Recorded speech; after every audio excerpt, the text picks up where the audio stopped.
on and sit in your designated place. The first item on the order paper is member statements. Does any member of the ANC wish to make a statement? Please go ahead. Thank you, Deputy.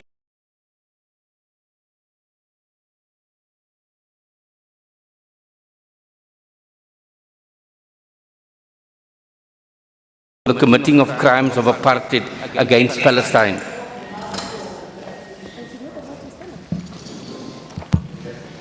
The DA.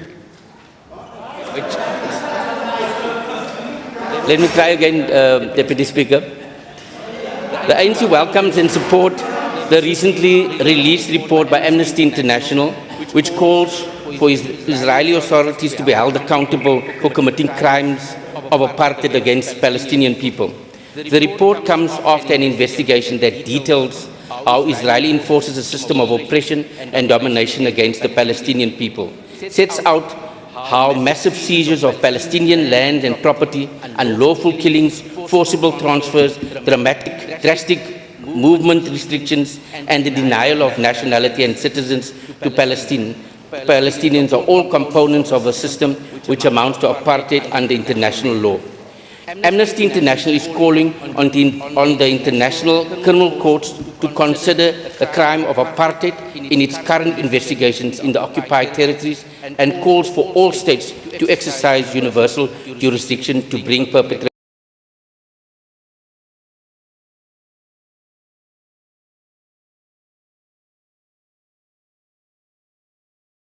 discriminatory policies towards the Palestinian people.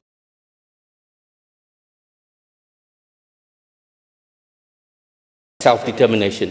Free, free Palestine, from the river to the sea. Palestine must be free.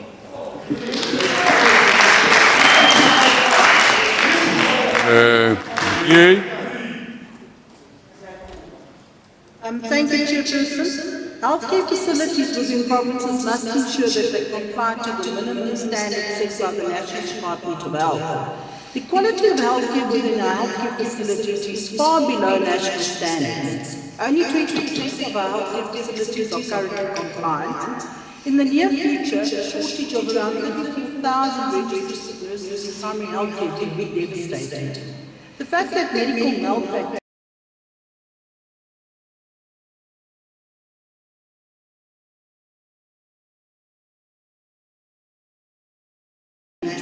is a critical risk in primary healthcare. The DA therefore stresses that the Minister must ensure the following: that primary healthcare defined within its own minimum standards ensures that it complies to the following: good infrastructure, adequate staff, including ensuring that doctors and nurses are included on the critical staffing criteria, adequate medicine and supplies, good governance and administrative processes to mitigate maladministration, fraud and corruption, to ensure that processes are put in place to deal with the root causes of the medical legal claims, such as inadequate quality of healthcare, weak capacity in the provincial medical legal teams, poor administration of medical records, high profitability of law firms specializing in the area that causes the ever-inflating medical legal claims debt. That vigorous processes in terms of inspection should be conducted at state healthcare facilities and must be continuously reported upon. I thank you. EFF. Thank you very much, Speaker. We received complaints on the poor management of the technical clinics in KwaZulu-Natal, especially at Attitude.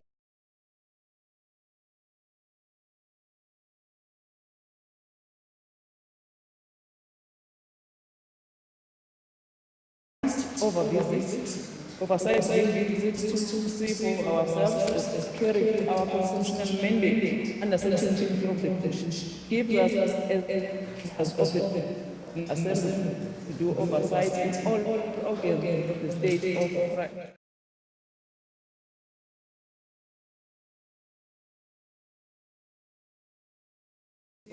Dr. Patrick did not only refuse me access, he went as assistant security to chase me away from the facilities as a member of parliament. This was after I introduced myself as a member of parliament, produced my parliamentary office card, patient enough to explain, but she was not willing to listen. This person, we have raised this matter, the Minister of Health, the confrontational removal of members of parliament when they want to conduct oversight public officials, it needs in a shame and the reflection of the poor political leader in this man, the government, and also with this. But it is clear that they are willing to take matters. Just to come and run reports and but that you are not allowed to do oversight. Cannot oversight the parliamentary oversight because we know that those trips are waste money and persons called like to Indian things.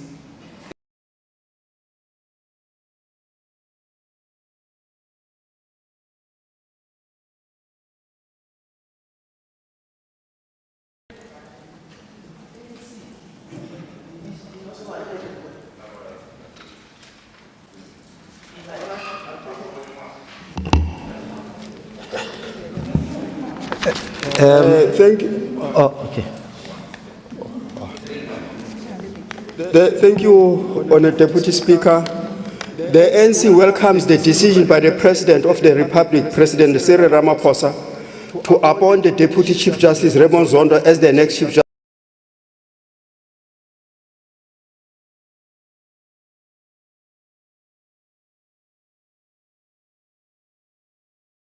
October 2022.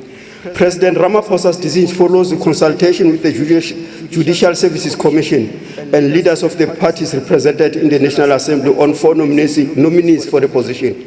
President Ramaphosa has accordingly indicated his intention, once the new Chief Justice assumes office, to nominate Justice Mandisa Maya for the position of Deputy Chief Justice. This nomination will be subjected to the process outlined in Section 174.3 of the Constitution.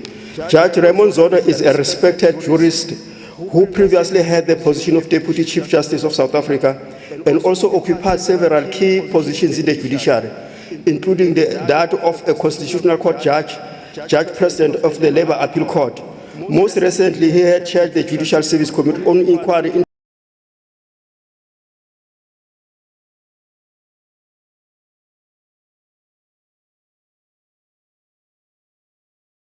of office. I thank you. We congratulate Justice Raymond Zondo on his appointment and wish him well during his term of office. I thank you.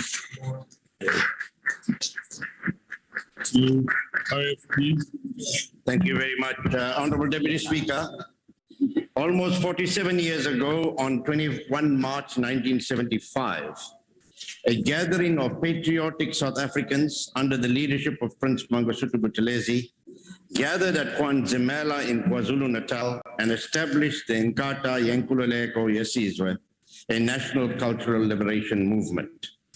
This organization was founded upon the principles of the 1912 liberation movement and quickly became home to more than 1 million card-carrying Inkatha members. The following year saw the establishment of both the Inkatha Women's Brigade and Youth Brigade. In 1979, Prince Buthelezi, together with an Inkatha delegation, was invited by Mr. Oliver Tambo to London to meet with the delegation of the ANC's mission in exile. On 2nd February 1990, the then President F.W. de Klerk, in his decision to order the release of Nelson Mandela, acknowledged Prince Buthelezi's contribution to this decision. The Inkatha Freedom Party was subsequently established and participated in the development of the new democratic South Africa. The IFP contributed and continues to contribute to the development of not only the Constitution, but also the rule of law in South Africa. IFP President Emeritus and leader of the IFP caucus, Prince Mangosuthu Buthelezi, has been the IFP champion since 1975 and today, at the age of 93, continues his selfless service to the nation and to all South Africans. Happy birthday to the IFP. Thank you. UDM.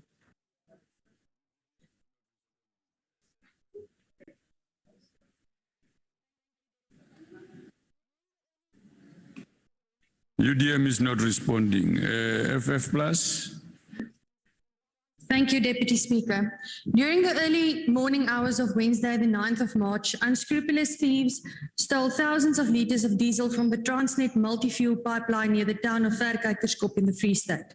The thieves caused the spillage of thousands of litres of diesel into the nearby Meel River, which ultimately flows to the Vaal Dam. These water sources supply millions of people and animals with life-sustaining drinking water. This act of criminality, which occurs nearly weekly along this pipeline, does not only lead to the loss of millions of litres of fuel and damage to property and surrounding fields and farmland, but the fact that water sources are polluted to the extent that this specific spillage has caused borders on domestic terrorism. The FF Plus would like to thank the Minister of Environmental Affairs, Ms. Barbara Creasy, for her department's swift and effective intervention in this matter, as well as Minister Praveen Gordhan for Transnet's immediate action in this regard. Both these ministers and their departments were instrumental in deploying relevant teams and cleanup crews like that of Spiltech to try and contain this crisis. It is, however, worrying that residents downriver from the spill site in the Mafube local municipality are complaining of the smell of diesel in their water. This confirms the magnitude of this crisis. Though the cleanup team is now in Mafube as well, it seems this crisis is difficult to contain. Ons doen 'n beroep op wetstoepassers en spesifiek die Ministerie van Polisie om hierdie voorbeeld te volg deur spoedig en sonder genade teen hierdie kriminele elemente op te tree. Dankie. Thank you, ANC.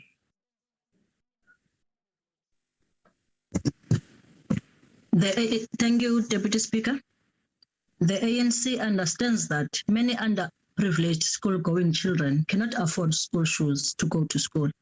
Some of the children went through difficult upbringing, lacking educational support, and this included having no school shoes. We therefore welcome the collaboration between the Department of Agriculture, Land Reform and Rural Development and Ilovo Sugar South Africa to extend a helping hand to the pupils at the various schools around KwaZulu-Natal, where 580 pairs of school shoes and gardening tools were donated recently.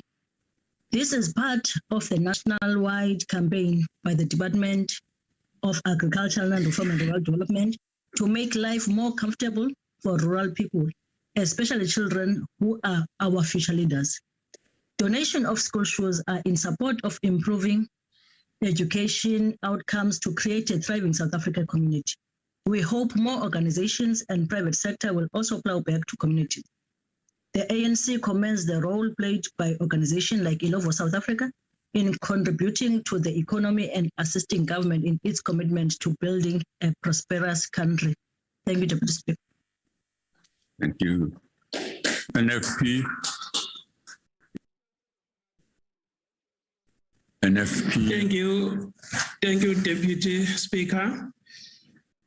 As the National Freedom Party, we'd like to express our deepest concern about what happened in the Alexandra Township in Johannesburg on the clash between South Africans and foreign nationals. Deputy Speaker, we are not giving this matter the necessary attention that it deserves, and we call on the Minister of Police to intensify efforts of intelligence to intercept these violent standoffs and confrontations between our people. We simply cannot afford to have another xenophobic attack, and it looks like we are not far off from seeing that happen given the state of current affairs in this country. We can talk all day about how the Home Affairs is continuously failing the nation because of its poor systems. We can discuss the issue of our immigration policies. We can talk about anything that could be the contributing factor to the issue of migration and illegal immigrants. The fact is, we need to understand as the government what it is that our people are crying about on the ground.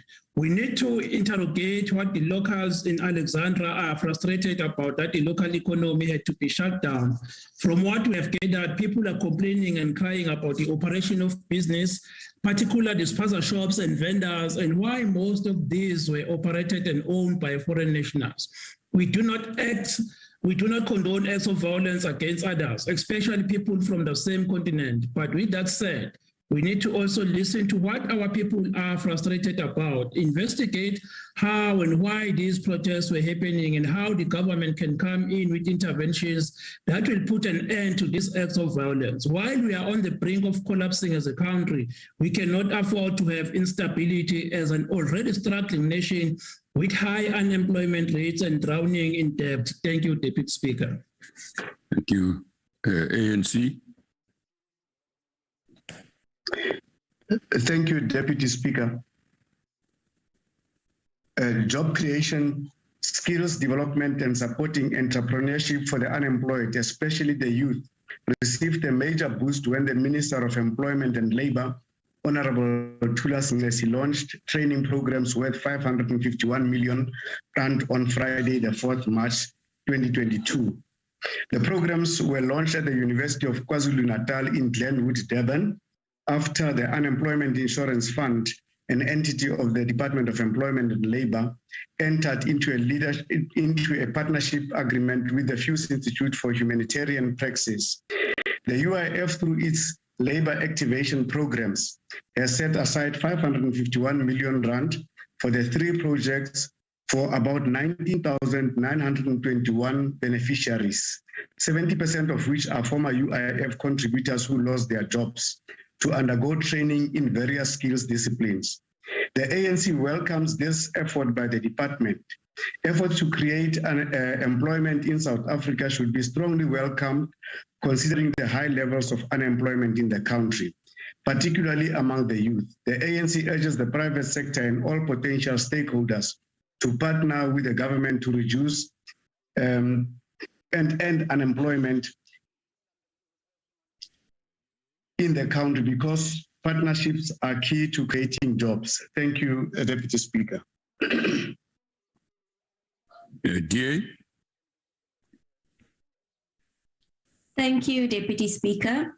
Minister Lindiwe Zulu and the Department of Social Development has placed the ECD sector and the children in their care at risk by failing to pay the full 496 million ECD Presidential Stimulus Relief Fund announced 2 years ago. 351 million was already rolled over by National Treasury in June 2021 because the verification of ECDs and the payment of the fund was and remains problematic.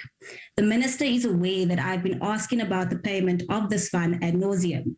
I have noted the Minister's responses in the recent oral question session, as well as a written reply received today.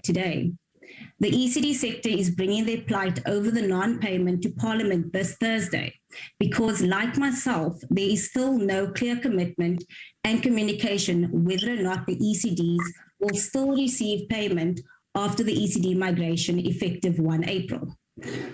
So, Minister Zulu, with 16 days left to go, has DSD applied to National Treasury for a second rollover of the outstanding balance of 275 million? What is the outcome thereof?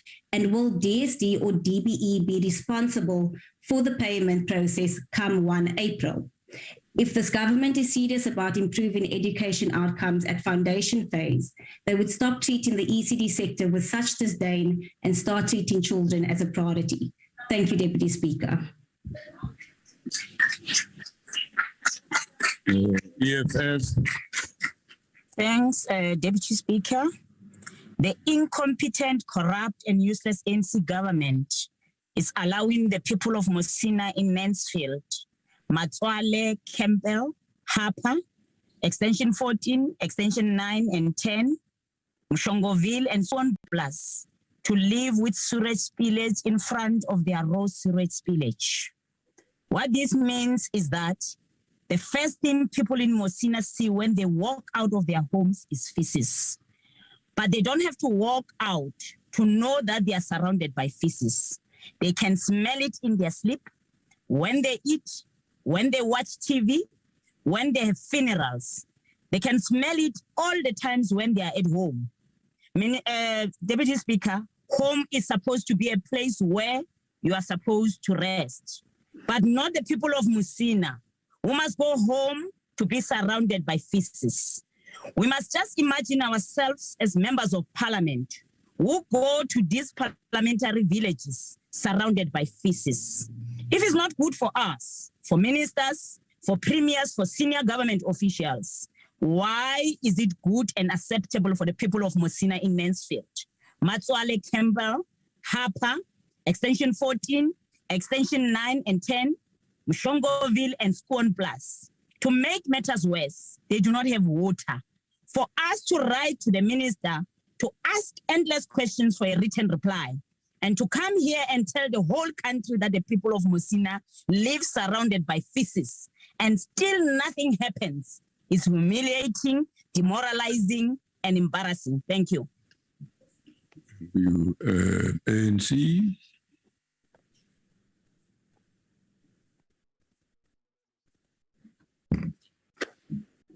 Honorable Deputy Speaker, ANC welcomes the National Labour Migration Policy, which together with the proposed Amendment Services Amendment Bill.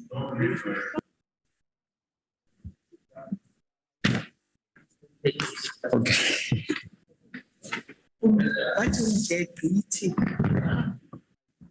I will forgive you for that.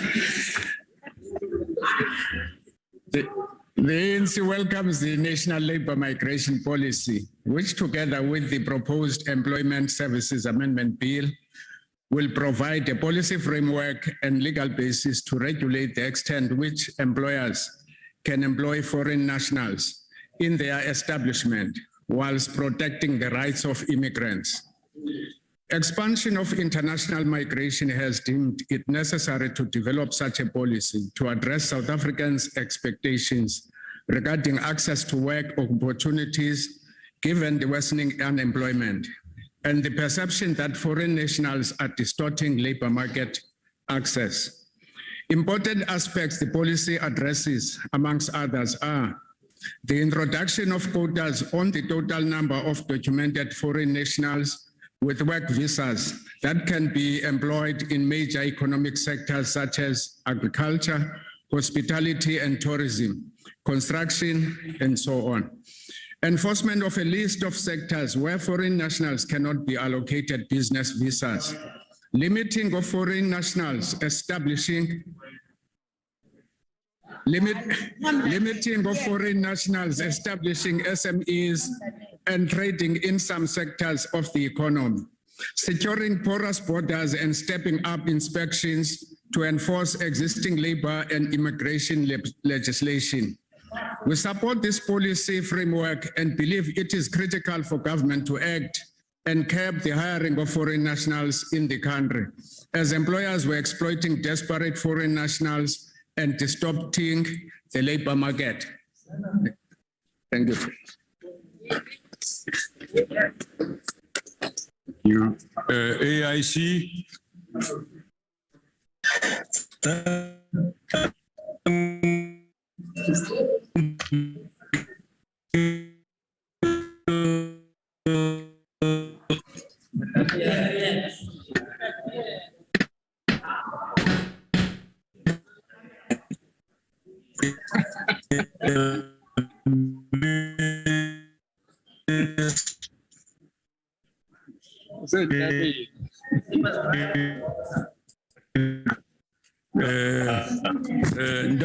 In that's about 20 here, you try and find another place.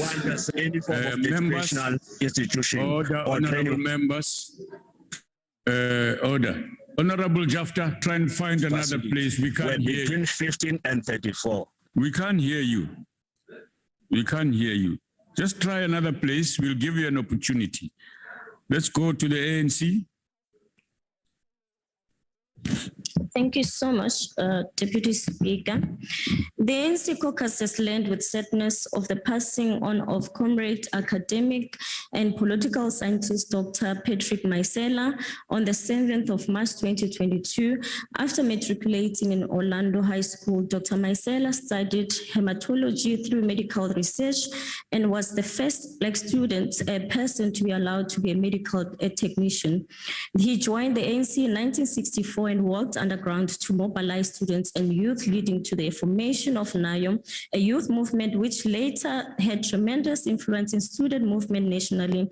In 1987, the ANC sent him to further studies where he obtained his PhD in political economy. He was part of Greater Johannesburg Political School, facilitators who later headed the political school until his passing. In 2014, Dr. Maisela was elected as a member of parliament, where he served as a member of the Portfolio Committee on Health until 2019. In 2018, while in parliament, he stood majestically to nominate President Cyril Ramaphosa to be the president of South Africa. After the 2019 general elections, Dr. Maisela was appointed by the chairperson of the National Council of Provinces, Comrade Amos Masonda, as his political advisor. His passing has robbed the liberation movement and the people of South Africa, one of his most distinguished sons of the soil who served his nation with distinction. We send our sincere, heartfelt condolences to the family of Dr. Maisela and fellow comrades, mostly his beloved branch of the ANC, Eric Mulobi, Ward 121 in Johannesburg. I thank you. Thank you. DA. Deputy Speaker, Sarah Bartman was a Khoi woman who was treated as a freak show exhibit in Europe under the name of Hottentot Venus. She died in France in 1815. After her death, her humiliation continued as her skull, genitalia, and skeleton were put on display as a curiosity. Her remains were finally repatriated in 2002 and buried on the Vergaderingskop Hill in Hankey in the Eastern Cape.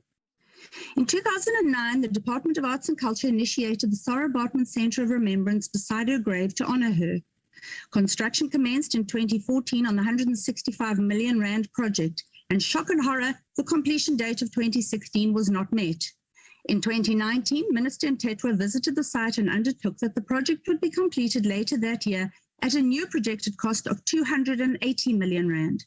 By mid-2021, the second contractor appointed by the Department of Public Works and Infrastructure had walked off site. The Sarah Bartman Centre of Remembrance, 6 years over time and hundreds of millions over budget, is just another demonstration of the callous disregard Sarah Bartman experienced in both her life and her death. Minister de Lille's department has shown a shocking lack of urgency, fiduciary care and respect for the memory of Sarah Bartman. And it seems that instead of a memorial to the late Sarki Bartman, we have just another memorial to state incompetence. I thank you. AIC, let's see if we can get you. Hello,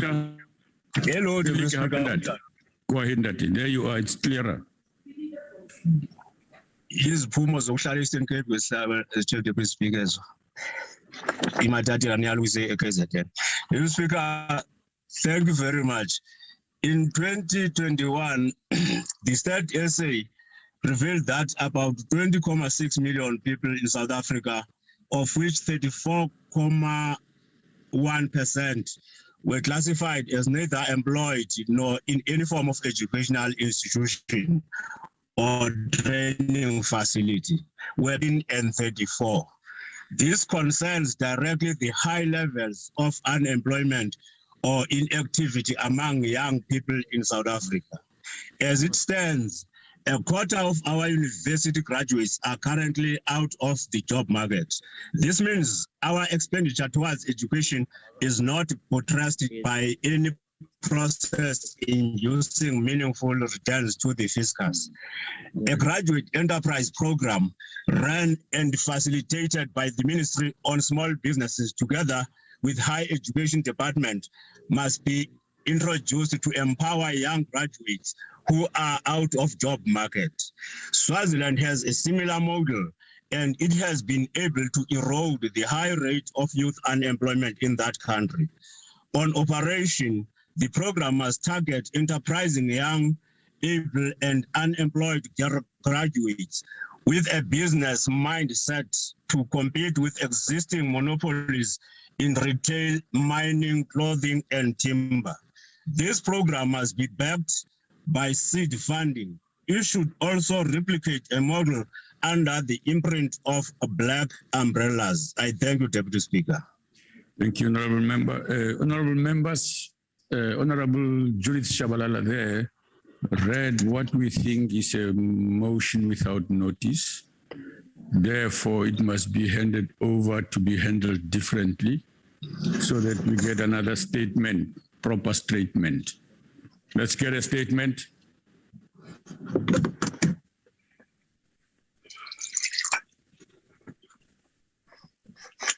The ANC is your turn anyway. So you do have, I was giving you another slot in place of that original statement or in place of that motion without notice. It has to be done properly. Thank you, Deputy Speaker.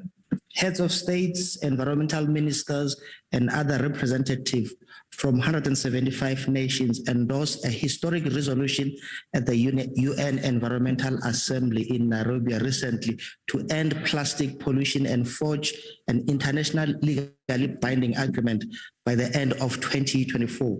We welcome this historic resolution entitled End Plastic Pollution towards an internationally legally binding instrument.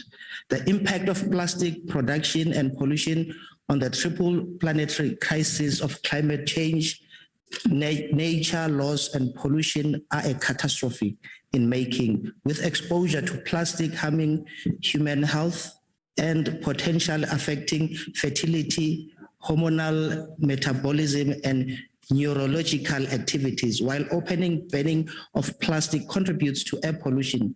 Progress on a legally binding global agreement on a plastic pollution provides a chance to make a difference. We are pleased that as a country, we will only focus on a multilateral negotiation on plastic pollution with the view of ensuring that we not only have a vigorous instrument, but that we will seek to ensure the need of development in countries, in particular the special needs and circumstances of Africa, are upmost. We appeal to business and industry leaders, non-governmental actors, and consumers to also make efforts to reserve the situation of those who are socially and economically marginalized. Thank you.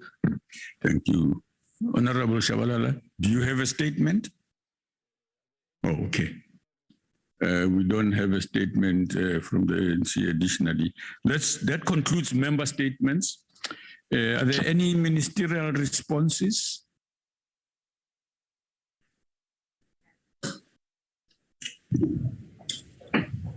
Yes, Minister. Yes, Deputy Chairperson. It's Deputy Speaker. Go ahead, Honorable Nasi. Thank you, Deputy Speaker. Let me thank the Honorable Volmarans. You know, Honorable Volmarans, I have to thank you because you are highlighting in this august house that we are grappling with the stubborn challenge of unemployment in this country. Our strategy as the new department with the expanded mandate to include employment includes leveraging existing resources and programs, particularly the labor activation program and the TERS, to both preserve and create jobs, and then to collaborate with the partners with the view to impacting the structural employment in the country. So the LAPS has been revamped to provide the demand-led training with the real jobs at the end of the process. So the program you are referring to, that we've just launched in Durban, partnering with Fuse Institute for Humanitarian Praxis, is a case in point, with trainees guaranteed employment in the end of their training.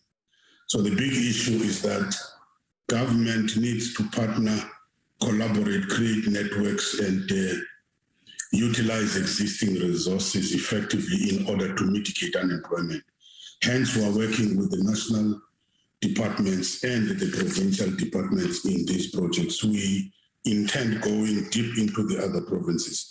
On the second issue, Honorable Deputy Chairperson, thanks to Honorable Nontsele, the South African Constitution and the labor legislation provides the labor rights and protections to all the workers irrespective of the country of origin. So we must start by condemning unequivocally the efforts of populist politicians to whip up xenophobic sentiment with unlawful inspections and intimidation of the people in the workplace and the community. This is rank opportunism and it is also dangerous. So we must unite in condemning the violent operation, the violent Dudula campaign against the non-nationals, and SABC must do their work to apprehend criminals and protect all the people. All I'm doing in terms of the national labor policy, which we've released for public comment, I invite all interested parties to engage with the policy and to provide feedback in the 90 days allowed for public comment. And we have researched this, Deputy Chairperson, extensively and benchmarked internationally in search of the policy which is based on Honorable Nesi, Deputy Speaker thinks you have exceeded your time. Thank you very much. Thank you, Deputy. Thank you very much. Minister Chrissy. Thank you very much, Honourable Deputy Speaker. Let me start by thanking Honourable Khadebe for raising the international agreement that was reached to set up a legally binding treaty to prevent plastic pollution. And let me assure the House that the Department of Forestry, Fisheries and Environment stands ready to actively play our part, not only in participating in the International Negotiating Committee that has been set up to plan and implement this legally binding instrument, but also domestically within our country, where we are already working together with municipalities to prevent plastic from leaking into the environment, and with Plastics SA and the Consumer Goods Council to ensure that we review the life cycle of plastic production. We look at ways to enhance recycling in production, and we also ensure that the extended producer responsibility schemes that cover packaging and plastic really work to introducing an efficient recycling system for plastics in our country. Let me also give acknowledgement to the statement that was made with regard to the diesel spill in the Free State. And I would want to assure honourable members that myself, together with Minister Pravin Gordhan and Minister Senzo Mchunu, have been working hard on this matter. And we have teams currently at Mafube municipality who are working on the issue of pollution of the water resources, together with the company Spiltech that Transnet has employed to do the cleanup. And we will not rest until we are sure that all the pollution has been cleaned up and that the water supply is safe for drinking. Thank you very much. Thank you very much. Honorable Pasha.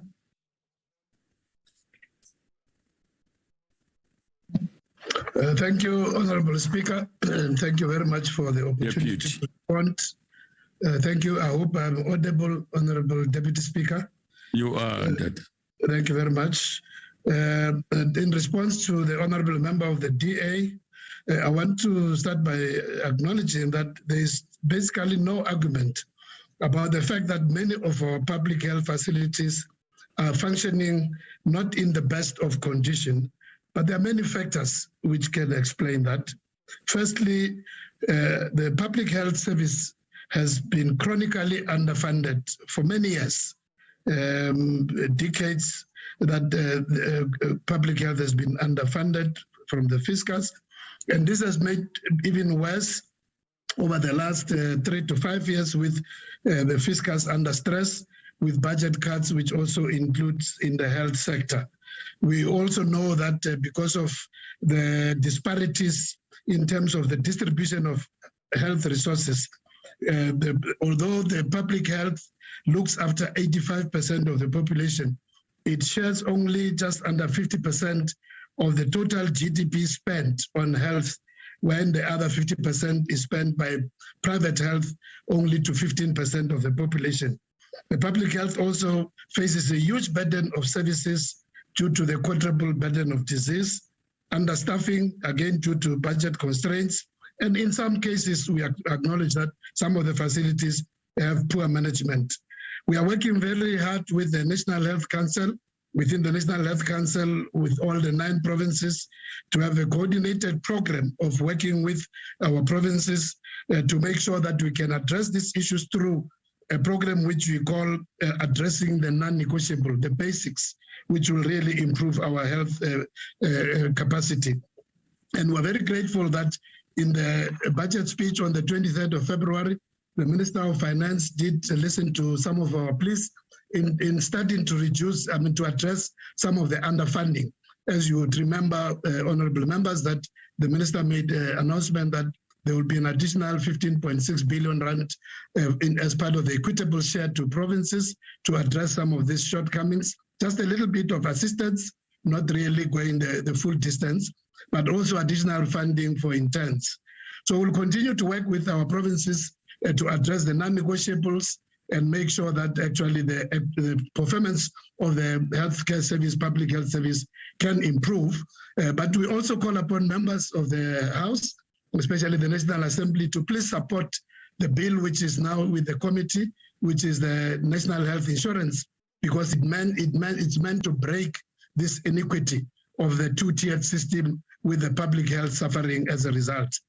The second matter, which was raised by a member of the EFF about the difficulties in oversight in KZN, we will take up this matter with our colleagues in the province so that there can be a coordinated way in which members of parliament can be able to access health facilities with a proper arrangement in that regard, so that both sides can actually be able to do their work. Thank you very much, Deputy Speaker. Thank you. Honorable Pando.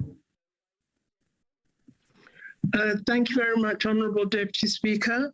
I wish to welcome the statement made by Comrade Faiz Jacobs, Honorable Jacobs, concerning the Amnesty International report on the crimes of apartheid committed by the State of Israel against the people of Palestine. The report is an extremely well-researched report which has gathered immense amounts of data that illustrate the manner in which the practices of Israel emulate in the greatest degree possible the conduct of the apartheid state against the majority of the citizens of South Africa during the era of apartheid. It is thus a report that must be taken extremely seriously, and we hope that the international community, with its current interest in sovereignty and territorial integrity, will take this report extremely seriously and intensify their support for the struggle for self-determination of the people of Palestine.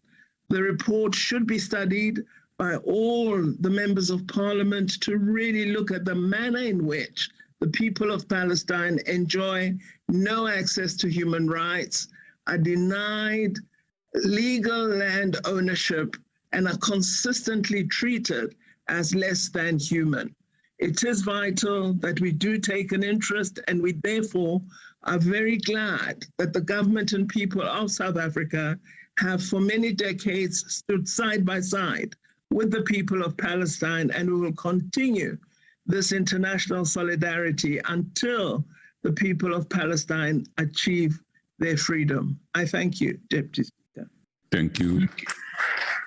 Honorable Godon. Good afternoon, Deputy Speaker and honorable members. Let me in the first instance thank Honorable Briet for raising the issue of fuel theft and the impact that it has on the water system.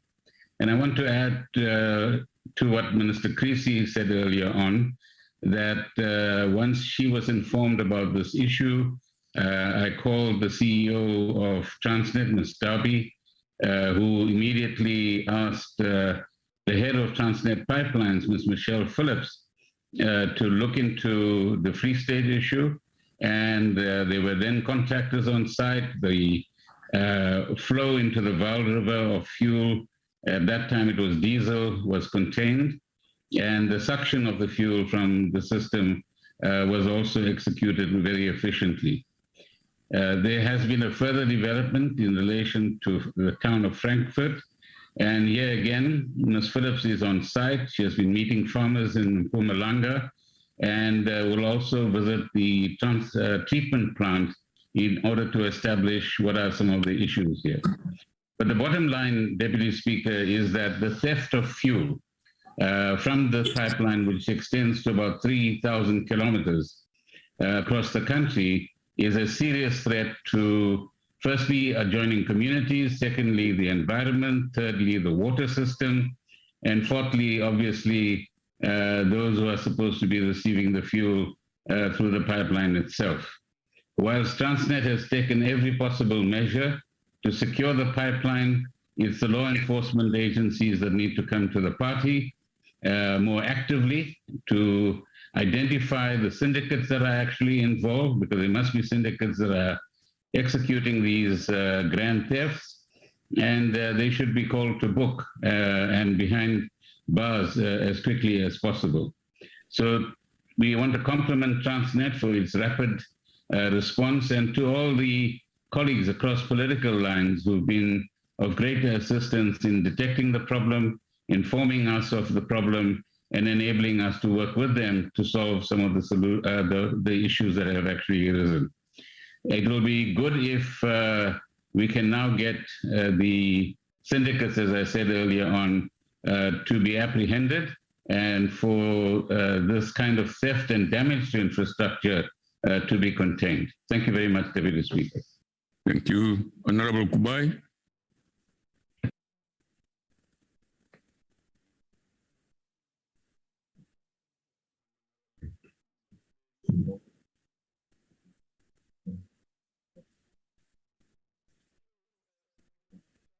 Honorable Mutsualedi. Thank you, Deputy Speaker. I wish to respond to the issues raised by the member of NFP about what's going on in the townships. Honorable Deputy Speaker, on Sunday, I wrote an article in City Press where I was rejecting the notion that South Africans are driven by xenophobia, because I showed that this is a battle of economic survival by the poor, old, and vulnerable. I went further to show that in the 80s, when 80% of the gold of the world was produced in South Africa, we had people from all over the continent gravitating on South Africa to work in the mines and settling in the townships. There was no war against them, because the war of economic survival was not necessary.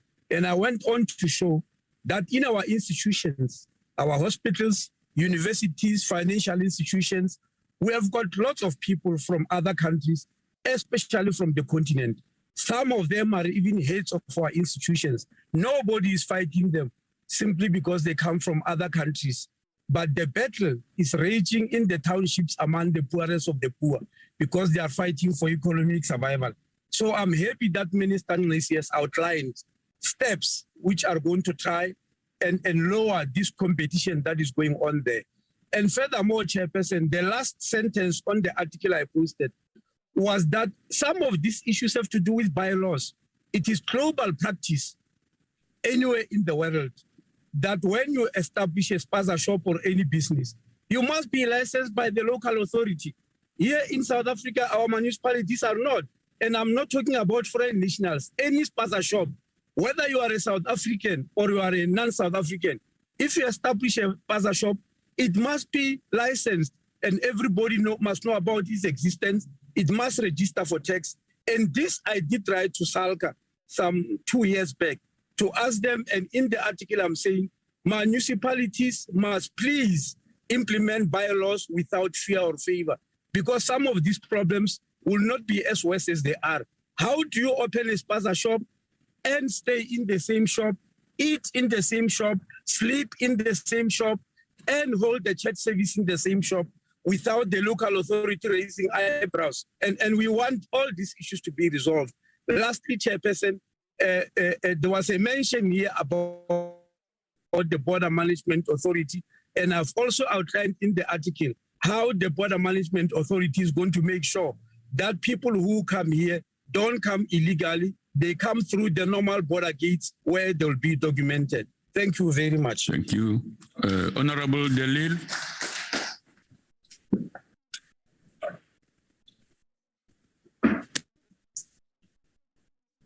Good afternoon, Honorable Deputy Speaker and honorable members.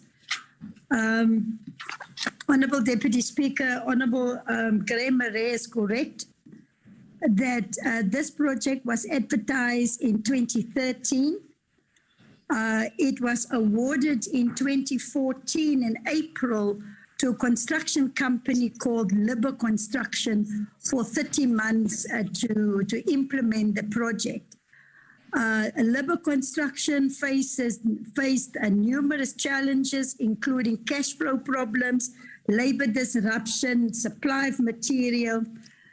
And then to assist the company, Public Works then approved an assignment agreement between Liber Construction and Transtruck Pty Limited to assist them. Then again, Transtruck cancelled the contract in June of 2021 and left. And all right, a number of ministers there responding to comments from MPs in Parliament. This is ahead of a debate that's going to be had around South Africa. And I'm meeting with the minister again tomorrow so that we can start the implementation and the handover of the site to DSEC.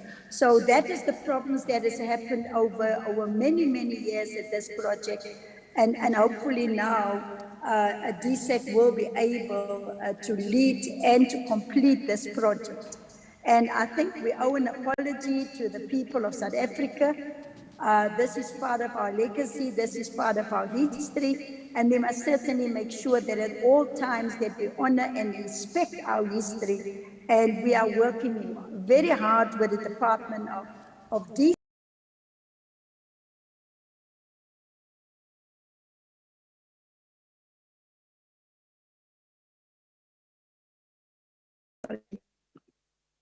Thank you very much, Ministers. 100% response to member questions. We appreciate that. That concludes ministerial responses. We've done 7 of them. The next item on the order paper is a debate on an urgent matter of national public importance in terms of Rule 130 in the name of the leader. Kutheni libanga umsindo sithetha ningenwe yini kanti?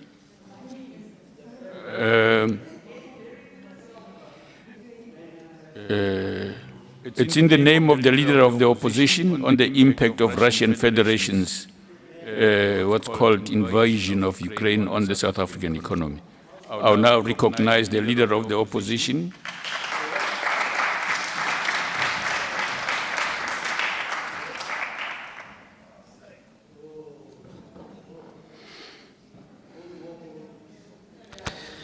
Thank you very much, Deputy Speaker, honourable members. The world is facing its biggest threat of war in over 80 years. A tyrannical aggressor with a finger on a nuclear button has invaded a far less powerful neighbour and is shelling civilian targets as we speak. Over 2 million Ukrainians have become overnight refugees as their homes and their hospitals have been bombed to rubble. President Vladimir Putin is acting with the impunity of a despot with nothing to lose. Let us be very clear, there is no moral ambiguity here. Regardless of the political history of the region or decades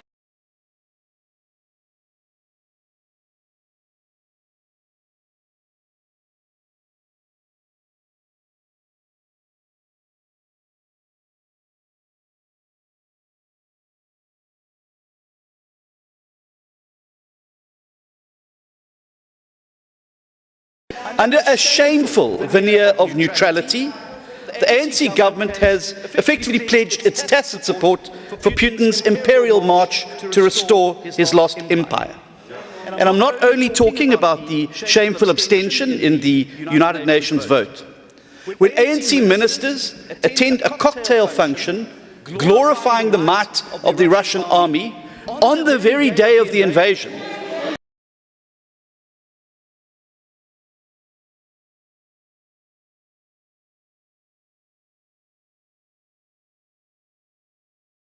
And the minister admonished, you don't have to read between the lines. And when our president calls Putin between the middle of his invasion, pledging to strengthen bilateral support for him while the rest of the world isolates him, you don't have to read between the lines. To the astonishment of the world, the very same ANC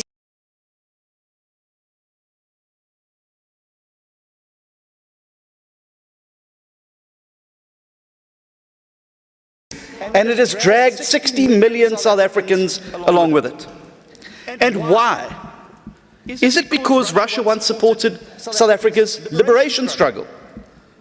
But that wasn't Russia. It was the Soviet Union. And that solidarity included Ukraine, the very country being attacked. This was also a long time ago, and at what stage does Russia's recent actions cancel out that historical goodwill? Is it then because it's in our country's economic interests? And I can assure you it's not that either. Russia is only our 38th largest trading partner, accounting for around 0.5% of our exports and our imports. That's less than 1.4% of our trade with NATO countries. And yet we shun our own economic partners in favor of a global pariah. But if it's not in South Africa's interests, then whose interests is it in? And to answer that, you only need to look at Russia's expansion into Africa through its so-called elite capture, where pliable leaders are ensnared in long-term patronage schemes. 15 African countries currently have Russian-financed nuclear deals, and many more locked into Russian security contracts. Also consider that a businessman close to Putin tried to run a disinformation campaign in the 2019 election to favor the ANC, and that the ANC's largest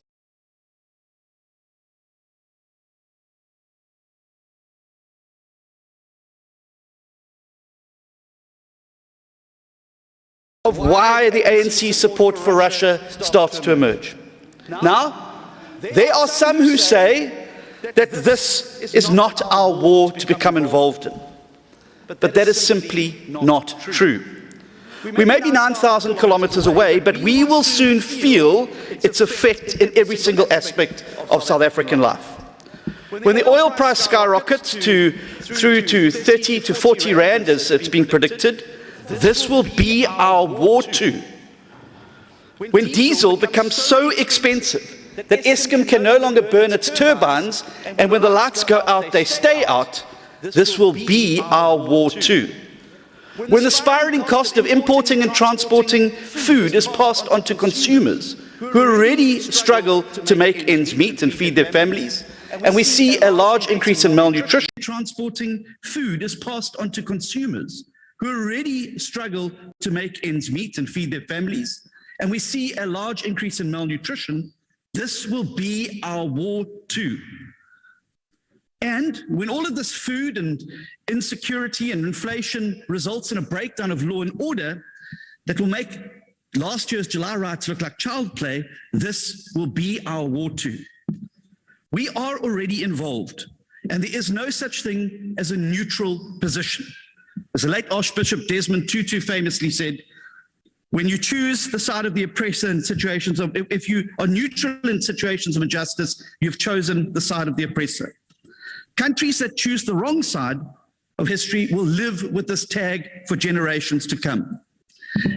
It shouldn't be the hard thing to do, to put country ahead of party and to do the right thing.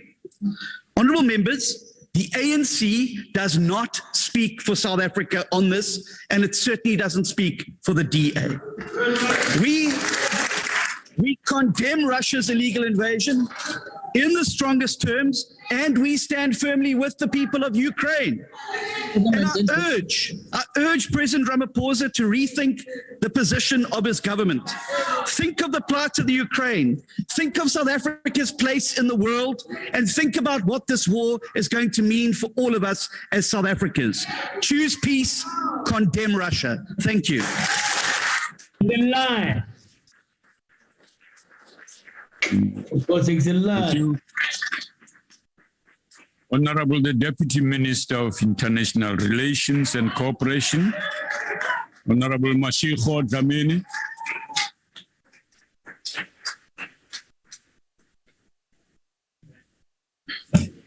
Thank you very much, Honorable Speaker. Greetings to our Chief Whip, ministers who are present here, honorable members. After the democratic election in 1994, South Africa ceased to be the parade of the world. It regained its rightful place in Africa, in the United Nations, and in the family of nations. We emerged as a democratic country into a fundamental transformed world. The development of South Africa's post-apartheid foreign policy is guided by the 7 principles, which are a belief in human rights which extend beyond the political, embracing the economy, social and environmental issues. A belief that just and lasting solution to the problem of humankind can only come through the promotion of democracy worldwide. A belief that justice and international law should guide the relations between the nations. A belief that international peace in the goal to which all nations should strive, where this breakdown, internationally agreed peace mechanism to solve conflict should be resorted to.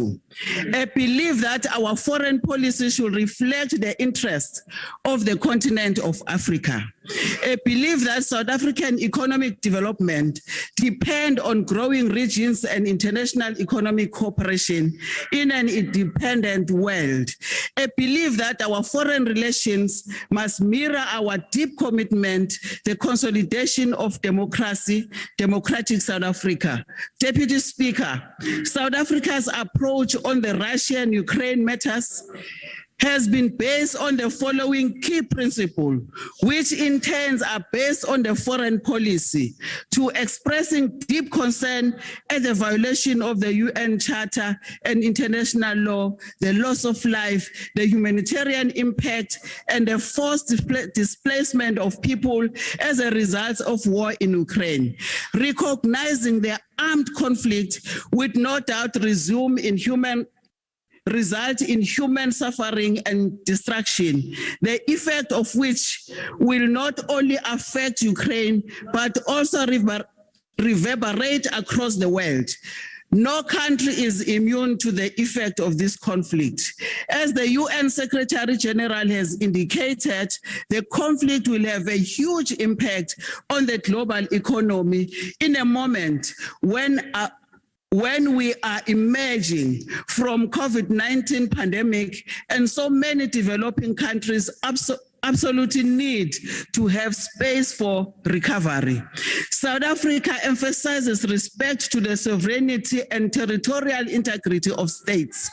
On the 9th of September 2021, BRICS leaders have expressed concern at the continuing conflict and violence in the different parts of the world.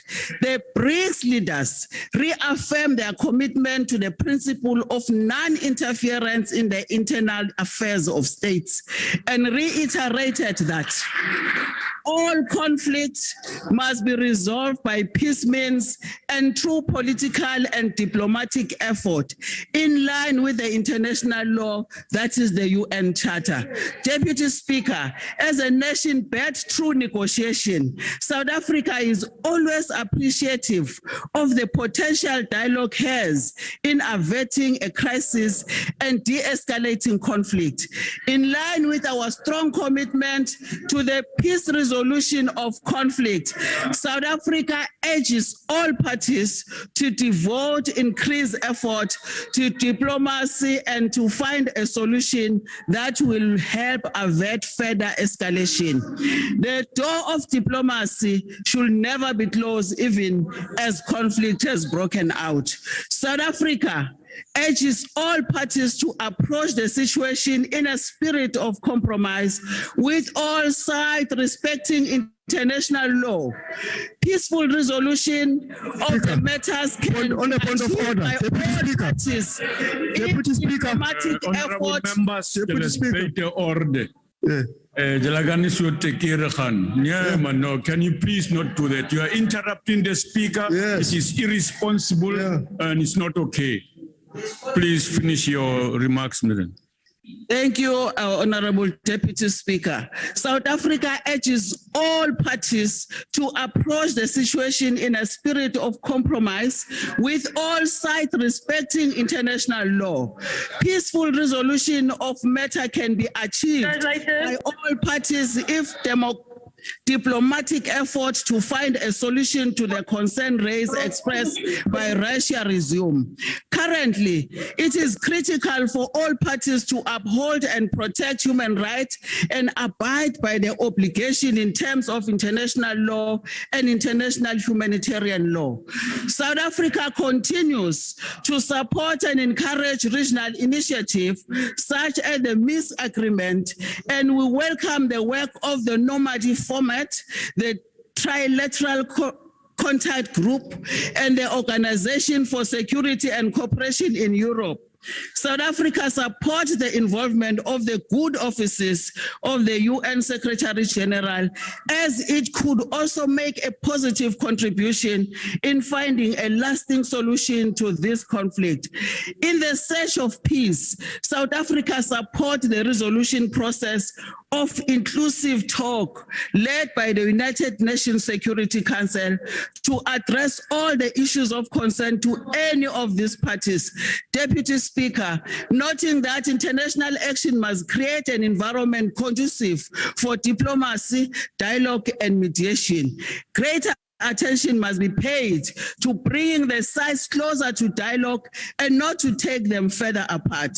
The international community should support engagement between the parties in a spirit of compromise while de-escalating tensions, committing them to the cessation of hostilities and building trust and confidence.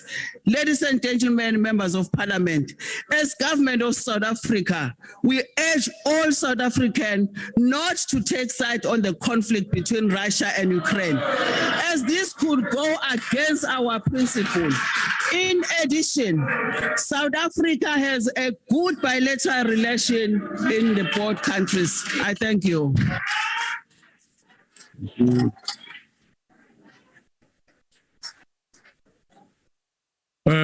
Honorable members, honorable member, you are making noise there. You are out of order. Yes, I'm pointing out at you. You are disruptive, sir, and you've been repeating it. It is out of order. You want your members to be listened to, okay? So please behave, man. Just let your members speak because you want them listened to. You too. Otherwise, that's the best way to improve your argument, not by screaming. It's no argument, screaming. Go ahead, Honorable Beckman, and appeal to them to listen to you. Thank you, Deputy Speaker. This did not start last month.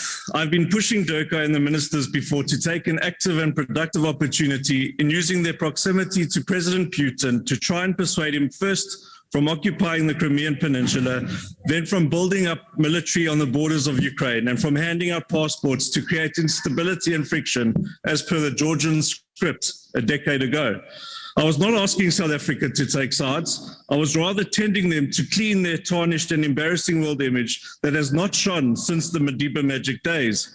Having witnessed the ANC executive catch the ball, pass it, fumble it, and then throw it off sides, and then bench their minister who spoke sense, Durko, the one stable ship of foreign embarrassments, then ran on the field to join government, scoring an own goal at the UN General Assembly, took away our last ounce of credibility as defenders of any form of human rights, with our hypocritical but damagingly loyal excuse for a policy. A week before the Russian invasion, whilst no one believed Russia would unnecessarily invade Ukraine, embassies still proactively made evacuation plans for their citizens. Some of these included pre-evacuation emergency travel documents and emergency contacts. Contrast this to our embassy that abandoned passports and visas applications when taking themselves to safety. A group of us who had worked together under different DIRCO leadership in repatriating South Africans back during COVID, got together to immediately assist in the evacuation of around 200 South Africans, mainly students stranded in the war-torn areas of Ukraine. As the names were being put on the group, the ambassador put politics ahead of South Africa, threatening the group that if my name was not removed, he would remove himself. He then went on to treat the group admin volunteers like his own secretaries and only took the info but withheld crucial information that could assist. Furthermore, DIRCO WhatsApps would tell people to stay put. They would say that there is no war, that it is a military operation, and that they cannot get emergency travel documents because these are only issued in exceptional circumstances. Thankfully, the volunteers, headed by Lorraine Blow and Kim Kerr, continued to pull people over their borders thanks to the embassies, foreign embassies, and committed DIRCO heroes, and South Africans being South Africans. DIRCO boasts about their flights, but somehow did not know that people could fly testing positive once recovered from COVID-19. So they still ended up having to assist there too, and with the ones that DIRCO still referred to them. The situation could be helped immediately if stranded Ukrainians with families in South Africa had a visa-free right of passage for at least 6 months, reviewed annually, and if we instructed our embassies in surrounding countries to assist our citizens with emergency travel documents to travel home. Come on, ministers, save face, put your people first and put principle above loyalty. This is war. It does affect South Africa, and your voice must protect our pockets. Thank you. Honorable Shivambo.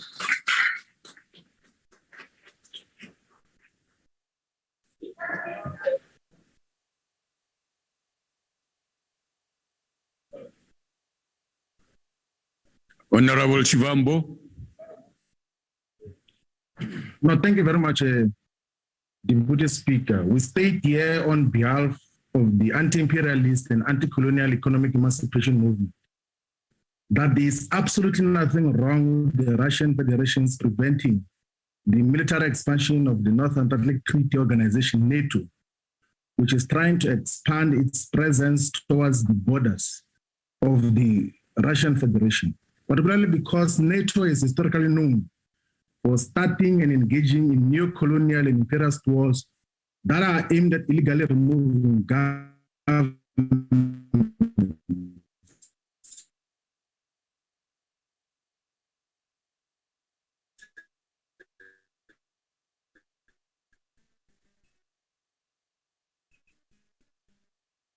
And enforcement of a so-called no-fly zone in Libya led to the killing of brother leader Muammar Gaddafi and was aimed at pillaging and stealing the gold currency reserve for the African continent. We will never forgive NATO for the killing of brother leader Muammar Gaddafi. Honorable Shivambo, maybe you want to switch off your video to improve your bandwidth and so on. Do that. Your reception is pretty bad, yeah. Please go ahead. Honorable members, your job today is to listen, please. And this is your debate.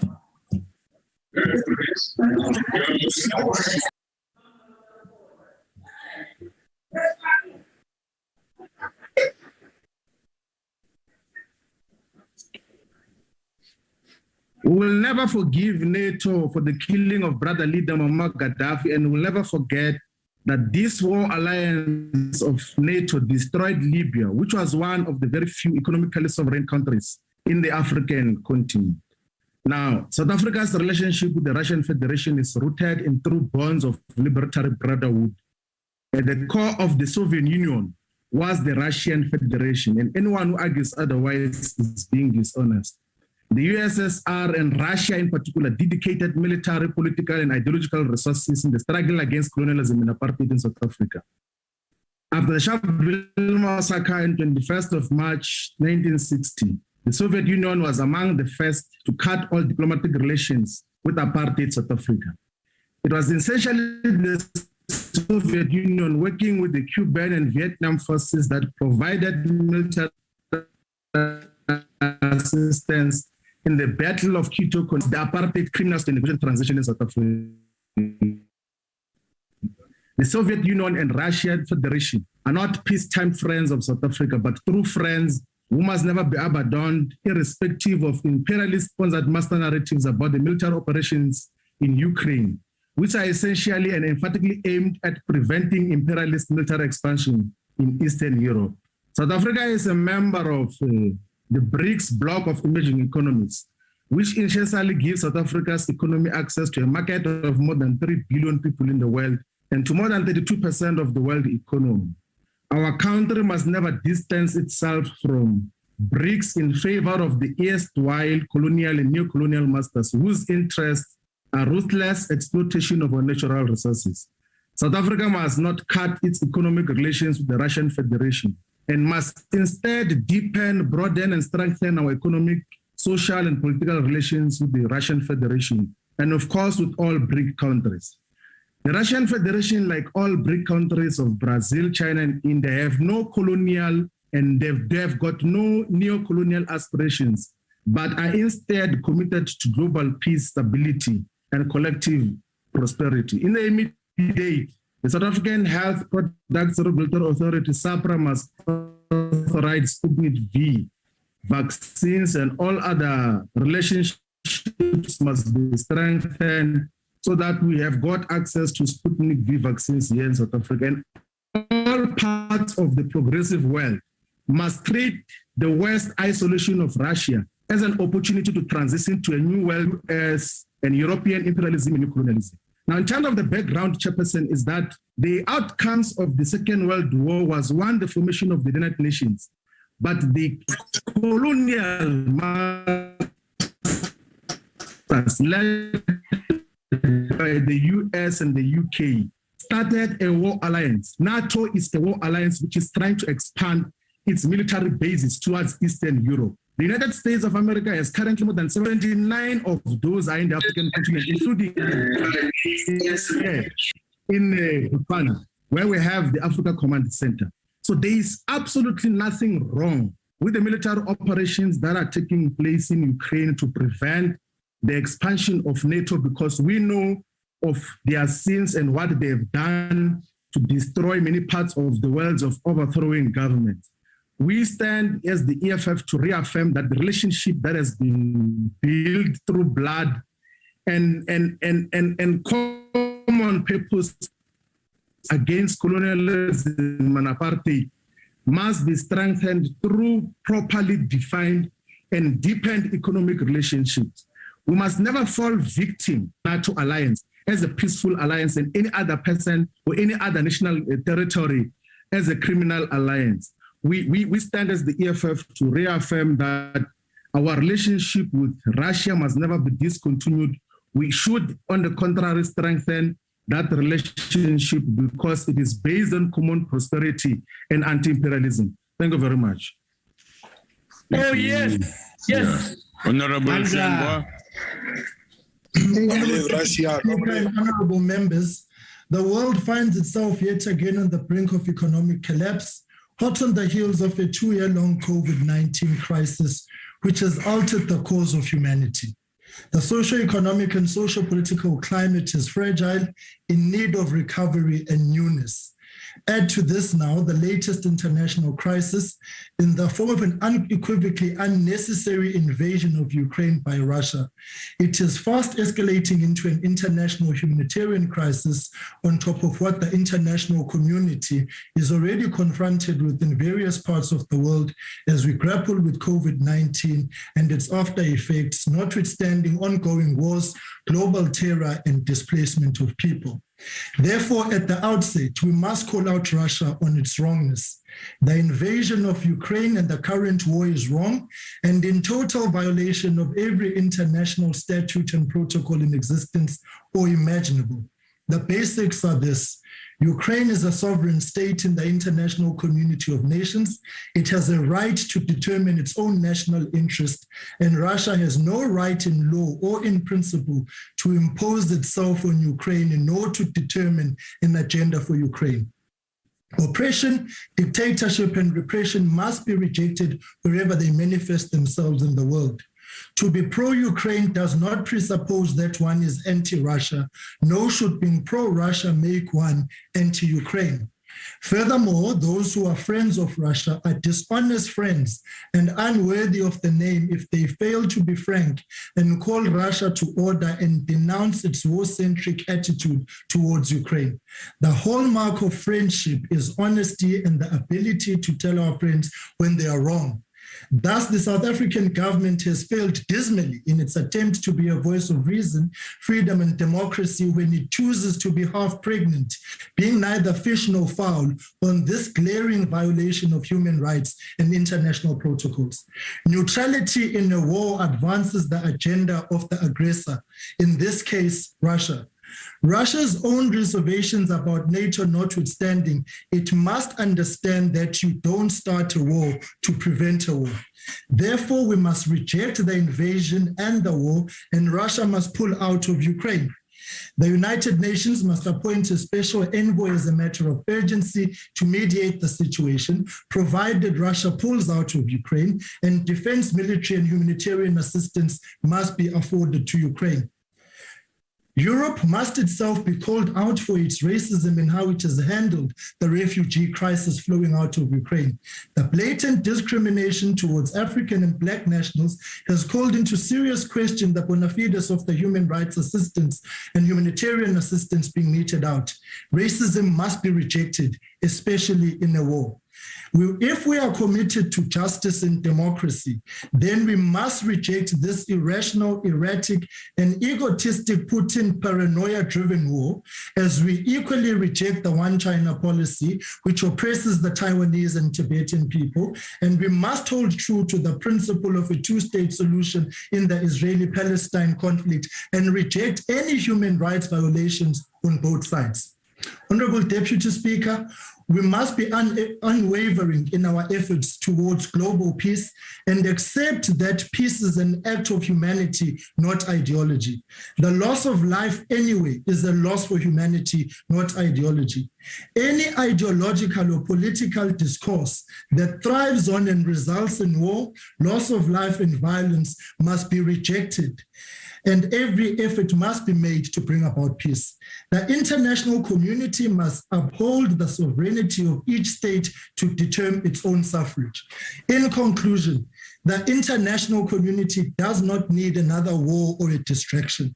We need global efforts towards economic recovery, development, and growth, and to push back on the frontiers of global poverty, inequality, and unemployment. The Putin madness is an unnecessary Honorable Member, now your time has expired. And therefore this with the strongest possible terms and continue. Honorable Member, your time has expired. Don't stretch it. Honorable Groenewald.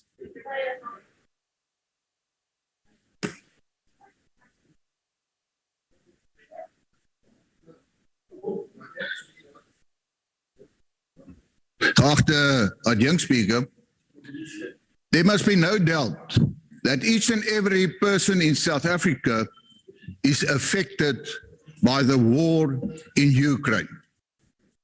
The subject for discussion this day is what is the economic influence and effect in South Africa in terms of the war in the Ukraine. And why do I say that each and every person is affected by that? It is because you have to eat to live. If you go and look what the statistics reveal, we will find and see that 30% of the wheat consumption in South Africa is imported from the Ukraine. That means, and that is the projection, that since 24th of January if you project it over a year to year, wheat prices will increase with 27%. White maize will increase with 20%. Yellow maize with 21%. That is then no wonder that certain bakeries already announced that there will be a sharp increase in the price of bread because of the war in the Ukraine. And to get to a situation where you think that it doesn't influence you as a citizen or as a person in South Africa because it's far away, then you are misleading yourself. And then I didn't even talk about the influence of fuel prices, the agricultural sector, fertilizers. So in the next season, where farmers are preparing for wheat to plant, they're going to pay a dear price because of this war in Ukraine. And then, Honorable Deputy Speaker, I want to say to the ANC that if you think that just because of the support in your struggle days, that you have to look and be in favor of your friend, I want to say to you, you are failing the people of South Africa. A true friend will appreciate sharp criticism if they deserve it. And I think the ANC must ask itself, in the fact that they don't want to condemn in strong terms the war in the Ukraine, the fact that they did not support the resolution of the United Nations, how does Russia see you? Do they see you as a friend or as a useful idiot? That is the fact. En ek wil dit baie duidelik stel. Daar moet geen onduidelikheid wees nie. As 'n land sy tanks en sy troepe instuur in 'n ander land, dan is jy die aggressor. Maak nie saak wat se argumente jy wil gebruik om te sê dat jy dit gedoen het nie. Daar is geen regverdiging nie. En daarom sê die Vryheidsfront Plus dat die inval van Rusland in die Oekraïne moet ten sterkste veroordeel word. And I said it before, the real victims of war are the women and the children, and we see that. I thank you. Point of order, Speaker. Yes, what's the point of order? Yes, Honorable Deputy Speaker, I wanted to raise point of order on the member on the podium because he's misleading the House. He says that only Ukraine supplies 30% of wheat. It's not true. It's both Russia and Ukraine. You must not mislead the House. Honorable member, that's not a point of order. That's a debating point.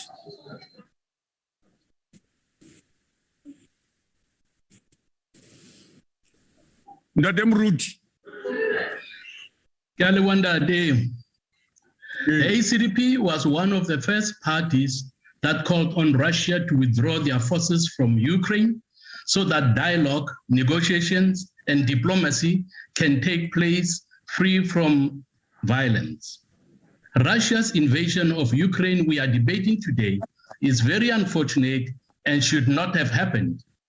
The stubbornness of political leaders who negotiate in bad faith has resulted in what potentially might descend into Third World War, given that Russia has reportedly requested military and technical assistance from China, while the US, on the other hand, has warned China of serious consequences if she gives assistance to Russia.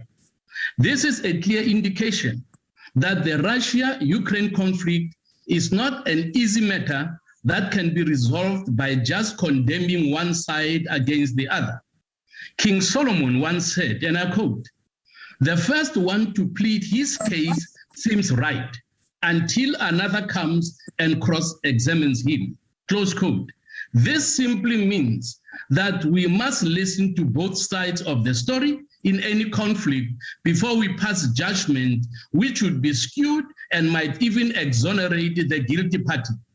The ACDP does not agree with President Ramaphosa's approach to the conflict between Russia and Ukraine. According to media reports, President Ramaphosa has discussed the conflict with Russian President Vladimir Putin, but has not discussed the same conflict with Ukrainian President Volodymyr Zelensky. The ACDP would like to know why President Ramaphosa is not calling President Zelensky just as he called President Putin. He should prevail on both leaders to allow mediation process to end this conflict that is affecting South Africa's economy directly. What affects Ukraine affects Europe, Africa, and the rest of the world. The economies of emerging markets like South Africa are badly hit hard. Rolling blackouts, the legacy of COVID lockdowns, corruption, and poor service delivery have put South Africa in a worse financial position than the one we faced during the global meltdown of 2008. Investor chief economist is also concerned and is saying that the war between Russia and Ukraine, coupled with continued load shedding and the slow implementation of structural reforms, could cause South Africa's economic growth 0.2% this year. Honorable members, the ACDP repeats its call on Russia and Ukraine to allow peaceful mediation to take place, because we are affected negatively by this war. We want peace and not war. And I call on our members to allow both sides and encourage both sides to meet and negotiate rather than stand on grandstands and condemn one against the other. Thank you. Thank you.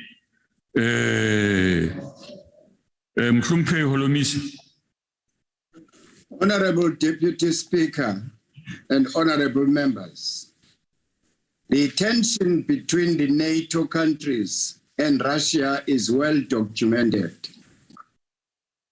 What the recent invasion of Ukraine has exposed is that the United Nations has become a mere talk shop and is a toothless body with no leadership.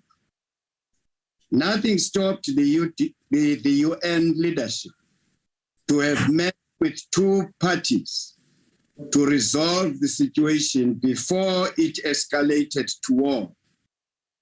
The UN has failed the Ukrainian people and the Russians who are not in favor of this incursion. Many countries struggle with the challenge of refugees. And even here in South Africa, we find displaced Africans from war-ravaged countries. None of these countries find real support from the UN in terms of housing millions of refugees, never mind feeding them. South Africa and other member states pump membership monies into the UN, but it seems to be funding the bureaucrats in New York. And that money does not benefit the member states in other ways. Finally, South Africa is a shining example of negotiating to resolve conflict. And we have replicated that recipe for other conflict scenarios. The UN could learn a few tricks from our example. However, use of force in order to achieve a political objective must be condemned in the strongest terms. Finally, we need to agree as South Africans on what is our national interest out there. Otherwise, we will be victims of these superpowers. Ayikho kaloku into yoba ngoku sizoba ngooFather Christmas. Uxa kukhona i-conflict, ubizwe thina sithumele amajoni ethu phaa awufa kwezi ndawo. But xa kufuneka ngoku kuthiwe make sinikwe ke si-investe kwezo ndawo, ufumanisa uba ngoku kungena kwayezi superpowers. Iyadika le nto mani, make sibe siyixoxe le national interest.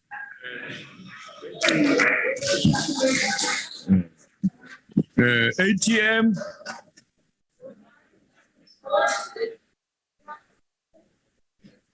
Is the ATM present?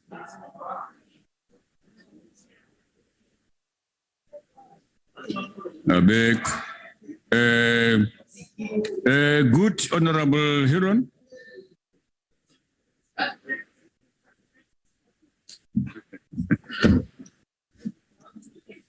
Deputy Speaker, the global economic impact of Russia's invasion of Ukraine has been described by the President of the World Bank as catastrophic.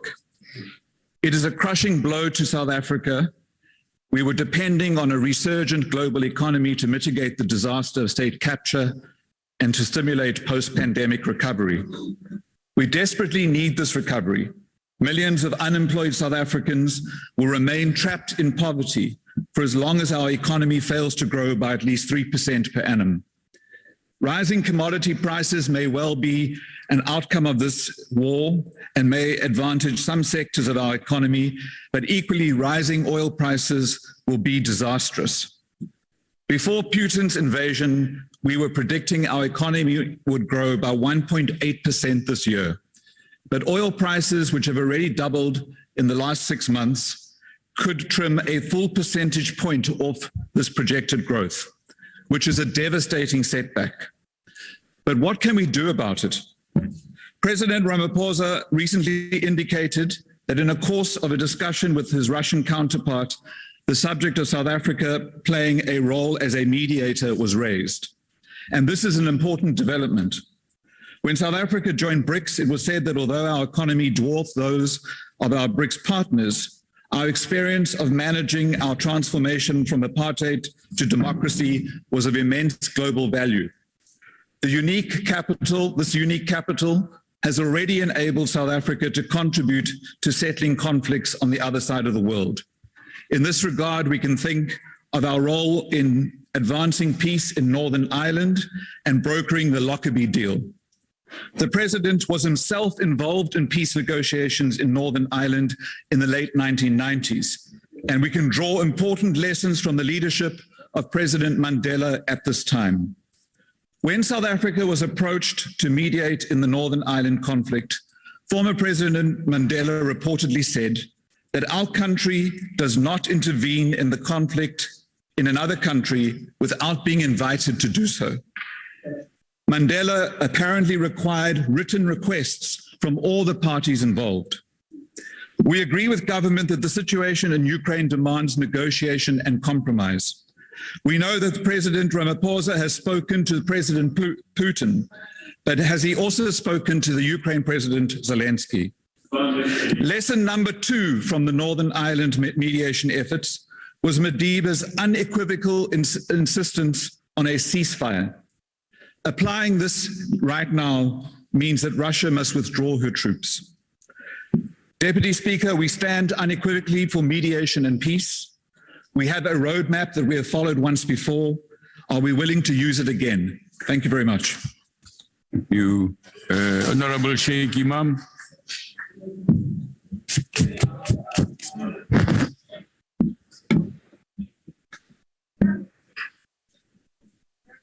Thank you, Deputy Speaker. Let me start off by saying any casualties in a war are the people themselves. And the National Freedom Party is of the view that a negotiated settlement would go a long way in preventing the loss of lives. But the question I want to ask today, Honorable Deputy Speaker, is this. When the people in Palestine are losing their lives, being raped and murdered, there's no cry from anybody, no passion. When the same thing happens in Syria, we hear nothing. When the same thing happens in Libya, we hear nothing. When the same thing happens in Iraq, we hear nothing. When the Ukrainians are violating the rights of other Ukrainians, particularly in the Donbass region, there's nobody crying for those people. What is the reason for that? What about India? Why is there nobody in this country raising the concerns of the Indian minorities, of the Christians and the Muslims whose rights are being violated by the Indian government? Nobody in this country is saying anything about it. Now, NATO went on and bombed many of the Russian allies. Russia could do absolutely nothing about it and stayed out of it. What did Russia say? demilitarization. Stay away from my Russian borders. If you notice what has been happening since 1990, they are coming closer and closer and closer to the Russian border until they will make Russia so weak that Russia will have no other option but to give in to them. That is what it is all about. But who is the root cause of this whole problem? It is clearly the West and the United States of America that is the root cause of all the mayhem and chaos and destruction all over the world. Let's talk about the biological laboratories which is funded by the Pentagon in Ukraine. Where is it coming from? Why are they getting involved in those? Let's talk about the number of people that were massacred by the Ukrainians who have been detained without trial. Nobody has said anything about that as well. Okay, let's talk about the shelling of the hospitals and the schools and the massacre and the mass graves that were found in Ukraine. Nobody says anything about that. Now, what is Russia asking for? Russia is saying, stay away from my borders and stay away from me. All you have been doing, and remember, Ukraine is being used as a fool by the United States and the West, and they're falling into the trap like many other countries have fallen in the trap previously. All right, that's the National Assembly then holding a debate on the impact of Russian invasion on Ukraine. Let's hear from Russia indeed, as the Russian ambassador to the UN, Vasily Nebenzia, is briefing the... Want to wipe Russia off the map as well. That is what it is all about. Now we come here and we look at one side of the story. We don't want to give an objective view. Yes, indeed, it is not good to take sides. I agree with whoever said that. But that is what we are doing here. We are forgetting about those people whose rights are being violated by the Ukrainians themselves. Why does the Ukrainians do not comply with the agreement that they've entered into? Exactly what Israel did, that has violated every agreement that they've entered into. What about the Minsk agreement that they've entered into? What about the agreement in 1990? Why have they continuously been violating those agreements? So let us look at this in an open mind. What is really going on in Russia, Ukraine? We would agree that yes, indeed, that we need to mediate and find a peaceful solution. But you cannot find a peaceful solution when Ukraine has been running away when they've been negotiating a peaceful settlement. They've done it again and again. So that is exactly what it is all about. The National Freedom Party views this in a very serious light. Particularly, I've heard many people talking about wheat. It's time to grow your own wheat. We've got very fertile soil in this country. We don't need to rely on other countries.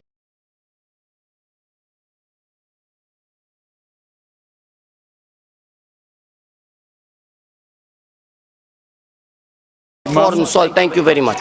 Thank you.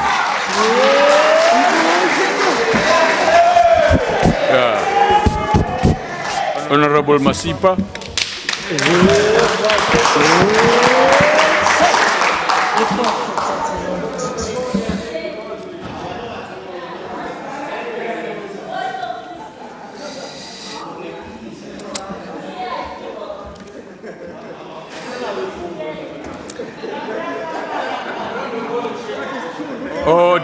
Order.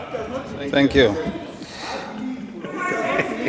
Mr. President, let me be clear from the onset. The decision by your ANC government that you took to support Putin's murderous campaign in Ukraine does not represent the generality of South Africans. History will record this as a moral failure on the part of the ANC government, not South Africans. It was the ANC that unashamedly abstained from condemning Russia's actions at the United Nations General Assembly. When you called Mr. Putin to express your support for his bombing campaign in Ukraine, you were doing so on behalf of the corrupt and morally bankrupt ANC. Still in the same spirit, in the spirit of Ubuntu, South Africans whose farmers who are affected by the... Can you protect me? You're protected. Honorable members, allow the member to make his point. South Africans in the spirit of Ubuntu, just as they did during COVID, our farmers are donating some of their fruits meant for St. Petersburg to Ukrainians that have been displaced. Honorable President, stop your honeyed words with Putin. He is a warmonger. Mr. President, what is your government's plan to protect the poor against rising food prices and farmers against rising oil prices? Is it not time to consider suspending petrol levies, securing new markets for our farmers, and creating public-private partnership to fix the ports, to capacitate Fosco to produce more fertilizer, to fix the broken animal health institution? The DA call on the department to stop the ill-thought Agricultural Produce Amendment Act that is going to close many markets if legislated in the current format. And we ask this House to seriously consider.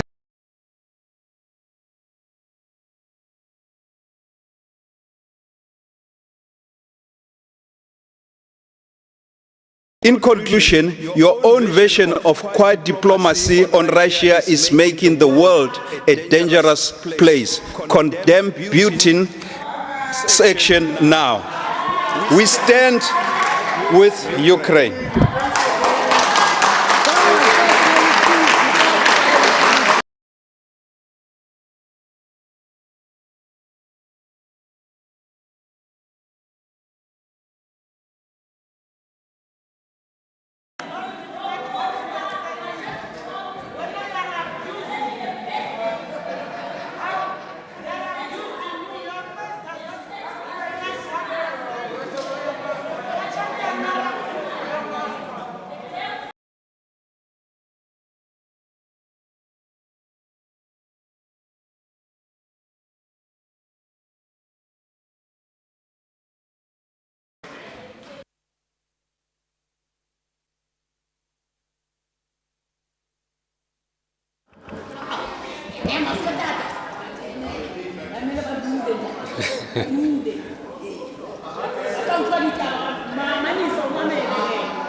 Honorable Mahuma Pelu, you have been called to the podium. You may proceed.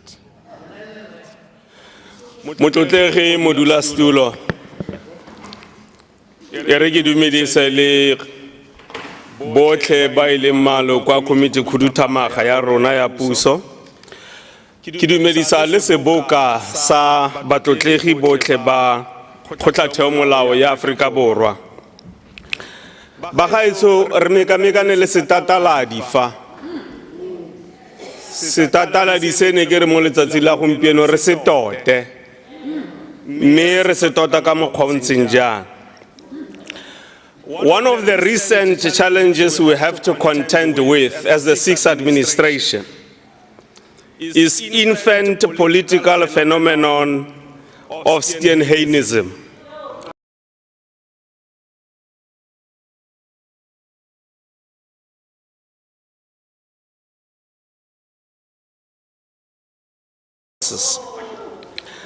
One of the critical memory lapses this Steenheinism philosophy severely suffers from is saying and doing things in a total disregard of historical contexts. It is inherently anecdotal. It has no capacity to comprehend both historical and dialectical materialism. That is why the DA et al. Will seek us to debate this matter in isolation from geopolitical objective and subjective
He said he's not responding to your question. You keep on.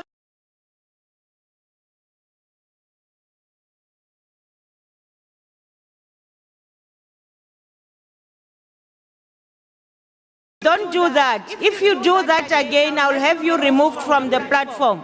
Proceed, Honorable Mahumapelo. Go botlhokwa go ba tsenya manokonoko modulasetulo.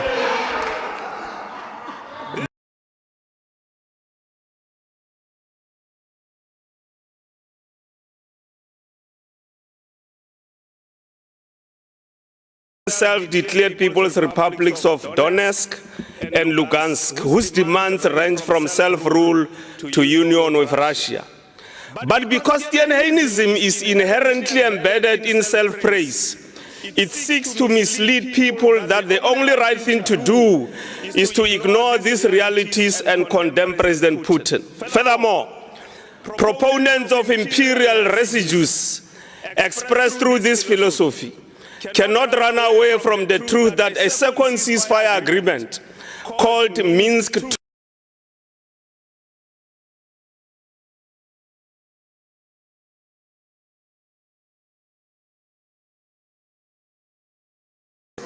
that we should try to take effort in exposing remnants of imperial ideas affiliation embedded in this parliament by re-emphasizing the point that South Africa's position during special UN Assembly voting process on the conflict of Russia-Ukraine is not neutrality. Our position can be described as having proven our principledness. Thank this you, means Honorable Mahumapelo. Thank you.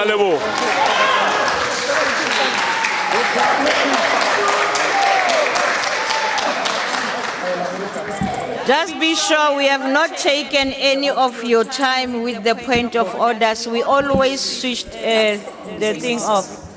Honorable Steenhuisen.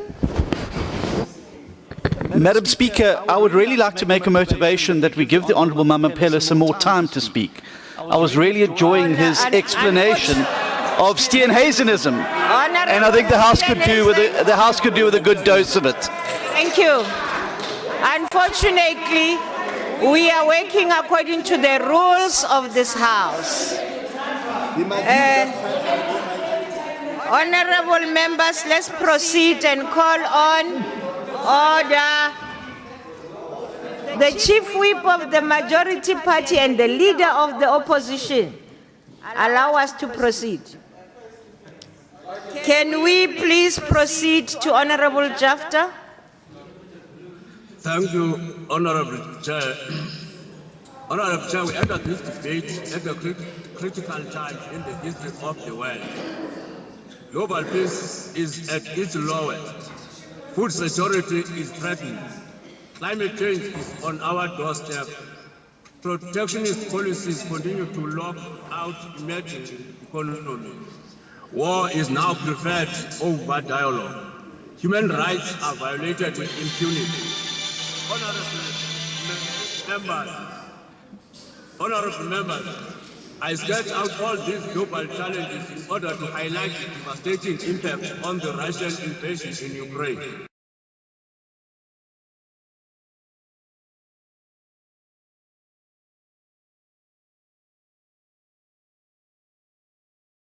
Sovereignty of states. The impact of this war to South Africa, to Africa, and to the globe was well articulated yesterday by the United Nations Secretary General. In his statement, he issued a stern warning that this war, I quote, is also an assault on the world's most vulnerable people and countries, so quote. Among these concerns was the impact of this invasion on the global food value chain, especially because the world's 45 least developed countries import at least 1/3 of their wheat from Ukraine or Russia. We also started reports from other international agencies and Future for South Africa, and Future for South Africa looks bleak. These are the facts we established, Honorable Chair. South Africa imports between 70% and 80% of the fertilizer used in its agriculture industry from, amongst others, Russia as the country's dominant trade partner. This means the agricultural sector will severely be affected by this war. This will in turn affect crop yield and the cost of food for consumers, as the demand for fertilizer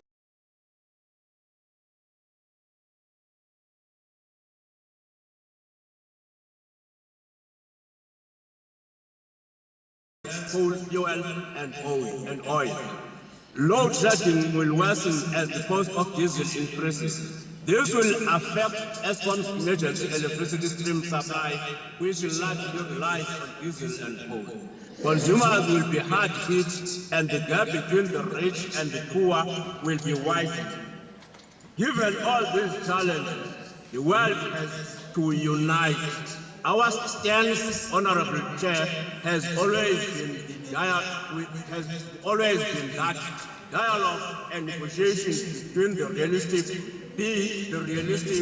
prompt and informed by our commitment to human rights, food security, and global peace. We urge all. Thank you very much, Honorable Chapter. Thank you. To advance the well-being of all citizens of the world. I thank you. Thank you. Honorable Madisha.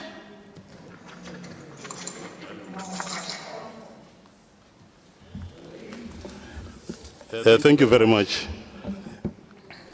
Honorable Chair. People of the world have risen to condemn the killings of the poor people in Ukraine and have even committed themselves as the international community to lay down their own lives to save the remaining people of Ukraine. As we speak now, more than to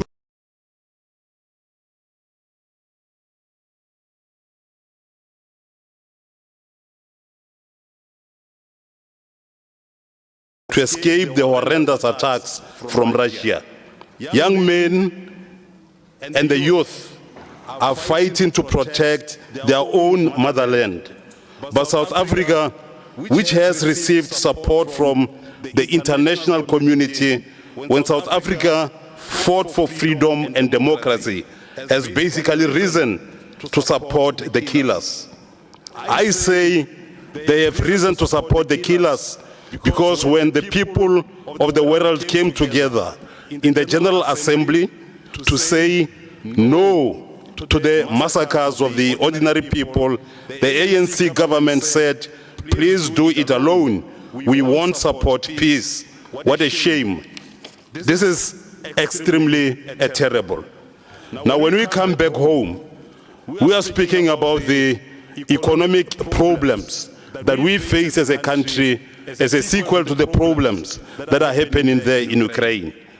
Sanctions and other forms of punishment declared on Russia by the international community will negatively affect South Africa and all her people. For example, fuel prices, the main driver of inflation, will negatively affect every South African. 2, agricultural businesses, inter alia, SABC, Miller, farms maintenance, food supply chain will be affected negatively. SWIFT, that is the Society for Worldwide Interbank Financial Telecommunication, from which Russia is now excluded, will also hit South Africa very hard. 4, whether South African government accept it or not, unemployment in South Africa will rise further. All this will, without doubt, lead to a lower GDP performance than in 2021. Even, for example, the 77 billion rand businesses South Africa has with Russia will be affected. 7, Russia's major banks have been hit with sanctions, and this will affect South Africa as well. I refer to, amongst others, VTB Bank, Bank Oak Ridge, OJSC, Novicom Bank, Ster Bank, etc. Now, these are the kind of problems which we are going to be faced with. And South Africa, what they have done is extremely evil. Thank you. Sithokoze.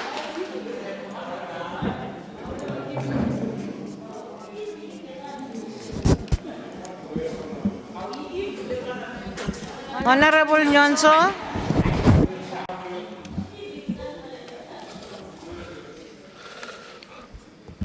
House Chairperson, honorable members, we are again assembled here to discuss the superpower conflict over their security and spheres of influence, based on the American Monroe Doctrine. In the 1960s, based on this doctrine, the United States President Kennedy forced the Russian President Khrushchev not to put any missiles or nuclear weapons in Cuba. The world at that time stood still, asking itself who will blink first. The Russians did. Today, Russia's Putin is attacking Ukraine in order to prevent Biden's America and NATO putting their weapons and nuclear missiles at its doorsteps. The PAC's long-standing foreign policy on the relations with superpowers is that we do not choose sides in their fight unless they affect Africa and humanity. It is clear that this fight will affect Africa and other poor nations of the world, in that the fight already has ensured that the prices of oil, petrol, gas have gone sky high, and inflation has also risen. We therefore take a stand and roundly condemn both America and Russia for threatening world peace, Africa and humanity's livelihood with a third world war, which is actually a European war over their spheres of influence. The PAC therefore condemns Russia and America's abuse of power and bully tactics which affect the lives and livelihoods of especially Africa and humanity, and call on them to stop immediately the war over Ukraine and negotiate peacefully what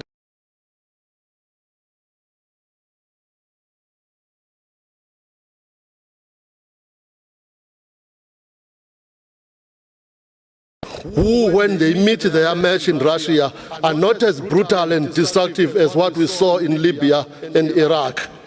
Finally, we call on the superpowers, including Russia and America, to do away with nuclear weapons, and the doctrine of spheres of influence between America and Russia must be abandoned. The Security Council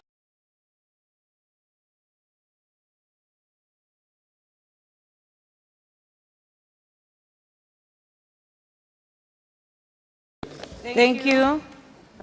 The Honorable Hendricks. Thank you, Honorable House Chair. Honorable House Chair, Al-Jamaa generally concurs with the position that was adopted by President Ramaphosa. Al-Jamaa agrees with meaningful engagement. It is time now for the invasion to stop, or at least a ceasefire and human corridors to be established so that more meaningful engagement can take place. Those who stand with Israel is quiet when Israel president is implementing President Ramaphosa's meaningful negotiation. Dozens of world leaders are involved in meaningful negotiations, including Turkey, at the request of NATO and America and Germany. So what we heard from the official opposition in the House today is all thunder but no lightning.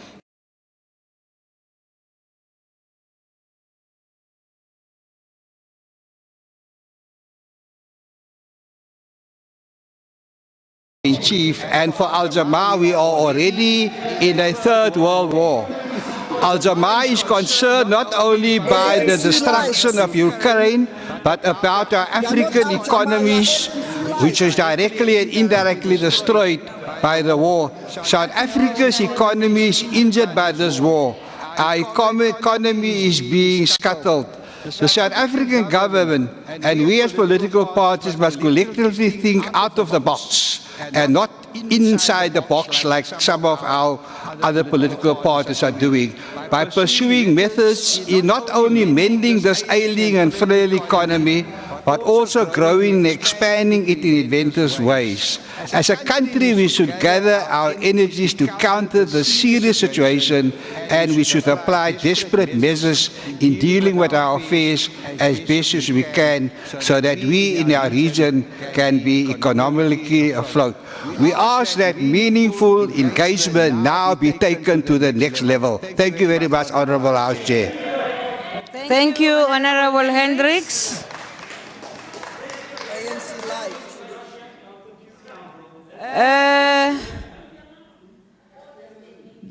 Is that Honourable Faber, please allow us to proceed.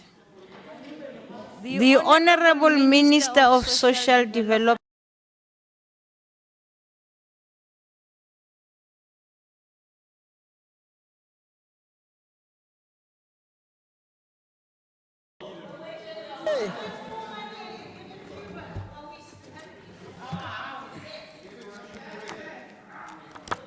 Thank you very much, Honourable Chairperson. Respectfully to the House, all members of the House, first and foremost,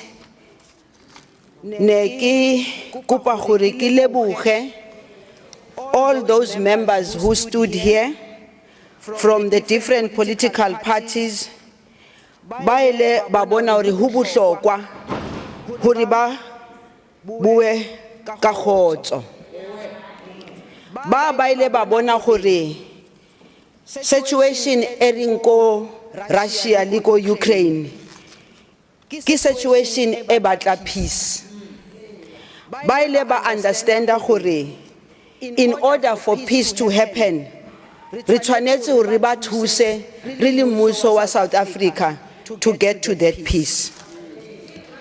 Standing here, Honourable Chair, I know that there are those who have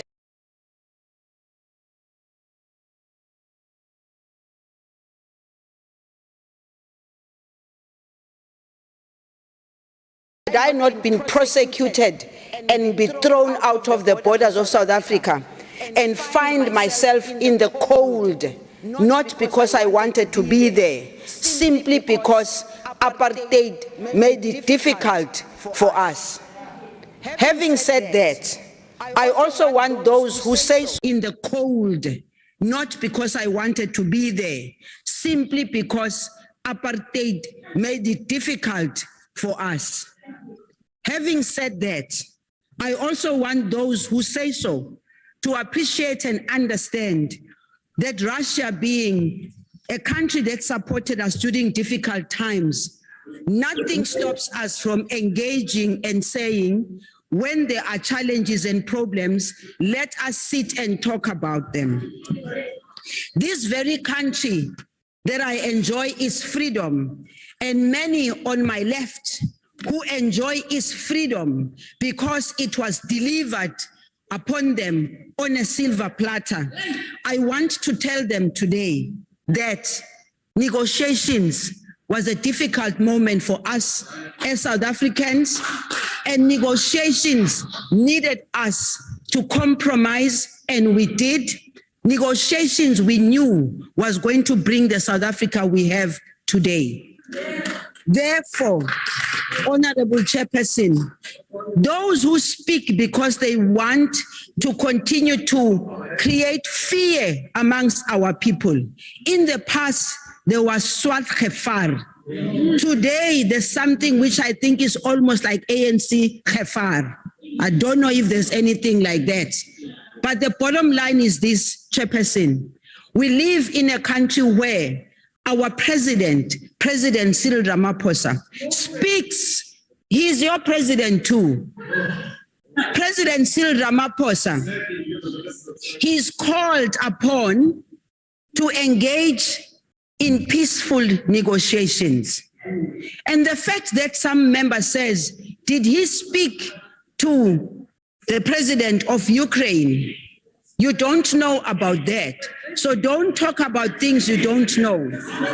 President Cyril Ramaphosa will speak to the president of Ukraine when the president avails himself to speak. Because this country called South Africa understood from the very beginning that negotiations is about two sides that are in a war or in a conflict. And in this particular case, I can assure you, honorable members, that President Cyril Ramaphosa will speak to both sides to make sure that both sides are brought to the table. What actually sometimes is surprising, Chairperson and honorable members, is that we took a decision to negotiate and we sat with people who we never thought we would sit with.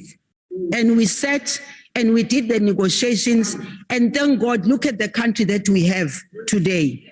So let me also indicate that we are driven to negotiations not because of anything.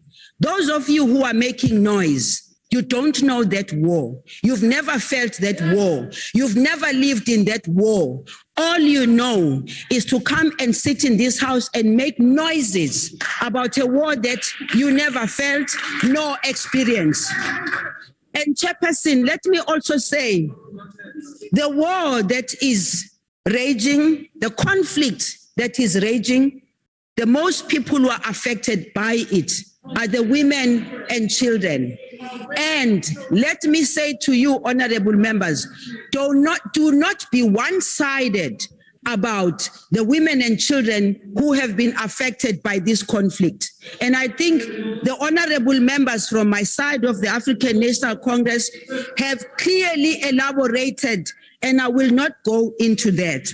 But what is important is this is going to affect us all, and therefore it's important for us to see where do we engage so that there can be peace.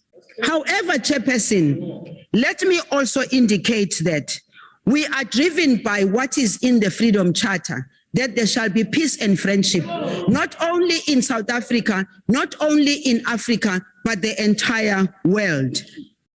And however, Chairperson, we are very conscious of the fact that approaching and treating the symptom of this conflict in isolation from underlying causes does not help to remedy the destabilizing situation into which we are being drawn. Instead, treating symptoms provide the opportunity for incurable cancers to spread.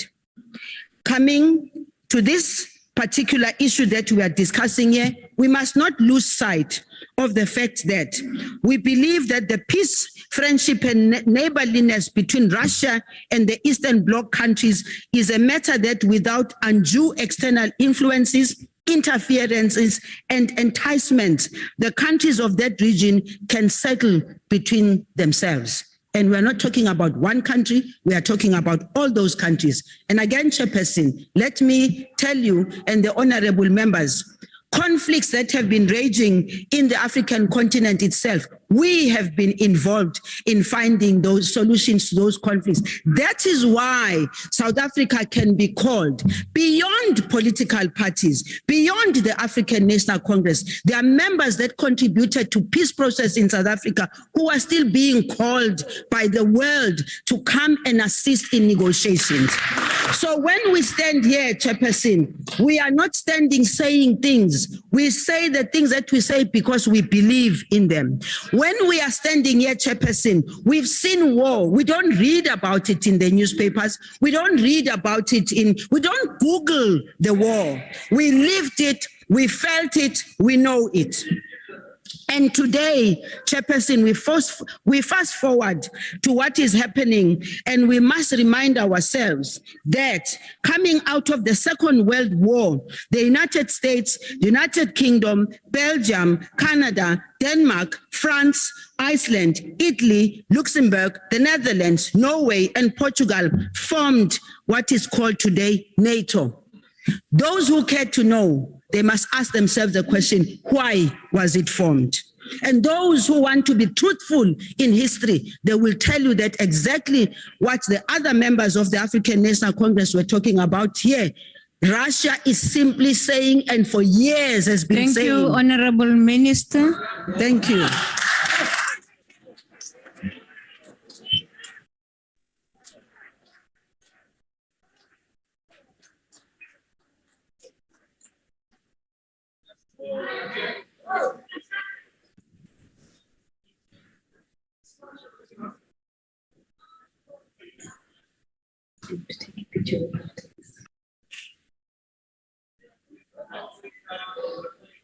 Honorable Cuthbert, please. Hey, Honorable Cuthbert, Assembly. Proceed, Honorable Kachalia. In 1939, Winston Churchill said, "This is no war of domination or imperial aggrandizement or material gain, no war to shut out any country of its sunlight and means of progress. It is a war viewed in its inherent quality to establish on impregnable rocks the rights of the individual, and it is a war to establish and revive the stature of man." 83 years later, after valiant attempts, many in vain, to uphold international law, this is where Ukraine finds itself with Russia's invasion. Without any plausible casus belli, employing a massive use of military force against civilians and the attempted hunting down of a legitimately elected government. Lamentably, the stance by our government, tardy, contradictory, placatory, and wet, now makes us party to a 19th century playbook on imperialism. A push to establish empire by any means, however brutal and destructive, and augmented by the methods and tactics of the KGB, Honorable Zulu. As in all wars, lies abound, and the grand lie that liberal values create the basis for the conflict of civilizations chimes well with this government and its communist allied party. It is a view that resonates with our government, defined by venality in its cozy relationship with Putin. And so to those who have spoken before, to appease and apologize to those who have attempted via much whataboutery, Honorable Sheikh and Hendrikse, to absolve themselves of a clear moral obligation, we say there comes a time when we must confront the current evil with a view to establishing an international order that says never again, and that uses this moment as a benchmark to address all transgressions, many of which in the past were unfairly predicated by might and the protection of spheres of influence. To the ANC and Honorable Zulu, tardy as they are now and tardy as they and the SACP were in support for the war against Nazi Germany until Mother Russia entered the fray, and who are now complicit by virtue of an absence of a clear denunciation of Putin's imperialism, best you listen, because there comes a precipitous moment in the life of every nation that calls for courage and honor. Do the right thing. The world is watching and history will judge. Infantile references apart, from an economic perspective, South Africa exports more to Swaziland and Lesotho than to Russia. So Honorable Mahumapelo, who was fired from his province, be Putin that in your samovar and drink it. You have been schooled by Steenazianism, which is an ascending philosophy. Now go and do the right thing, for God's sake.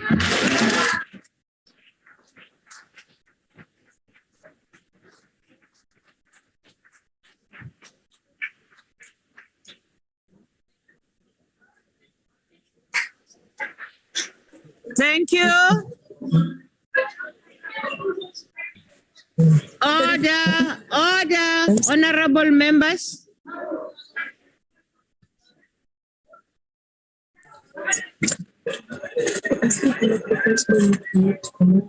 Order, order, honorable members. I'm now inviting the Deputy Minister of Finance, Dr. Masonto. Madam Speaker, honorable members, in his address to the House last week, the Finance Minister briefly remarked on the likely impact of the conflict between Russia and Ukraine on our fiscal framework and revenue estimates. Today, we elaborate on the likely impact of the conflict on our overall economy as per the aim of today's parliamentary session. Let me start by saying that we are deeply concerned by the loss of lives, the humanitarian impact, and the forced displacement of people as a result of this conflict. We also recognize the effects of the conflict, which will not only be felt in Ukraine and Russia, but across the world. We therefore reiterate the call for silencing of the guns and a return to a meaningful dialogue, negotiation, and compromises. This conflict carries with it significant risks for the global and the local economy, both of which are yet to be fully realized. The conflict will significantly intensify some of the risks that we've already highlighted in the Budget Review 2022. The following are the three main channels through which the South African economy will be impacted by this conflict. The first is the prospect of persistent supply and demand shocks and imbalances, which risks driving inflation higher and tightening financial market conditions. On the supply side, as other honorable members have already indicated, already there have been sharp increases in the price of crude oil, maize, wheat, and sunflower oil due to supply side disruptions. This is the logic of supply and demand. Where there's low supply and high demand, the prices always increase. Again, as other members have said, higher fuel prices will add to inflation, which will in turn reduce the disposable incomes of consumers at the time when they are already struggling with the negative impact of COVID-19. Local fuel prices have risen to more than 21 rand per litre for the first time ever in March. This is unprecedented and has a potential to completely disrupt our economic recovery efforts. This, Madam Speaker, makes the work that we have embarked on with the Department of Minerals, Resources and Energy to review the approach to fuel pricing an urgent exercise. We are working tirelessly to complete the work as soon as possible. We cannot make any hasty decisions, as any changes we make on fuel pricing will have a lasting impact on the industry and the broader economy. In the meantime, we encourage those industries that qualify for the diesel rebates on the fuel and on the road accident fund to apply for the facility. The adverse effects of the developments in Ukraine have not spilled over to South Africa significantly, with the rand having depreciated only by 1.3% in the wake of the conflict. The changes in the global growth outlook may impact South Africa through the outlook for our main trading partners. Current predictions indicate that the impact of the conflict will lower the overall global GDP by around 0.2% this year, but the impact on each region will vary. The second channel through which the South African economy may be impacted relates to our trade links with the rest of the world. While direct trade between South Africa and Russia, as well as between South Africa and Ukraine, is not substantial, the shock to the global trade will have an impact on the demand for exports as well as import prices. Less than 1% of South Africa's exported goods are destined for Ukraine and Russia combined. On the other hand, import flows from both countries is also less than 1%. The bulk of South Africa's exports to Russia are agricultural, mainly citrus and other fruits, while imports are dominated by copper, wheat, and agrochemicals such as fertilizer. The citrus industry exports approximately 7 to 10% of the South Africa's production to Russia. As such, the consequence of the conflict and the sanctions on Russia may pose some risks to the delivery and payment of these volumes. I understand that the Department of Agriculture and Rural Development is working with the industry to consider alternative markets should the conflict persist. Despite the identified risks, there's potential improvements in South Africa's export commodity performance to fill in the demand for primary commodities.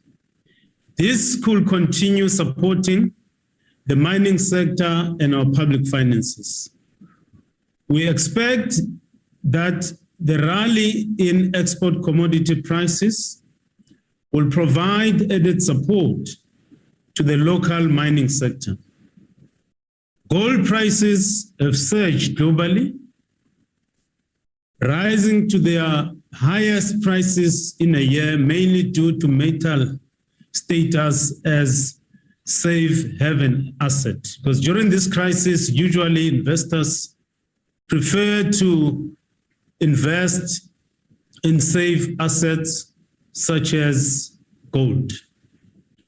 We've also seen a resurgence in palladium and rhodium prices supported by the easing of the supply shortages that hit the automotive industry in 2020 and 2021. The third channel through which South Africa could be affected is via the financial links. Madam Speaker, although we are concerned about the impact of the conflict on capital flows into the South African economy, our trade and financial links with both nations are relatively small. This is expected to provide consideration insulation against the trade and financial shocks caused by the ongoing conflict. Although South Africa's sovereign risk is likely to increase, the potential depreciation in the domestic currency is expected to boost our export and contribute towards improvement in the current accounts. The economic consequences will be severe for Ukraine and Russia and significant for Europe. But unless there's a serious escalation, the effects on the US, China, and most of the emerging world will be limited. With the situation still developing and fraught with uncertainty, it's not easy at this stage, Honorable Madam Speaker and honorable members, to fully quantify the potential impact of the conflict. What we can do in the meantime is to protect ourselves from this external uncertainty by maintaining a balanced framework we propose in the budget. Madam Speaker, it is prudent for me to emphasize what President Cyril Ramaphosa has already said, that any resolution to the conflict and the resulting peace agreements must be grounded in diplomacy, dialogue, and mediation.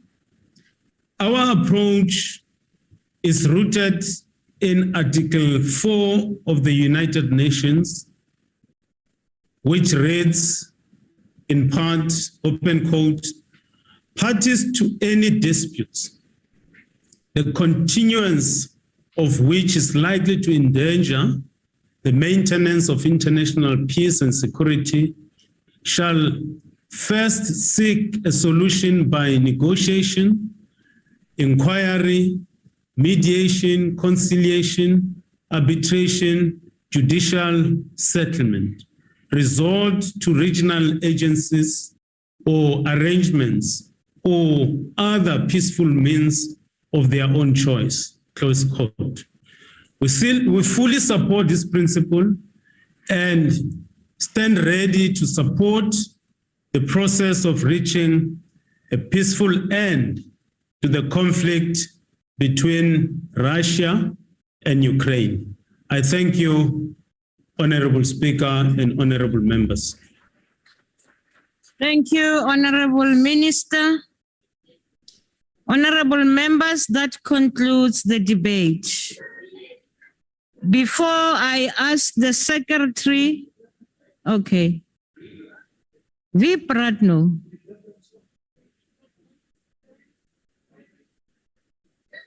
Ekes Dibas. Honorable members, before we proceed to ask the Secretary to read the second order, I must just say before time that all the whips, please prepare for your members, because according to section 196(8)(a), even if you agree or not agree, you have to record your support. So as there will be declarations and all, please make sure that all your members have logged in. As we proceed, and I ask the Secretary to read the second order. Recommendation of candidates for appointment by the President to serve as commissioners for Public Service Commission. I will now call the Honorable James to take the podium and introduce the report.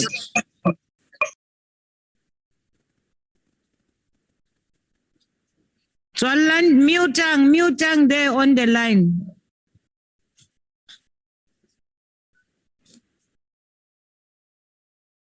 Oh, it's muted here.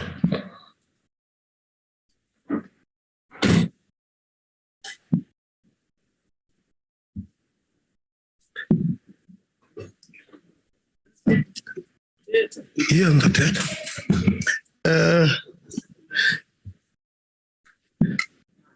Madam Chairperson, as the Portfolio Committee on Public Service and Administration,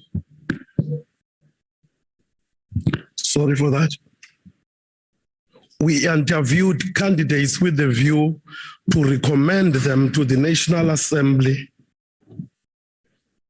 and ultimately for the President of the Republic to endorse, and the same by the National Assembly.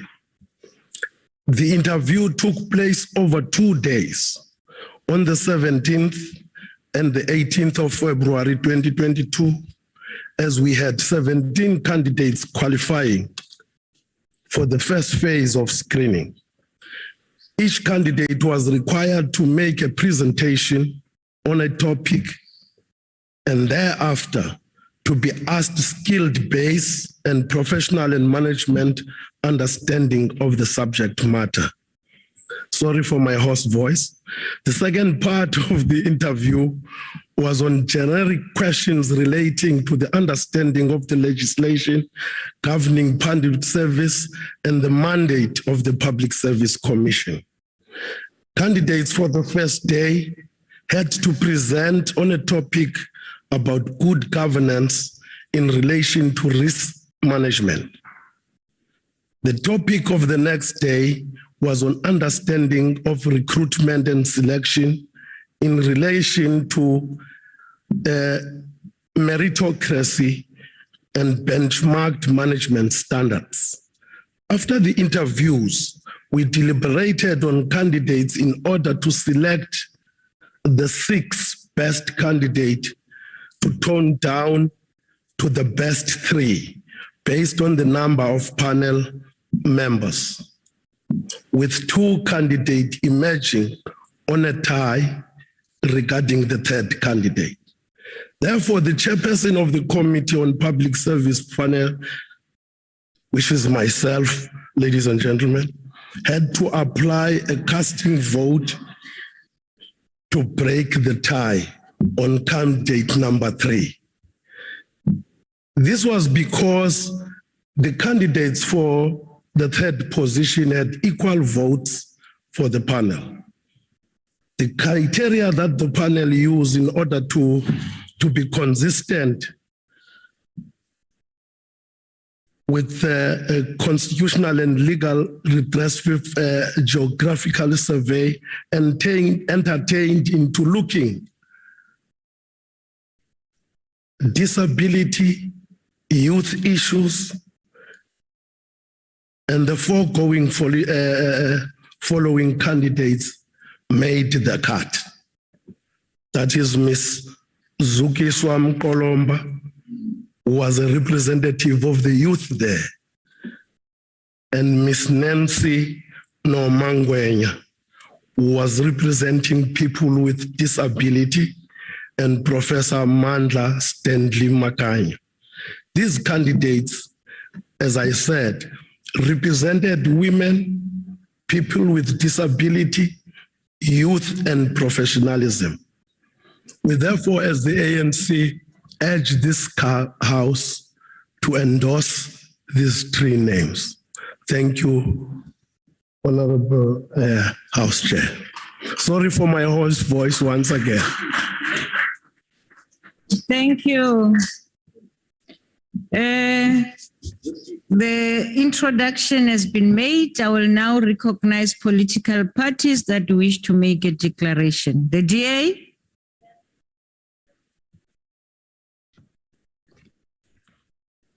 House Chairperson. House Chairperson, Chapter 10 of the Constitution, more specifically Section 196, subsection 3 of the Constitution, places a positive obligation on all organs of state to protect and safeguard the independence, impartiality, dignity, and effectiveness of the Public Service Commission. The organs of state that the specified section of the Constitution places this positive obligation on include, amongst others, Parliament, its parliamentary committees, more especially the Portfolio Committee on Public Service and Administration. House Chairperson, the filling of these vacancies at the Public Service Commission presented the committee with a first-rate opportunity to live up to and honor this constitutional obligation by ensuring that these vacancies, that the candidates that the committee recommends for these vacancies were those of only the best performing candidates in the interview process. Regrettably, though, House Chairperson, the committee was unable to live up to and honor this constitutional obligation as the ruling party used its majority membership in the committee to recommend candidates that it had selected prior to the interviews being conducted and concluded. We were once again, House Chairperson, as opposition parties used by the ruling party to lend legitimacy and credibility to a process, the outcomes of which the ruling party had already predetermined through its entrenched practice of cadered deployment. Interviews, House Chairperson, are probably the most telling and important aspect of any selection process, given that they enable one to look beyond a candidate's curriculum vitae in determining if a candidate's skills, knowledge, and experience truly match or meet the requirements of a given vacancies. Therefore, House Chairperson, if we go by the performance of the 17 shortlisted candidates in the interviews, we are far from convinced that the recommended candidates were undeniably the best performing candidates. Stronger and better performing candidates, House Chairperson, were conveniently relegated by members of the ruling party to the bottom of the list of candidates that were identified as the best performing in the interview process.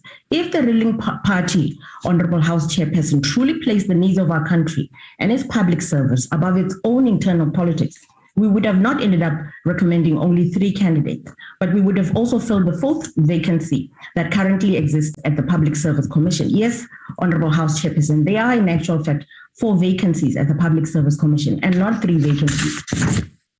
This effectively means, Honorable House Chairperson, that the Public Service Commission has only 1 commissioner at a national level. And up until this report passes parliamentary muster, the PSC does not correct. The 4th position, Honorable House Chairperson, has been vacant since 2019 when members of the ruling party in the committee recommended the disgraced former mayor of Umsunduzi municipality to serve as commissioner. The report recommending this particular candidate was considered, Honorable House Chairperson, on 2 separate occasions by this August House. However, in the face of DA opposition, it was unable to pass parliamentary muster and receive the 2/3 majority required for it to be adopted by the House. Today, I can confidently say, Honorable House Chairperson, that the report, which has been sitting with this August House for almost 3 years, has now lapsed. As such, in filling these vacancies at the Public Service Commission, the committee was also afforded with the opportunity to stabilize the Public Service Commission and ensure continuity in its work by recommending 4 competent candidates instead of 3 unsuitable candidates from the pool of the candidates interviewed. House Chairperson, had the committee recommended 4 competent candidates instead of 3 unsuitable candidates, it would have also saved Parliament the cost of once again conducting interviews for the 4th outstanding vacancy. In 2019 alone, Honorable House Chairperson, Parliament spent approximately 106,000 in advertising for a single vacancy in the Public Service Commission in 3 major national newspapers.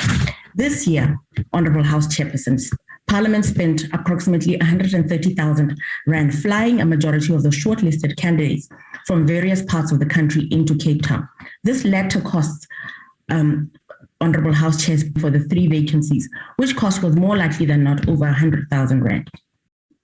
House Chairperson, we had generally hoped that in the face of the numerous and debilitating challenges that the public service is currently facing, the ruling party would prize competency and merit over cadership when it came to identifying the best candidates for these vacancies.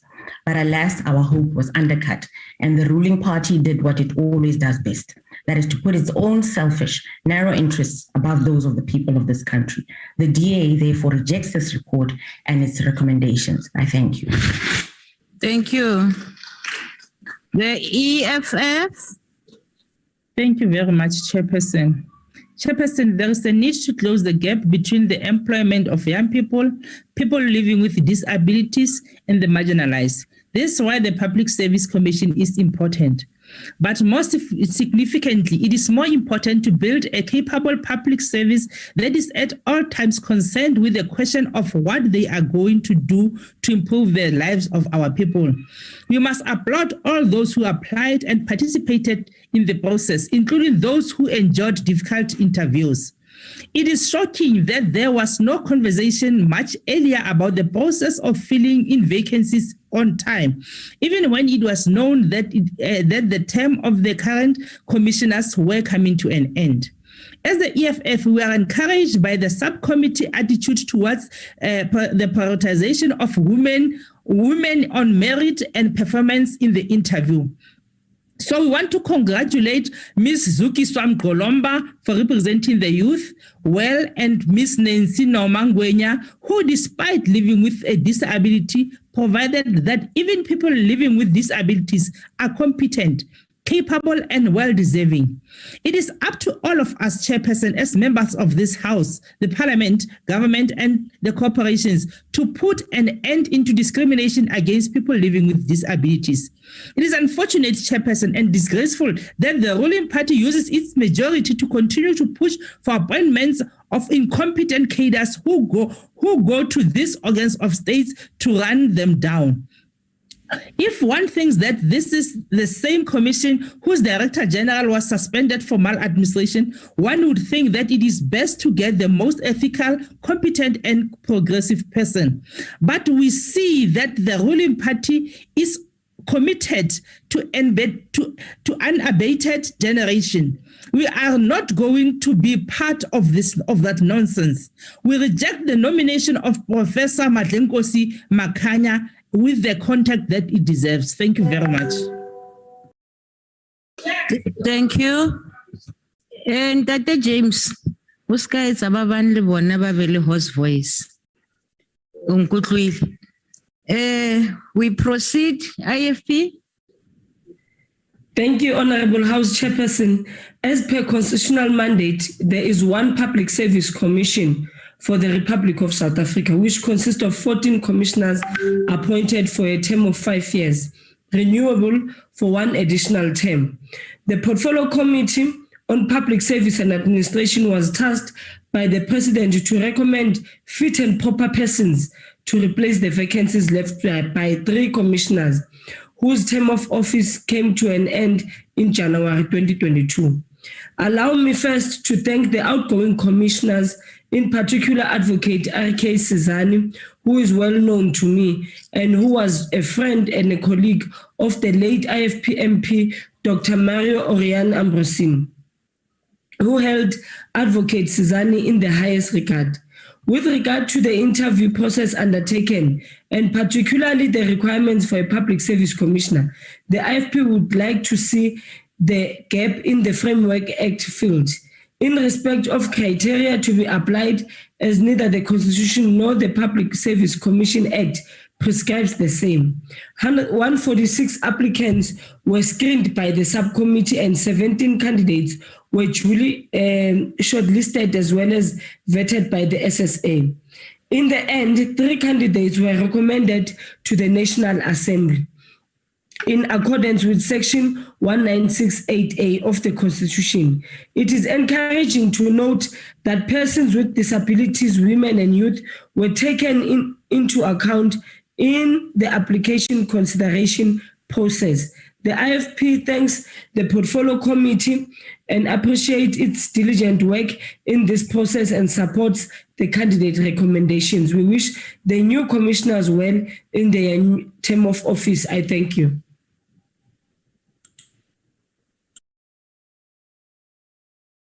Thank you. FF Plus. No declaration, House Chair. Thank you. ACGP.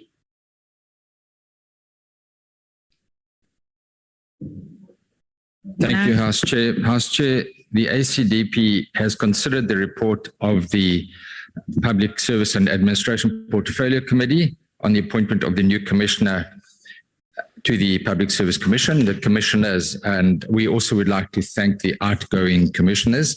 Now, we all know, as previous speakers indicated, that the Public Service Commission is a crucial independent institution deriving its mandate from sections 195 and 196 of the Constitution and is vested with custodian oversight responsibilities for the public service. So the key aspect was the issue of good governance. It was to ensure that fit and proper persons are appointed, and we are not part of that committee, but we appreciate the work that was done. Now, a number of concerns have been expressed, and it has often been my experience over many, many years that you will go through a nomination process, you'll go through shortlisting, you'll go through interviews, and it does appear that a very extensive process was followed. 146 candidates, nominations were received, 17 shortlisted, and then interviews and certain issues were raised with those, and eventually 3 candidates were nominated. Now, the question, of course, is whether these are the best possible candidates, and it's difficult to judge having not been part of that. But one has to bear in mind, firstly, the inclusion of disability, inclusion of youth. But it is a concern to us if then one notes the objections that were raised that these were not necessarily the best possible candidates. And when one has regard to the great challenges faced with the Public Service Commission and the findings that have been made about widespread state capture and corruption, often facilitated by those public servants, then the appointment of commissioners is even the more so crucial. We are also deeply concerned about the issue of the fourth vacancy not being filled. Now, this does not make any sense to us. We do not understand why this whole process has gone through, why you have 146 people applying, why you have extensive interview process, and then why only 3 and not the 4th nomination is then brought to this House. So from our perspective, we are deeply concerned about this report. I thank you. Thank you.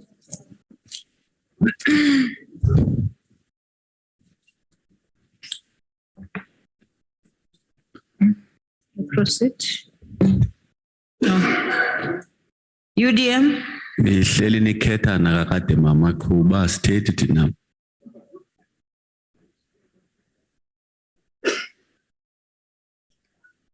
Honorable Kwankwa, what are you saying?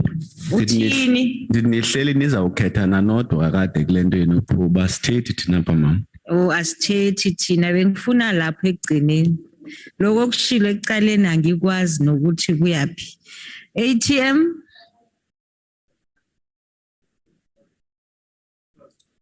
Good. House Chair, we have no declaration. Thank you. Thank you. NFP. Thank you, House Chair. The National Freedom Party notes and welcomes the report of the Portfolio Committee.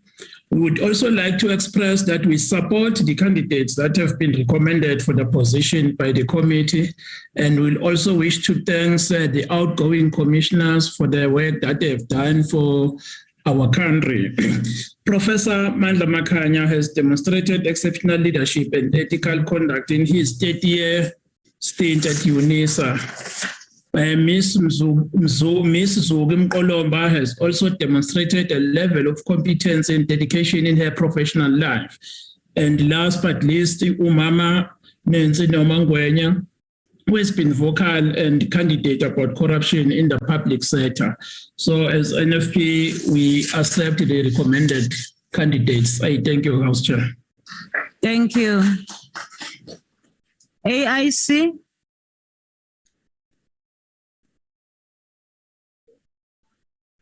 Cope. PAC.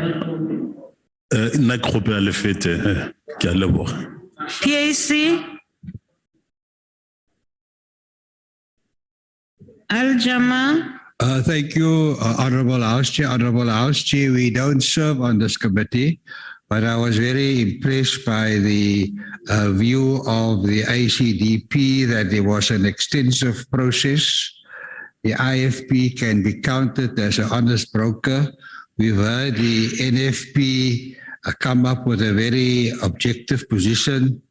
We've heard from other parties about cadre deployment, which is now a stuck record in this parliament. So Al-Jama will support the report. Thank you. The last ANC.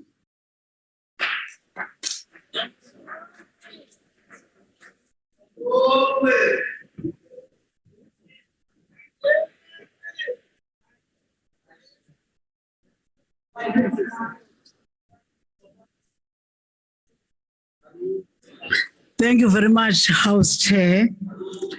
Honorable members, the ANC moved in support of the Public Service Commission report and thank the outgoing commissioners.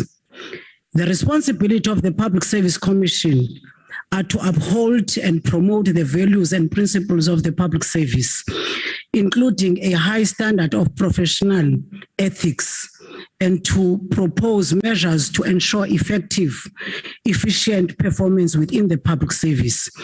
To enable such practices to prevail in the public services, there ought to be commissioners that comprehend the mandate and functions of the Public Service Commission. This requires commissioners to be fit and proper.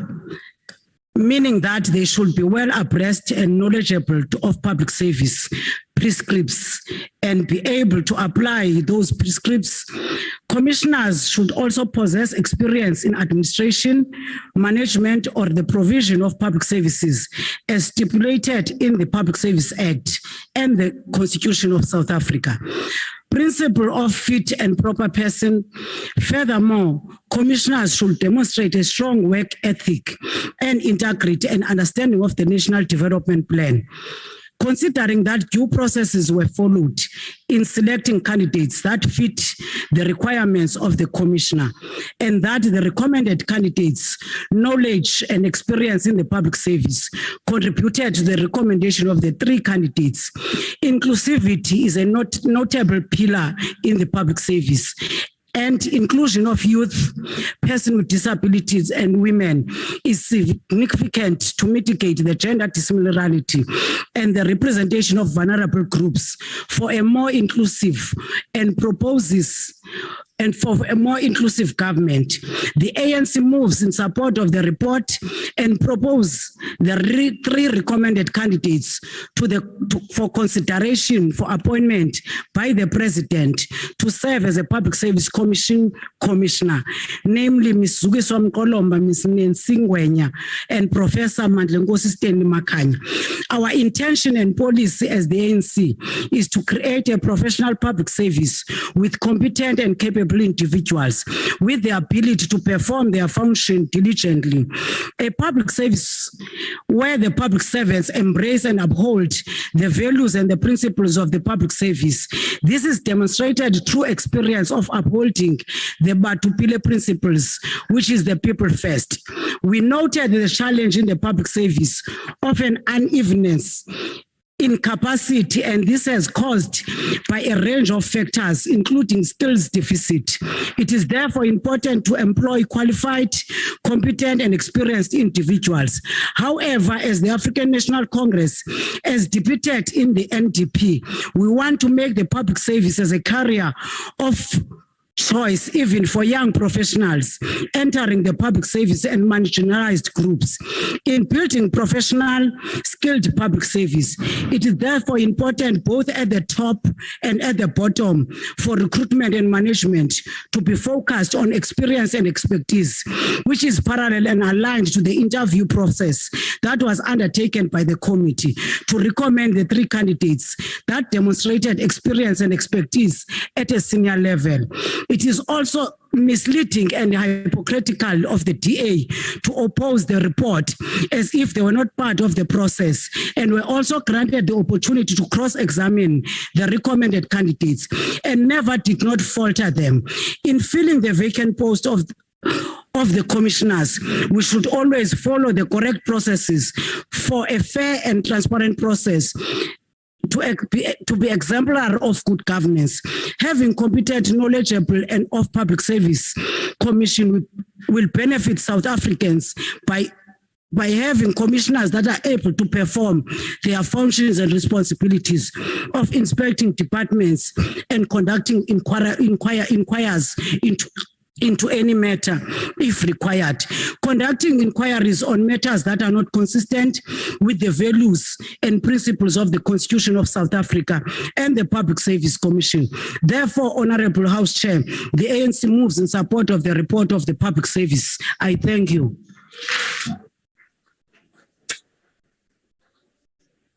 Thank you very much. Honorable members, the question before the House is that the following persons be recommended for appointment to the Public Service Commission: Ms.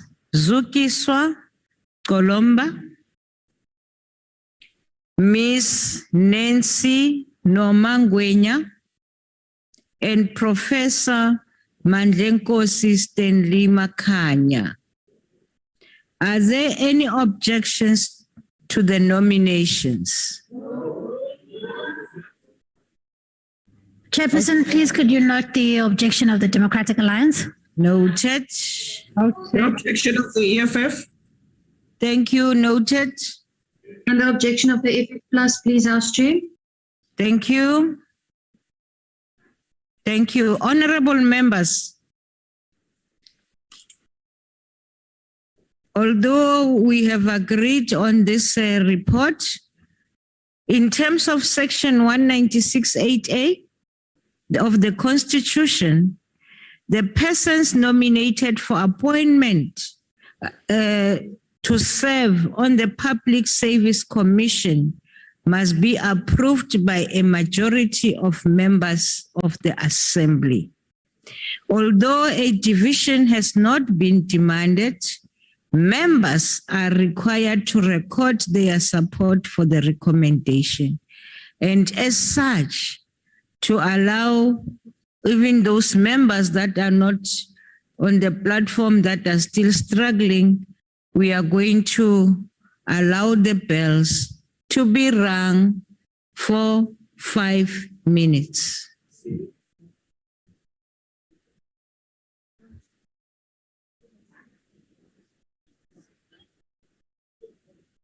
Recording stopped.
Recording in progress.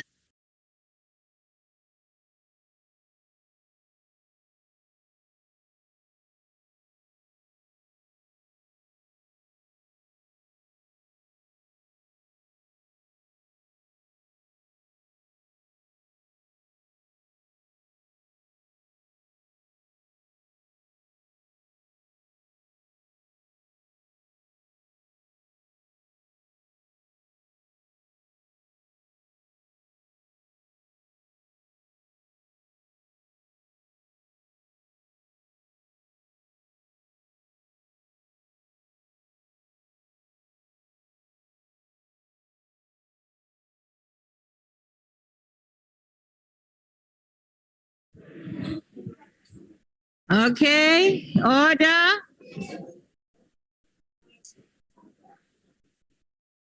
Order, order, honorable members.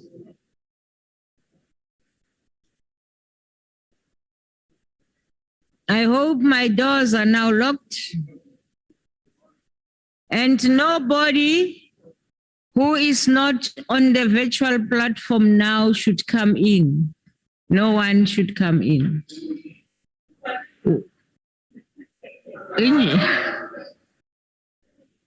Vote le Mam Kaun. Honorable members, order.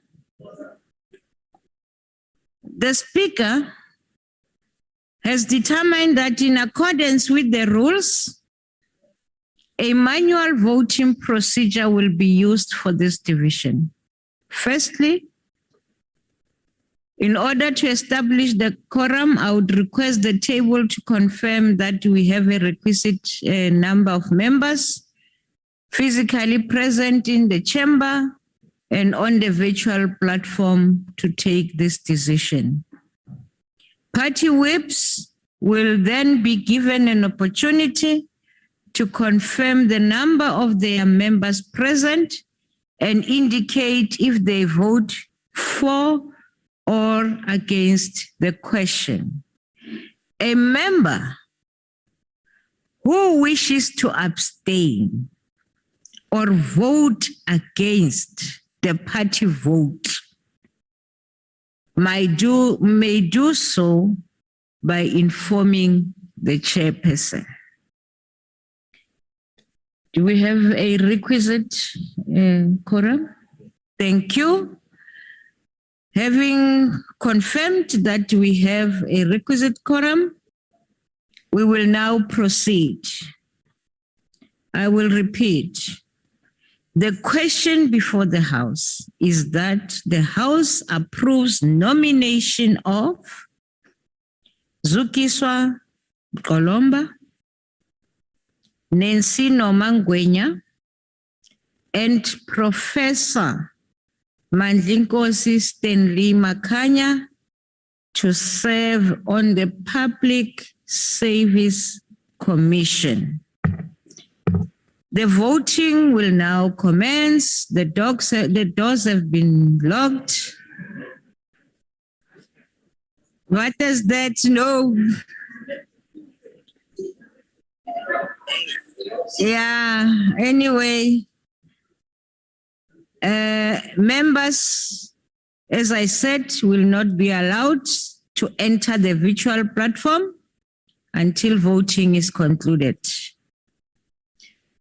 Whips, you should confirm the number of your members on the platform, and I will be working with the service table to confirm that the numbers that you are reading out of those on virtual correspond with those that ICT have. Those numbers must correspond. If they say no, they say 32, and here we see 30, we will go down to 30. Thank you very much. Puji, I wish you could, are you on the, okay. Because you must assist me with, with the counting of numbers. Thank you. I will start with the ANC. What is your vote, Honorable Chief Whip? Thank you very much, House Chair. House Chair, the ANC in physical attendance here in the chamber were 28. On a virtual platform, online, we are 176, totaling up to 204. We vote in full support of the three candidates. Thank you. Thank you. The DA? Thank you, House Chair. In the House, we have 14 members. On the virtual platform, we have 60 members, totaling 74 members who are voting against this report. Thank you. Thank you. Yeah. EFF? Thank you very much, House Chair. In the House, we are 1. On the virtual platform, we are 34 and we are voting against. Thank you. IFP? Thank you, Chairperson. We are 2 here, and I am told 5 on virtual, so it's 7 voting in favor. We will confirm because you are told. FF Plus? Thank you, House Chairperson. We are 2 in the House, 7 on virtual, that's 9 voting against. Thank you. ACGP? 3 on virtual, 1 in the House against. Thank you. UDM? Well, 50% attendance record in the House, voting in favor.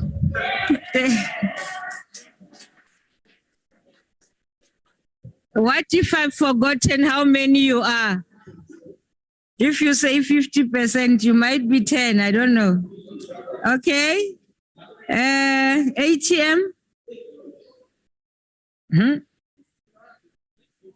Good.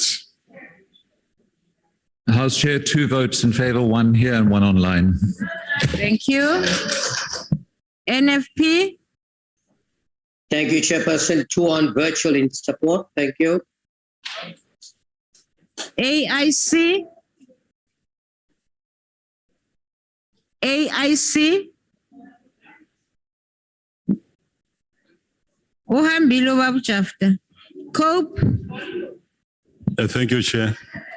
1 in the House in support. Thank you. Al-Jama? 1 in the House in support. So you are 100%. That's 50. Thank you. Thank you very much. Honorable members.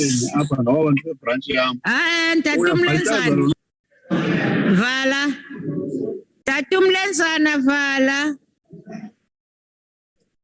Honorable members, is there any member that wishes to abstain or vote differently from their party? None. Thank you. That means the voting session is now closed. Thank you. I will await the result, the outcome.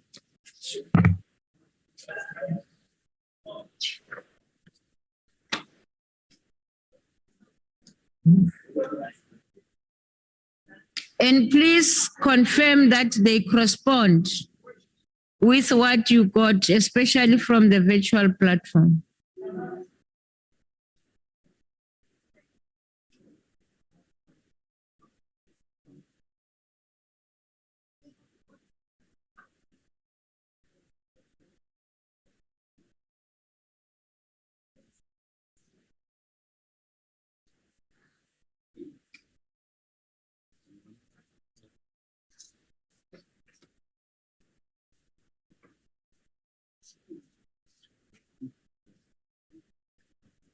Okay.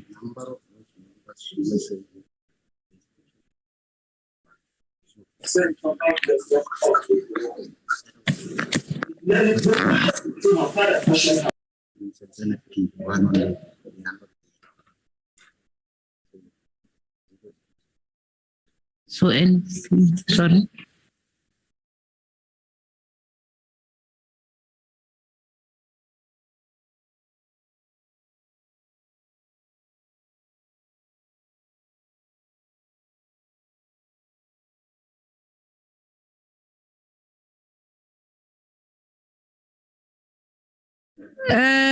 Honorable Sheikh Imam, unfortunately, you are left alone on that virtual platform, so we'll have to deduct one from your countings. Thank you very much. Honorable members, no abstentions. The noes is 122 and the yes is 216.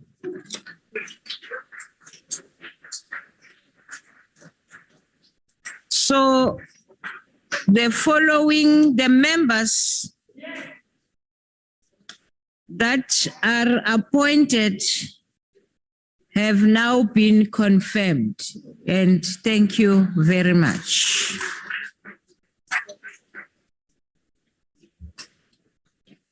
Okay. We proceed now and ask the secretary to read the third order. Consideration of report of Joint Standing Committee on the Financial Management of Parliament on Parliament of Republic of South Africa's 2020-21 annual report. The Honorable Mabi. Thank you very much, Honorable House Chair. Let me start by welcoming the unqualified audit outcomes with no material findings, which the Parliament has sustained for the past consecutive 7 years. This is since 2013-2014 financial year. This clean audit is accompanied by non-incurring of material irregularities, which are irregular expenditure and unauthorized expenditure. In a sense, Honorable Chair, for the entire previous Parliament, finances were managed prudently. The sixth Parliament is still continuing with this sterling performance thus far. I hope, Honorable Chair, that the sixth Parliament will continue with this excellent performance throughout. Further, the committee is pleased with the efforts to increase public access to Parliament business and activities, particularly through and broadcasting with Centec and National Community Radio Forum. In addition, the committee noted the efforts to acquire licensing for an exclusive television channel. This effort should be accelerated so as to ensure that all citizens have equal access to information about participation in Parliament business and processes. Honorable House Chair, there are more number of noted pockets of excellence. I could have mentioned if time was on my permitting, but I thought that these ones are worth noting. Honorable House Chair, having said so, there were some concerns raised by the committee with regard to the annual performance of Parliament for 2020-2021 financial year. And they include, amongst others, the committee has since raised its concern about the effectiveness and proper functioning of the constituency offices. Therefore, the committee welcomes the proposal to perform an audit of constituency offices to ascertain where they are situated, their effectiveness, and how they may be resourced to ensure that they play their role as far as connecting citizens to Parliament. Honorable House Chair, the committee noted with concern that Parliament has failed to meet targets related to Hansard, policy advice, and procedural advice since the 2018-2019 financial year. Yet, the current non-achievement for 2021 financial year is ascribed to the impact of the lockdown. This cannot be convincing reasons for the non-achievement of these indicators, taking into consideration that the fact that these indicators were consistently not achieved even before the breakout of COVID-19. It is therefore on those grounds that the committee recommended that it should be provided with a detailed report on the performance in the sub-indicators of the last 5 years, including mitigation plans that were put in place to ascertain whether or not those plans were implemented for each year. Honorable House Chair, there are standing challenges which Parliament experiences. These are unfavorable financial position, which is due to the medical aid contributions of members of the legislature, which is the liability carried by Parliament. This responsibility distorts Parliament's baseline and negatively impacts on future allocations. Further, the perpetual dwindling of the budget of Parliament has led to the reprioritization of the spending and targets. This has left other important activities and programs without adequate budget and as such could not be implemented. If this is not addressed sooner, it has a potential of threatening the ability of Parliament to execute its constitutional mandate. For both challenges, the committee has since recommended that the executive authority and the Minister of Finance should find a constructive solution to the budgetary challenges, which will ensure that Parliament can deliver on its constitutional mandate. I thank you, Honorable House Chair. Thank you, Honorable Mabe. As there is no speakers list, I will now recognize the Chief Whip of the majority party. Ke a leboha modulasetulo ke sisinya hore ntlo ena e amohele tlaleho ena. Ke a leboha. Re a leboga. Ka tsitsinyo e entsweng, I will recognize parties that needs to make a declaration. The DA.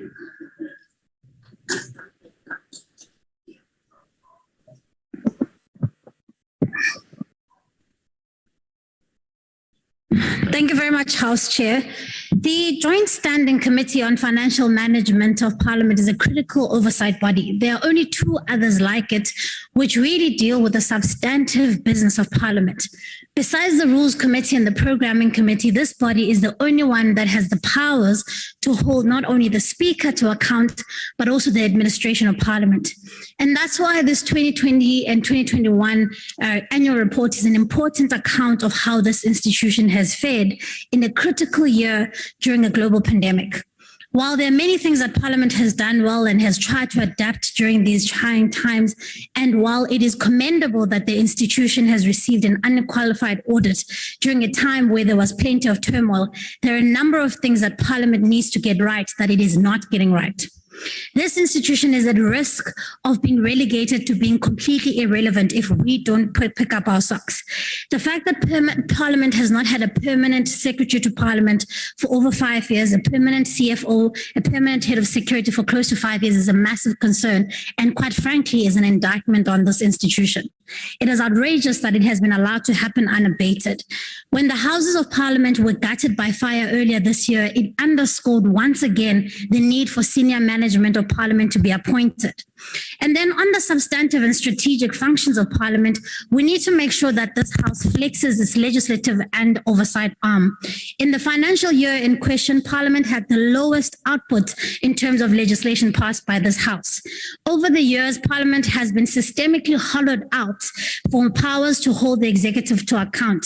There's been a closing of ranks by the governing party, shielding the executive to account. It is a well-known fact that there are ministers who come to portfolio committees, make presentations and be selective about which answers they provide. There are serial offenders of ministers who don't answer questions in the House, and therefore this joint standing committee needs to find a way to measure the substantive output of Parliament and not just by counting meetings held and people who were in attendance. attendance. In this current financial year, this Financial Management Committee needs to lead the charge in ensuring that we rebuild Parliament. The first order of business is getting this House back to work fully. We need to develop a medium and a longer term plan to ensure that the Houses of Parliament are rebuilt again.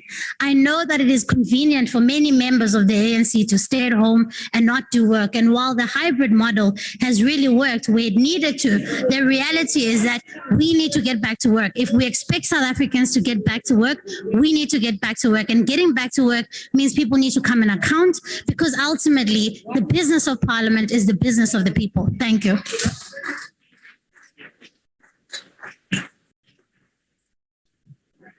EFF.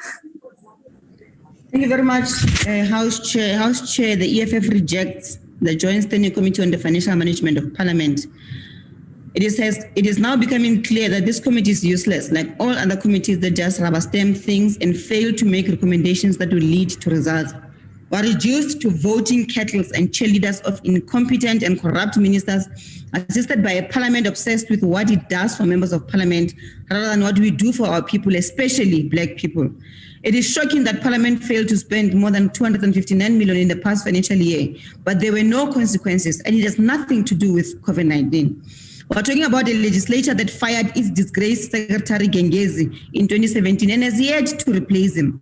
Instead, we rely on an acting secretary. How are we going to tell organs of state to fill critical positions when Parliament failed to replace a secretary for almost 5 years? We're talking about a Parliament that adopts reports well after effects. There is no alignment between Parliament and the budget process. As the EFF, we maintain that Parliament must relocate to Tshwane, a more central, practical, and accessible location for the majority of our people.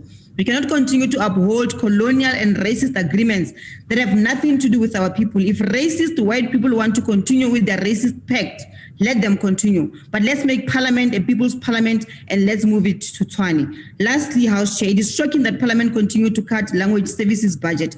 For the last 5 years, we have constantly raised the matter of the importance of language services. Members of Parliament and our people in Messina, Metsimaholo, Pitirisulo, Ansosobe, Tsolo, Guguletu, and Uppington want to watch Parliament and hear their own languages. We want translation across all 9 languages so that Bongkhono and Tatemogolo can hear us when we speak the same way colonizers hear us clearly here in their country and the international community.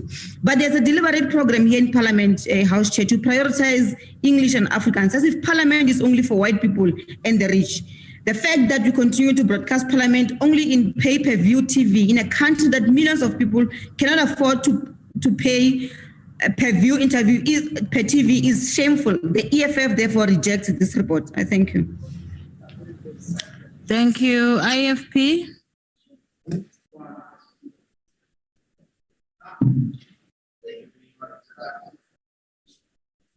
Thank you very much, Honorable Chairperson.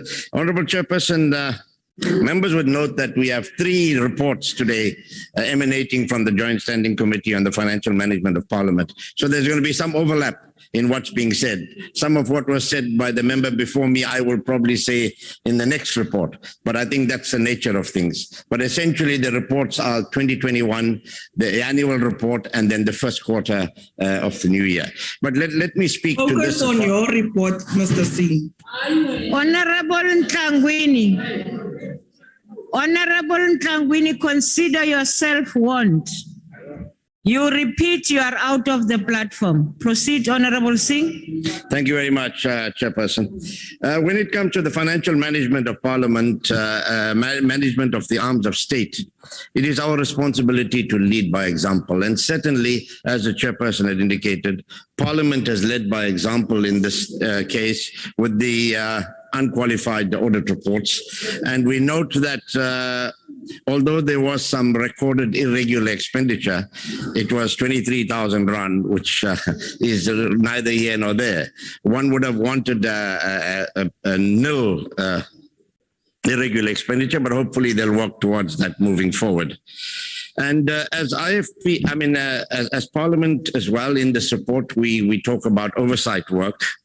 And additional oversight will mean additional reporting. And whilst we welcome this mechanism of oversight, as a means of interacting at the coalface with communities, it will be important to ensure that oversight reports are produced timeously and contain practical, actionable recommendations. Very often, and not so much us here in this chamber in the NA, but in the NCOP, there are road shows, but even committees go out. And by the time those reports get tabled here, whatever action needed to be taken in the community has been overtaken by events. So we need to make sure timeous reports and we take action. We can have road shows, but we do not show up again as members of parliament.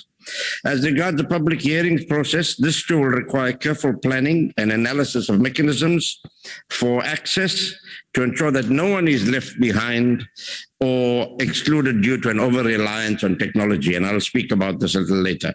Three outstanding issues that we have is PARMED, the whole issue of the PARMED contribution for those members who've left not only the National Assembly, but provincial legislatures are being carried by our budget here. And this is something we need to address very, very seriously. The next is the issue, and I think very few members want to raise this, is the issue of the Remuneration Commission. And it's a matter of concern, and normally we don't want to speak about ourselves and our own salaries and our own benefits, but it's time we speak up, because I believe that that commission is not doing justice. And we've got a judge heading that commission. Each time the president and all of us change that to have a retired judge to chair that commission to look at our own remuneration. And lastly is the flight tickets for ex-members of parliament. If one of us have to leave tomorrow, you'll get 4 economy tickets, but yet a minister and his wife and even a weekend special minister will get 48 business class tickets and his wife gets 24 tickets. So these are issues that we need to look forward, look at moving forward. The IFP accepts the report. Thank you. Thank you.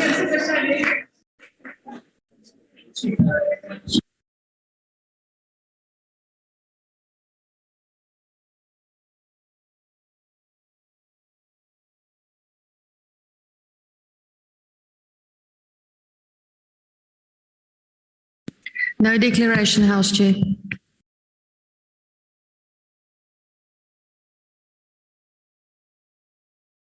Chair, the ACDP has taken note of the various reports, and this report in particular relating to the 2021 annual report. Firstly, we would like to commend the executive authority, that is the Speaker, Deputy Speaker and others, in achieving an unqualified audit with no material findings, and that is a continuation for the past 7 years. And we would also like at the same time to thank all staff of Parliament that have worked under very difficult conditions during this period.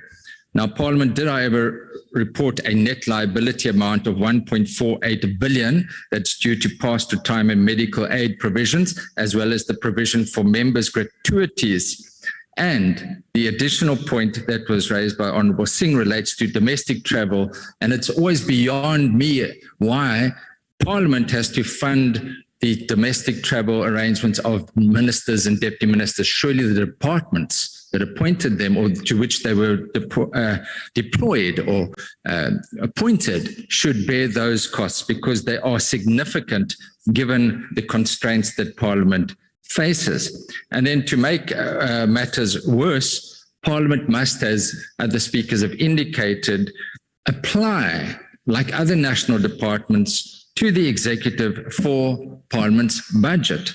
Now, the committee in its report states categorically, and this is not the first time that this issue has been raised, that Parliament is a separate arm of the state and cannot be expected to rely on the executive for its budget allocation.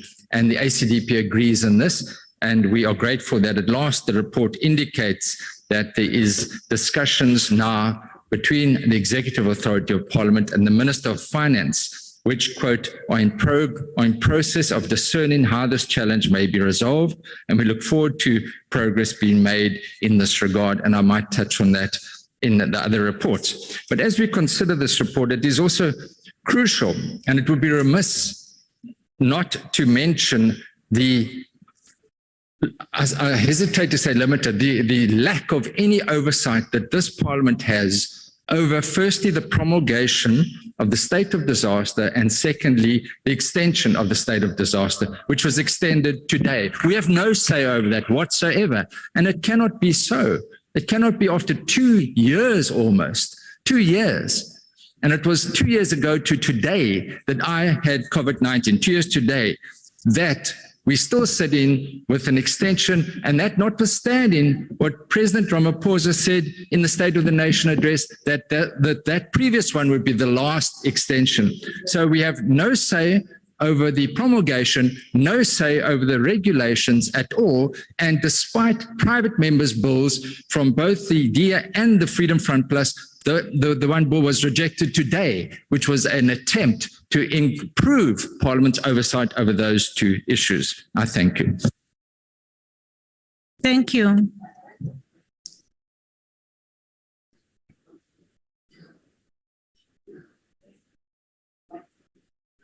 UDM.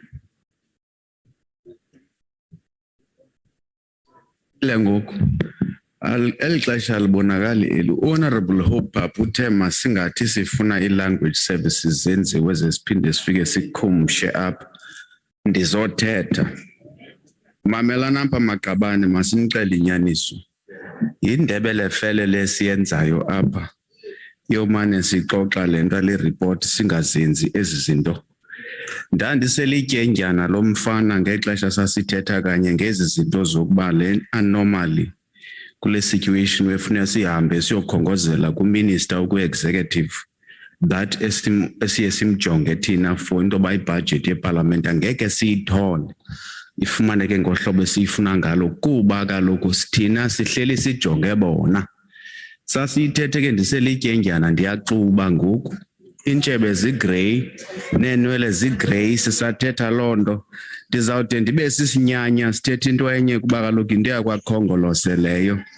Okwesibini nalo mcimbi we-Chief Financial Officer i-Secretary to Parliament sasithetha apha singxola sisusa umgidlana sicinga uba sayilungisa. Ii-departments zivela apha phambi kwethu, amasebe karhulumente avela phambi kwethu azohlala phambi kwethu siwangxolisela into yoba wakwazi ukufila ii-vacancies kodwa nathi silibele kuphoqa iminwe apha siyilungisi le nto ungayazi uba kwenzeka ntoni inkali icinge ndawoni.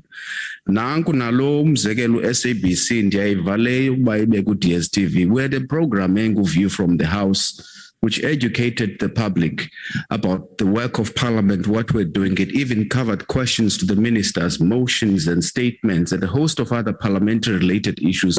U-SABC kuba kufike kukhulunyishwa kamnandi wavele wasusu. Andiyazi la coverage sometimes xa ndiyibukela eTV yeParliament and the work we do. I-West kune-ANN7 kodwa zisavulekile zonke ezi zitishi zini.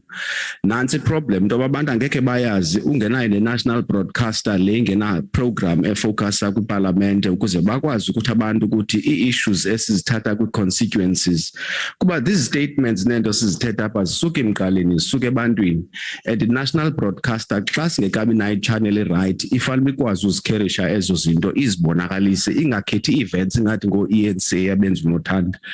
The other issue which is important yeyokuba yazi kukho into that troubled us a great deal towards the end of 2019, that ukuthi when kukho elective congresses but internally shortly before elections there would be changes to list, and people who served nearly the entire term as members of parliament and who were removed from party lists a month or two before the elections lost their gratuities.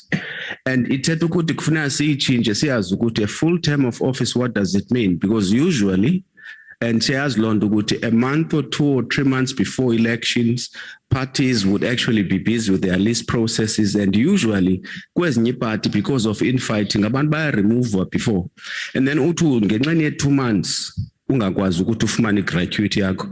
Other MPs waited, former MPs waited for 8 to 9 months to receive i-pension funds zabo. Andisathethi ngabaphuphileyo nearly 2 years. Tata uFultani isandophuma ngoku. How long ago did he pass away?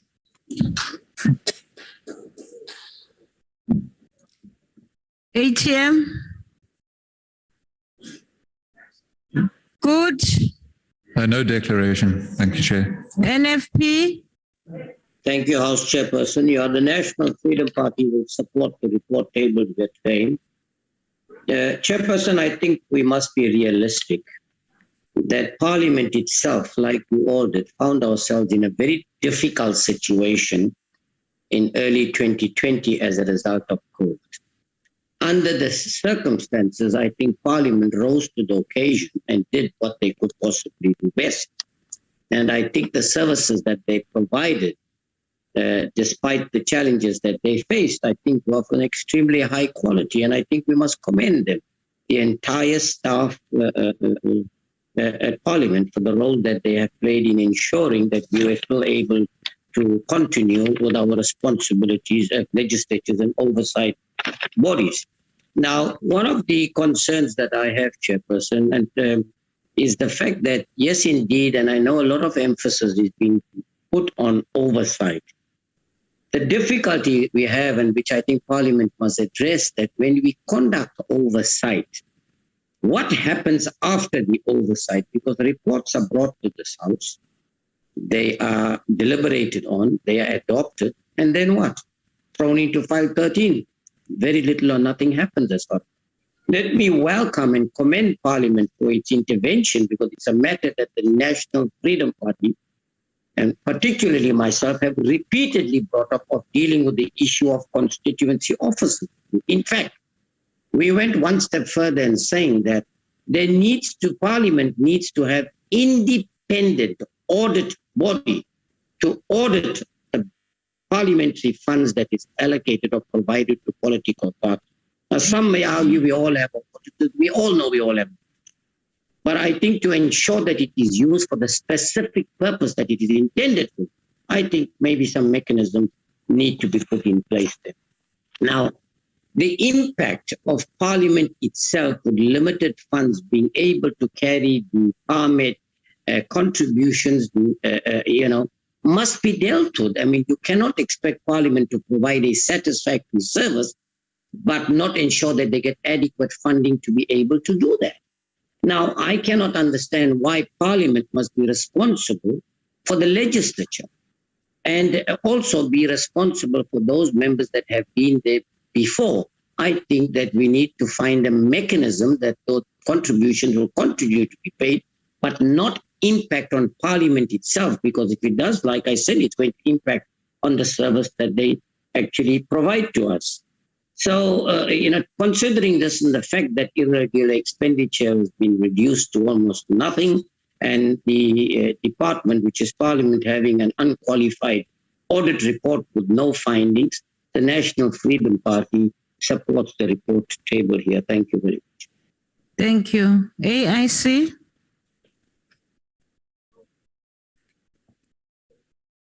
Cope? I did not hear at all. I was. Okay. Yeah. You used to send us a note that we shouldn't call you. Yes, I do that. Resuscitate that process. Agreed. PAC?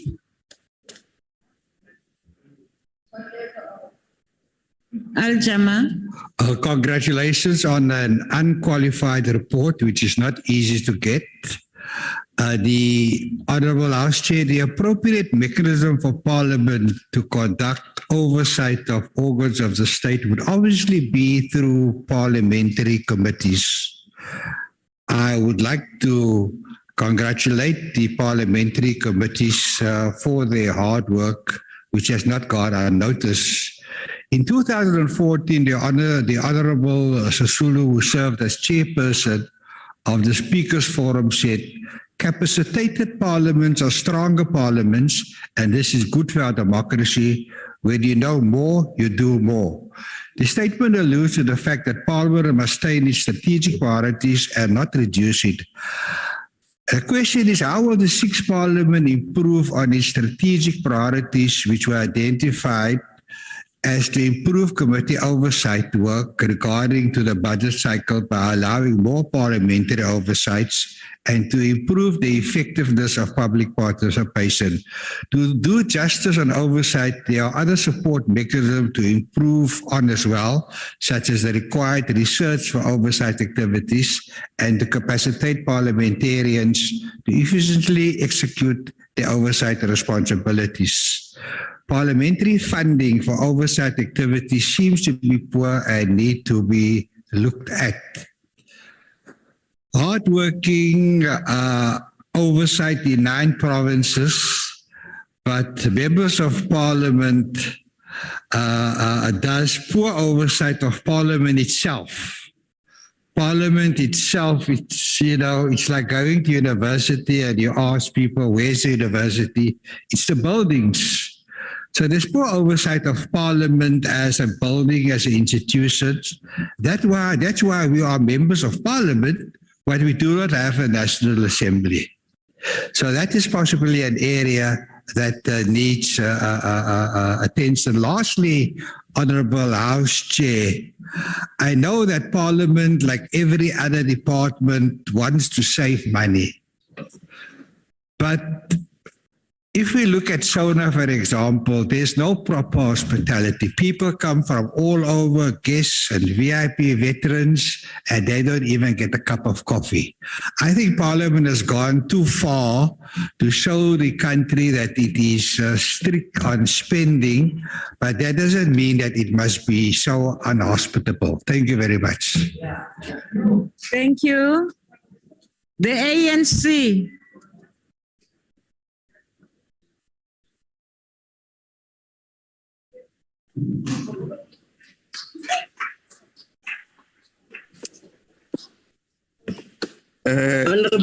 Mgenihlalo malunga esishayamthetho ngime la phambi kwenu hayi ngoba nginganamona kuphela ngidumisa uAfrican National Congress ngokuba uAfrican National Congress wenza into extraordinary ngokuthi asikhethela asipha abaholi abanjengabumama umndise usomlomo weParliament lo ososhwile manje nobaba uAmos Masondo kwathi ngo2020 isimo simanzonzo kunzima bakwazi ukukhuba lomkhumbi bawukhipha lapho amanzi kade abhodla khona bawuyisa lapho iNingizimu Afrika ifuna ukuthi lomkhumbi ube khona kodwa zange bakwenza babodwa lumsebenzi lowo babancedwa iadministration eParliament. So ukhuluma la ngomama uBaby Chawo acting secretary ubaba usecretary we-NCOP uadvocate uLento Phindela nobaba uqhaso usecretary we-NA labantu laba benza umsebenzi extraordinary ukuthi bakwazi ukuthi ngesikhathi esincane bakwazi ukuthi bashintshe izinhlelo zeParliament ukuthi isikwazi ukuqhubeka sisebenzela umphakathi wonke kodwa kuthe noma kunjalo uzange wagcina lapho kuphela bakwazi futhi kumele ngihloniphe nelunga le staff se-ANC uDan Mulapo owakwazi ukusinceda kakhulu thina sikhokha se-ANC ukuthi uma kushintshwa izinhlelo zokusebenza kweParliament wakwazi ukusilungisela ukuthi siphambili le report le esibhekene nayo ka2020-2021 i-report special ngoba this report le yenziwa ngesikhathi se-COVID uma yenziwa ngesikhathi se-COVID ilento le umsebenzi weParliament uma sibheke annual report sithi the importance of the annual report is that it should provide us with a comprehensive overview of the performance of the institution against its strategic plan and policies. I'm Jane. Me Jane. I say believe. So what is important about this strategic plan of Parliament from 2019 to 2024 is that it has enshrined the National Development Plan as its anchor of doing its work. But what is also very important about this strategic plan is that it has put the member of Parliament at the center of the delivery of services of Parliament. That's why we speak today that this Parliament was going to do the audit in 2020, going to do the audit of the Constituency Office so that we can help the MPs, so that they can be able to be resourced, so that they can be able to deliver the services to their people. But what is also very important about this, because of the COVID-19 situation, the Parliament, this strategic plan only identified 2 key priorities. The first key priority was to enhance the oversight work of portfolio committees. Number two was also to ensure that the public participation is enshrined in the work of Parliament. As we have seen during the Section 25 bill public hearings, we have seen with the NHI, we did see Parliament going all over the country soliciting the views of the people on the ground. That's what this strategic plan is all about, that it is responsive to the needs of the people on the ground. So what is very important about this performance of this issue of this strategic plan is that it has identified 6 values of which the Parliament is going to do its business. The first value is openness, responsiveness, accountability, teamwork, professionalism, and integrity. And then to what it has happened out of this, we can see that when the COVID situation struck the country, the Parliament was able to immediately change its way of operations by ensuring that we move from the normal sittings, we have the Zoom meeting so that we can be able to continue to do the work of Parliament. This could only be done because the staff of Parliament were very supportive and they were very loyal throughout the process. But what is very important about this report is that the budget of 2020 had declined up to 2 billion rand. So since it's declined, it means that the work of Parliament could not be done properly. So we had to adjust to that situation. But what is very important about this committee we're dealing with here is that it is agreed across the board that the time has come now that the Parliament claim its stake in the national sphere of government. Why? By ensuring that we don't go and beg to the national treasury for budget. Because at the end of the day, we are the ones who are oversighting the executive. So the executive cannot be at the same time determine what we should do. But what we must be proud of is that the executive authority of Parliament, as what we're speaking now, is engaging with Treasury so that that anomaly can be resolved. So we have given them some time frames that this thing must be resolved within the next term. We cannot go to the next term without this term being resolved. So I think that we are on good course in doing that. But what is also critical, Chairperson, is that the issues which were raised by the opposition, the certain things which we agree upon. The issue of the filling of vacancies, that position is agreed upon across all the political parties within that. But what we would not agree upon is when people will come and grandstand here and speak about the relocation of Parliament, when in 2020 financial year, there was nothing about the issue of the relocation of Parliament. That part will only come when we deal with the 2022-2023 financial report. So I think that the people must not put the cart before the horses. So what is also very important is on the issue of the quality, of the service or performance of Parliament. This very same report said that we're no longer going to allow a situation whereby the report will come back that the ministers has answered so many questions. What we also want is that those ministers who didn't answer, they must bring their names to the committee so that they can come and account, because this house is the only place where they can account. So what is very important here, Chairperson, is that I think Siyakuba, umsebenzi uyasebenzeka 7 years of clean audits. Parliament yasebenza.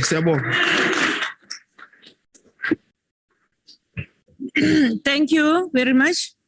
By the guidance of the Chief Whip of the majority, we have to adopt the report. Are there any objections? Please note the objection of the EFF. House Chair. Noted. With the noted objection, the report is agreed to. The Secretary will read the fourth order. Consideration of report of Joint Standing Committee on the Financial Management of Parliament on Parliament of Republic of South Africa's draft annual performance plan for 2022-23. The Honorable Mabe. Thank you very much, Honorable House Chair. Honorable House Chair, it should be noted the fact that this 2022-2023 annual performance plan and draft budget is the second annual performance plan to fully implement the strategic plan for the 6th Parliament.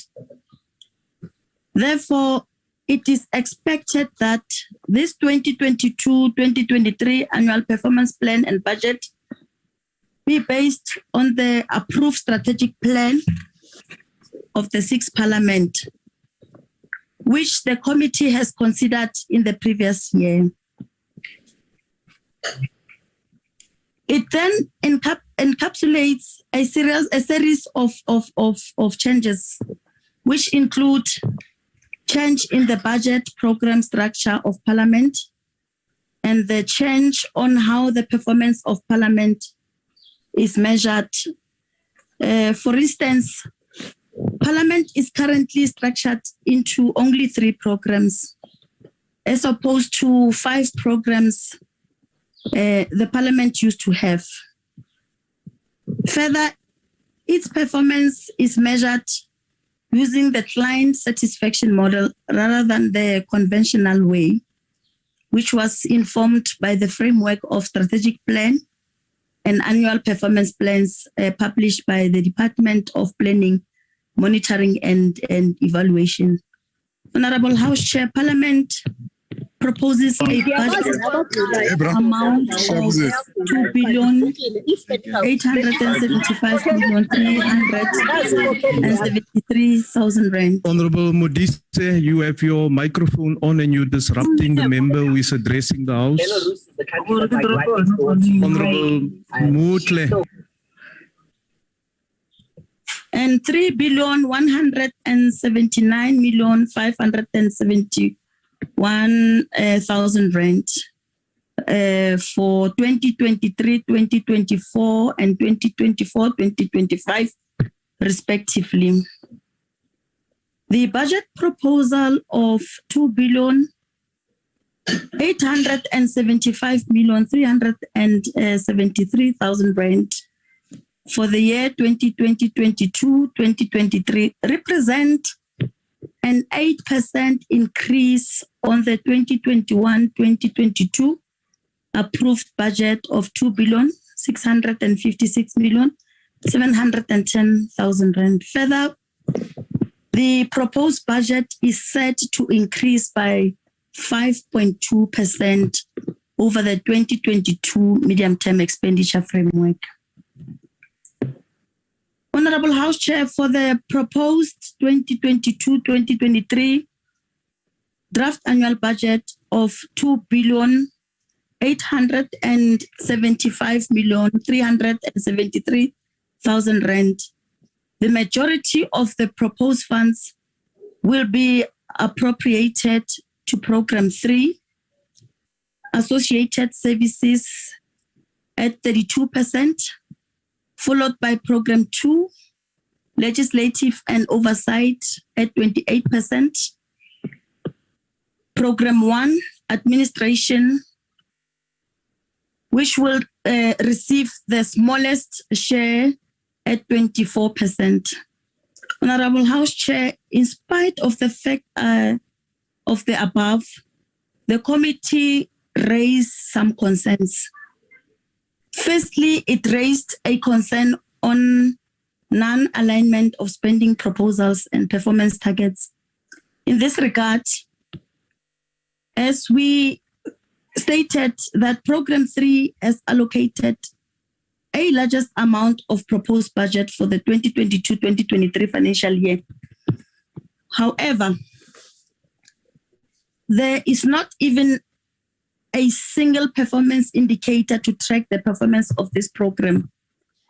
Therefore, the committee raises a concern on how the spending will be monitored to ensure that the spending is accordingly and the value of money is derived from the spending. It is therefore on those grounds that the committee recommended that it be provided with the rationale for not having targets under this program, which is Program 3, especially in relation to the poor performance of members' facilities under this program. Honorable House Chairperson, I must amplify this point because when the committee considered the second quarter performance report of Parliament, members in general raised a dissatisfaction about the performance of services to them which are under this program. At the end, the members were in agreement that such poor performance is due to the fact that there are no performance targets pursued for measuring the performance of employees. Honourable Member, your time is now expired. Thank you. I now recognize the Honourable Chief Whip of the Majority Party. Thank you very much, House Chair. House Chair, I move that the report be adopted by the House. Thank you. Thank you. I will now recognize political parties wishing to make a declaration the opportunity to do so. Are there any declarations? There's no declarations. House Chair, there is a declaration. Please proceed. Let me, Honourable Member, just give me a moment. Let me recognize the parties. The DA, do you have a declaration? No, House Chair. Thank you. The EFF? Yes, sir. Please proceed. Thank you, House Chair. The House must reject this report. The report was adopted in November 2021 before the fire in January 2022. Nothing in this report is credible, House Chair, and applicable to the conditions which we found ourselves in. The House must instruct the Joint Standing Committee on the Financial Management of Parliament to convene and draft a practical and believable program, work with Parliament administration to develop a short to medium term plan that takes into account the following. The 2022-2023 Parliament Annual Performance Plan must clearly show the following as well. It must show a practical plan of moving Parliament to Tshwane. It must show a practical and believable plan to fill in all senior management vacancies, including Secretary to Parliament, by the end of March 2022 as promised. The plan must show how Parliament will rebuild internal language service capacity to ensure that there is uninterrupted language translation and interpretation services. It must clearly demonstrate that Parliament will do in the next 6 months to ensure that Parliament broadcasting is not only available on pay-per-view. Without proper facilities for the National Assembly and the National Council of Provinces, the plan must clearly demonstrate cost-effective measures to ensure that the work of Parliament is not severely affected. We must consider options including outside Western Cape community halls and municipal facilities and government facilities. We must be vigilant, House Chair, that Parliament staff who sees the fire we must be vigilant, House Chair, that Parliament staff not to see that the fire of Parliament as an opportunity to score tenders for friends and associates. Lastly, Parliament to draft an annual performance plan must clearly demonstrate how, as Parliament, we will build a credible and reliable legal office that will assist all members of Parliament with drafting and introducing private members' bill.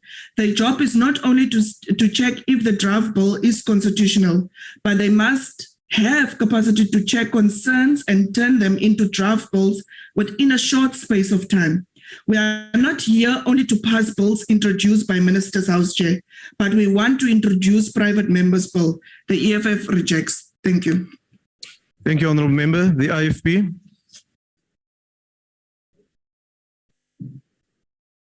Thank you, Honourable Chairperson and colleagues.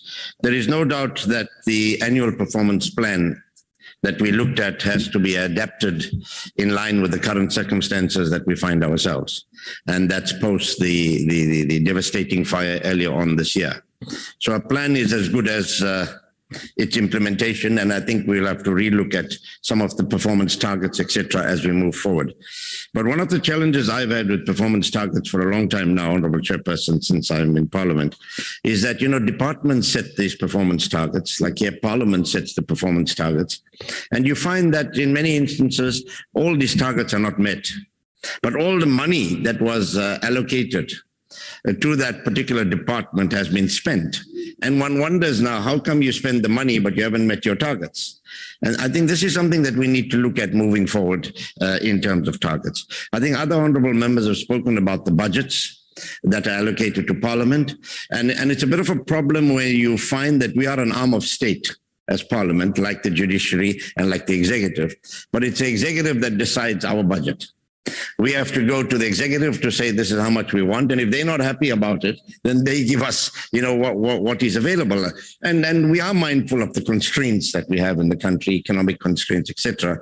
But there has to come a time when we have to have more independence, just like the judiciary. The judiciary has to have more independence in terms of the budget for the judiciary, so that, there is no influence from one arm of state to the other, because we're all equal arms of state. In terms of the broadcasting studio, I think there are lots of questions that we can ask, but we're also aware that it was affected by COVID. But we'd like to know, and I think one of the things we raised in the committee, Honorable Hatebe, was, how much did it cost? Why that particular company was given the rights? How accessible is the studio to all members of Parliament? And I don't think we got the right kind of answers with that. With the new normal as well, I can see, and I think we can all see, that COVID has helped us in some way or the other, because we've been able to catch up with the over expenditure by saving money on flights and other travel and other things that we normally. Yes, more money was put into ICT that we required, but I think that was less than what we saved in terms of flights. So moving forward, I think we really need to look also at the physical sittings of Parliament. I think there's nothing better than looking at each other in the eye here and debating, particularly in portfolio committees. I think officials get away with a lot when we don't see them in the eye and ask them searching questions. And I hope that collectively we can come together, Chief Whip, and I know you are working on that, to see how we can move back to physical sittings here in Cape Town. So whether it's in committees or whether it's in plenary, but let's start in committees, because we have the ability to meet in committees. And I think that will make for better accountability over the department that we oversee. We will support this report. Thank you. Thank you, Honourable Member. The FF Plus. No declaration, House Chair. Thank you. The ACDP.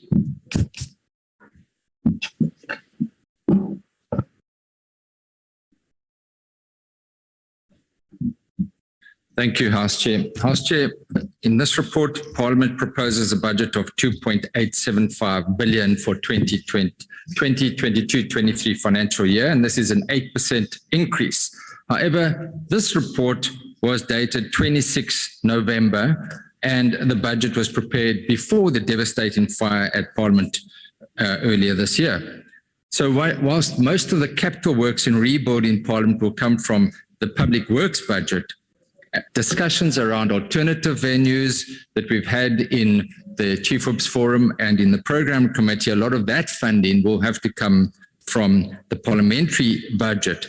And in this regard, it is highly likely that an additional or special appropriation bill may be necessary later in the next few months. However, when one also considers the devastating impact of the fire and the possible, whilst not detracting from the incredible work that the Acting Secretary of Parliament has done and other acting members, it is important that we do need to highlight the permanent appointments of those vacancies: Secretary to Parliament, Chief Financial Officer, Chief Audit Executive, and of course the Head of Security. Now, there are so many questions around the fire, and we know that there's been various discussions, various reports in this committee. I attended the one report on that, and we look forward to the independent reports into this, the forensic reports into the causes. And of course, when the discussions about calls to move Parliament, that is a debate for another time, because as most of us in this House are in agreement that the Constitution in section 42(6) says the seat of Parliament is Cape Town, but an Act of Parliament enacted can change that, may determine the seat of Parliament elsewhere. So for now, the seat of Parliament is Cape Town, whether you like it or not. The second issue is the constraints that Parliament and Public Works is already facing. So whether you like it or not, Parliament has to be rebuilt in terms of the heritage legislation and restored to its original position. Now, estimates run into many hundreds of millions in that regard. So the debate at a later stage will be what the venue of Parliament will be. But in the short, medium term, we need to understand that we are at least sitting here. We need to gather together again, but we also need to appreciate that the existing Parliament precinct is here. And I think that sends a very powerful message to South Africans that we are here meeting, exercising oversight, despite the devastating impact of the fire. I thank you. Thank you. The UDM. ATM. Is UDM here? Apologies, I didn't see you, honourable member.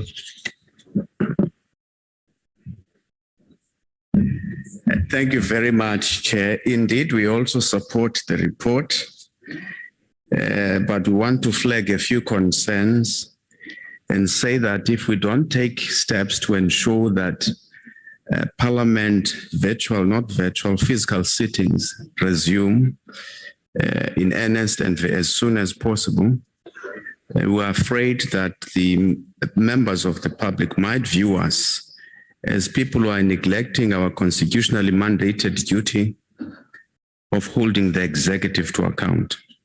They will also accuse us of gaslighting them, of not taking the responsibility that they have entrusted us seriously. So in other words, we need to make sure that we have the right kind of discussions going forward about making sure that Parliament has a physical home rather than the hybrid only system that we've been using, that such discussions are held as soon as possible. I see no reason why nearly 3 months after Parliament bent down, the other Department of Public Works has not actually said anything about the way forward, whether the investigation, all the relevant authorities and departments have actually had not said anything meaningful about the extent of the damage. All of us are still in the dark about the extent of the damage and the way forward. I'm making this point mindful of the many meetings that are planned in future, but they're a bit too late. It's also important that we raise the question around private members' bills. Indeed, there needs to be more support provided to members of Parliament in order to help us to be able to introduce private members' bills. Usually, if you make an inquiry about a specific issue, you are sent a dissertation, a long document with a long list of questions to answer, as if you are actually going to write a thesis or a dissertation on a private member's bill. But at times, it could just be an amendment that one is proposing. But even for that amendment, you're expected to produce a concept note or a concept document, which then you will take forever to draft. I think the process needs to be simplified, but also there needs to be more support provided and workshop to members of Parliament to ensure that we're able to introduce private members' bills so that there's no dominance of the executive in the work in terms of legislation that we do here in Parliament, so that even issues that come from members of the public are actually able to find the expression here in this National Assembly. I want to repeat a point before I sit down, that it's important that when it comes to public participation, that this institution ensures that there's meaningful and substantive public participation, that it's not just the case of political parties, especially on issues of national interest, where we mobilize our branches to go and howl at each other there without having any meaningful discussion. There needs to also be an understanding that public participation is not just about Parliament only consulting a few NGOs, which are dominated by certain individuals, right, whose views are represented in the reports and the documents of Parliament. Honourable Member, your time has expired. Thank you very much. Thank you. The ATM. Good. No, Chair, no declaration. Thank you. Thank you. The NFP. Thank you, Chairperson. The National Freedom Party will support the report on the annual performance plan of Parliament. But let me start off by saying, Chairperson, that the parliamentary staff, the acting secretary, when they put together the strategic plan or annual performance plan, did not anticipate there was going to be a fire. Now, currently, we don't even have an assessment done or a complete report at this stage, in terms to the extent of the damages that are caused. What is it going to cost us? So, and the new financial year is going to kick in. So what is Parliament supposed to do? They're supposed to continue, and that's exactly what they are doing. When they have a report, in my understanding, as to exactly what the extent is, what it's going to cost, and how long it's going to take, then that matter can be addressed. But right now, it has to be work as usual. We need to continue. That's the first point I want to make. Now, the second thing is this. I repeatedly hear the talk about moving parliament. Moving parliament, in my understanding, is about a 10-year plan. This is how much of work needs to be done to take into consideration the members for accommodation, staff. There's a whole lot to look at, even to identify the piece of ground that you have to start with. So it's a lot of work to be done. But, so in the strategic plan that Parliament has put together, I'm sure that at some stage they will perhaps want to either make the necessary amendment, or depending when they get the report, then it'll probably fall in for the next year. But some of the suggestions that I want to make, Chairperson, is one of which is, in order to cut the cost, they need to look at some of the issues like shuttle services between Parliament and the airport. Why should members be taking one shuttle each to go to the airport when it could be coordinated when people are going? This is just one of the examples. The other thing is accountability, even by members of Parliament. Remember, Chairperson, members of Parliament don't get paid by their political parties. They get paid by taxpayers. They account to Parliament. People are coming in onto this platform, the virtual platform, and spending 5 minutes, leaving it on and disappearing. And they're all getting paid for. But we are supposed to be accountable, and Parliament is the body that is responsible to ensure that we actually account for the monies that is appropriated for us of taxpayers' money. So that's the other thing that we have a problem with. Now, the 2.87 billion that is allocated, we have repeatedly said, and this is happening year in and year out, Chairperson, that the funds that is allocated to Parliament is inadequate. And every year you would find that they have a deficit, and it's going to continue. When are we going to actually address this and ensure that the amount that is allocated to Parliament is enough for them to be able to provide a satisfactory service? So, we cannot expect miracles from Parliament if we're not going to give them the tools. And the tools start with the... Honourable Member, your time is now expired. National Freedom Party supports you. Thank you. The AIC, PAC, Al-Jama, ANC.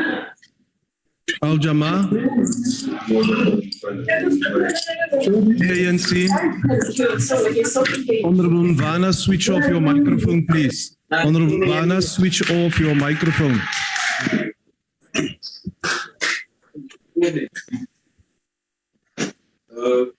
Thank you very much, House Chair. I don't know why this debate of moving the Parliament to Pretoria, because that matter arises as put in the constitution of the country. So there is still a long route to travel. So it might not be an issue that has to be brought to this house. Now, yes. House Chair, the implementation of the Parliament's Strategic Plan 2019-2024 is guided by annual performance plan that are meant to be a pointer towards the outputs that must be delivered in order to achieve the outcome of the strategic plans. In dealing with this draft APP for 2022-23, we are from the outset not assisted by the administration of Parliament, who continue to insist since 2021 on an unconventional mechanism to measure performance. This is the client satisfaction model rather than the more conventional method informed by the logic and rationale of measuring strategic and annual performance plans as designed by the Department of Planning and Monitoring Evaluation. This will change the way the staff of Parliament is currently expected to perform, the way that they are assessed. Currently, the Parliament uses a balanced scorecard to assess the performance of its employees. Now, this question is, has this new model been piloted with the staff of Parliament so that it gets an understanding of how this client satisfaction model will influence their performance. If not, then Parliament is courting tension and unhappiness. Let me go to program 1, administration. The APP gives the percentage as targets for particular services. It has its focus areas which date back to 2021 and then introduces 5 indicators which will be measured by membership satisfaction, an extremely subjective method of evaluation. The very thing you should avoid when measuring performance. Given the critical importance of program 1, which include the executive authority, the office of the Secretary to Parliament, corporate and support services, this needs attention. On program 2, legislation and oversight, the plan provides very useful information on intention and adjustment over the previous year and specifies areas that can be monitored during each quarter. The knowledge and information services is particularly helpful, indicating how Parliament in the year ahead intends to deliver on the policy and strategic plan. We would want to see the 3-year research plan in support of oversight so that we can input on this, especially since the oversight is one of the 2 priorities of the 6th Parliament. There are a lot of cliches in the APP which are not helpful, derived from private sector operational environment. Instead of speaking directly to the parliamentary environment, through our experience in Parliament, the cliches often paint a different picture from the lived experience. Under this program, one of the specific areas is to introduce institutional standards and quality management process to ensure quality and objectivity. Whilst these do exist in various units of Parliament, the same approach is not used when we have to oversight Parliament on its performance, and this is what needs to change.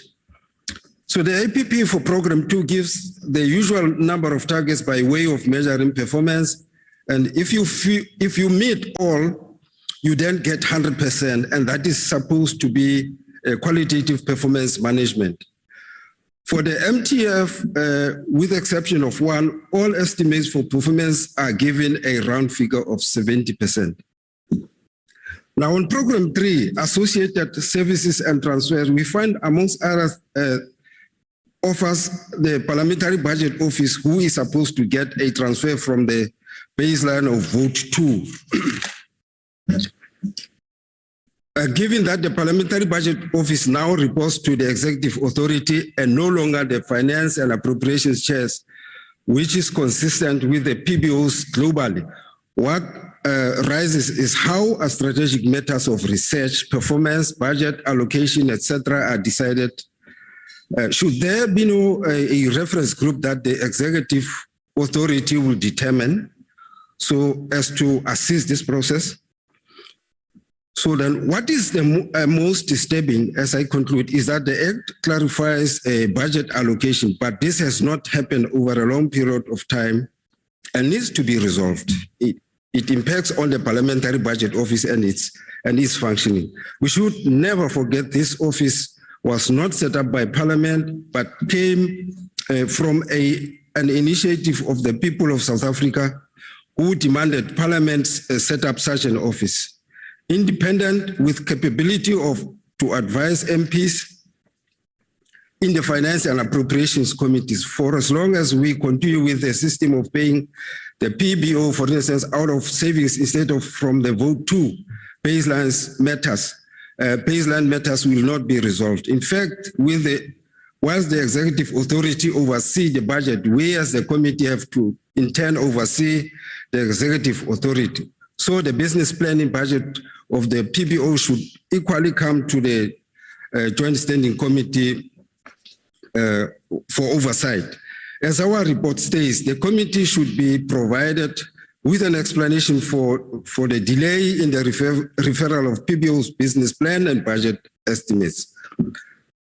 House Chair, the ANC will support the draft APP 2023, but we also want to see the matters raised receiving a proper attention. Thank you very much, House Chair. Thank you, Honourable Member. Honourable Members, the motion is that the report be adopted. Are there any objections? Yes, House Chair, the EFF object. The objection of the EFF is noted. Are there any further objections? There's no further objections and the report is thus agreed to. The Secretary will read the fifth order of the day. Consideration of report of Joint Standing Committee on the Financial Management of Parliament on Parliament of Republic of South Africa's performance in first quarter of 2021-22. I now recognize the Honourable Mabe on the virtual platform. Thank you very much, Honourable House Chair.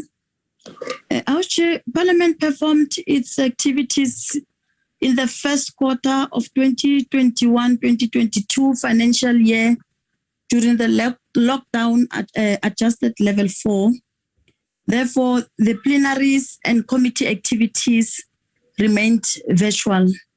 However, members of Parliament were able to conduct oversight and the administration succeeded in providing the required services. Honourable House Chair, this is the first quarterly performance report which assesses Parliament's performance in implementing the annual performance plan, which is derived from the 6th Parliament Strategic Plan.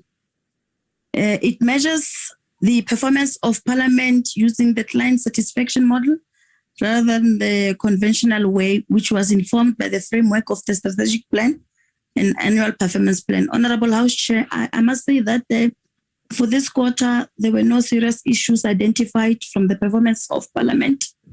This might be due to the fact that most of performance information is new without any historical data.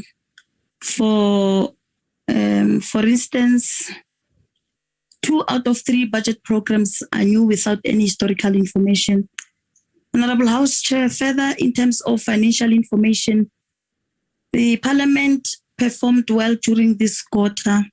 For the first quarter, the Parliament spent 99% of its budget allocated of 590 million. All programs fairly spent their budgets allocated for this period, with the exception of direct charges, which is the compensation of members.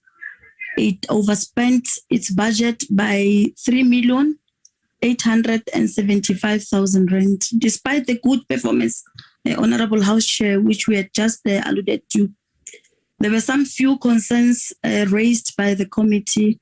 Firstly, even though the committee welcomes the move to a member-centered performance evaluation system, which is informed by the client satisfaction model, as Member Kaiso has mentioned. However, the details on how this system will practically work remains murky. Subsequently, Honourable House Chair, the committee recommended that it should be provided with the details of the new way of managing performance.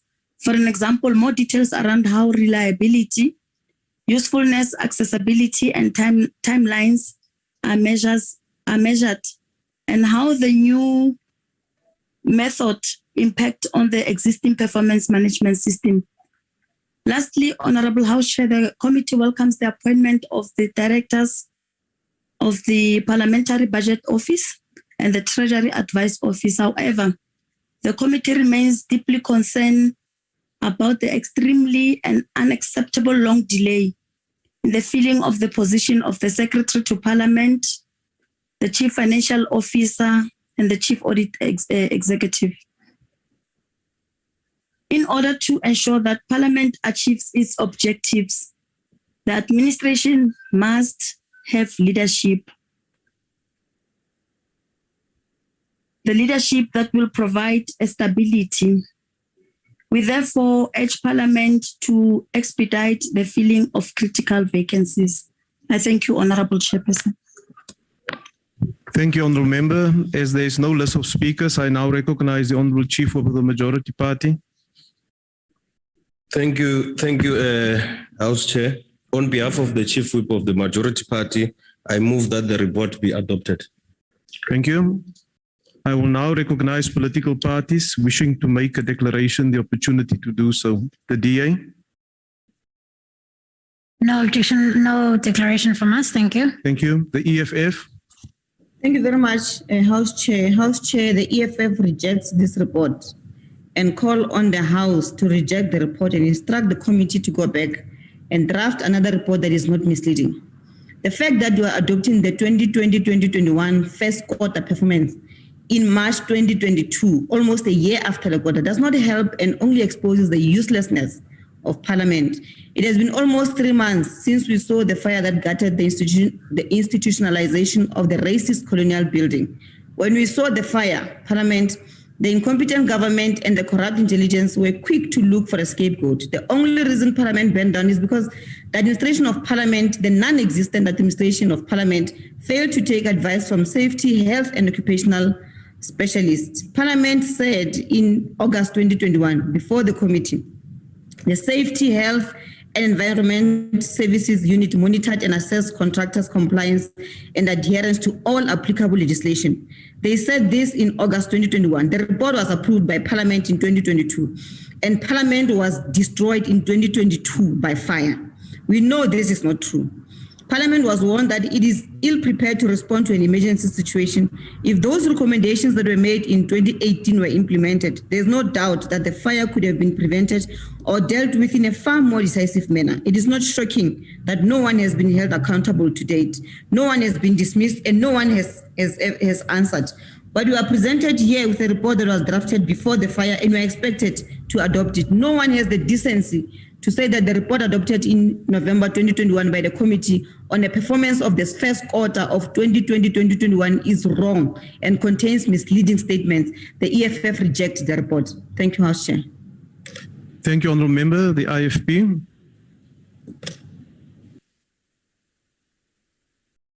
I've been asked to be short. You should have told my parents to work on that one. Honourable Chairperson, I will be very brief because I think the Chairperson of this committee has succinctly highlighted some of the plus factors that we've discovered in this report and some of the concerns that we've had. In terms of public participation, and if we have to continue on the hybrid system, I think it's going to be very important for us to find a way of accommodating people out there, public, that need to connect onto our systems. All of us here have got unlimited data, access to data, and perhaps a way of allowing them access is to set up points in different areas. At municipal halls, municipalities can help us, community halls where there's data available. And if somebody wants to make a presentation on a bill or any committee on any matter, then they should go there and access free data to be able to do that. So that's something that we need to look at.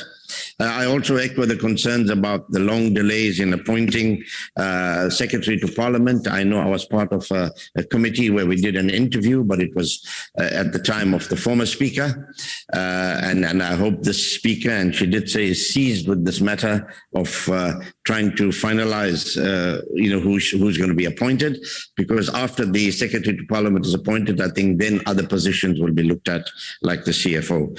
Earlier on, there was a criticism of the members' facility department. I don't share that criticism because personally, and I don't know what other members feel, I've never had a problem with members' facilities. I think they are on the ball, they are quick to respond, settle our claims, etc. It's just that we've got to give them the required information. So I want to commend them for the work that they've been doing, even during under COVID regulations. And I think lastly, it's a pity the Chief Whip is out.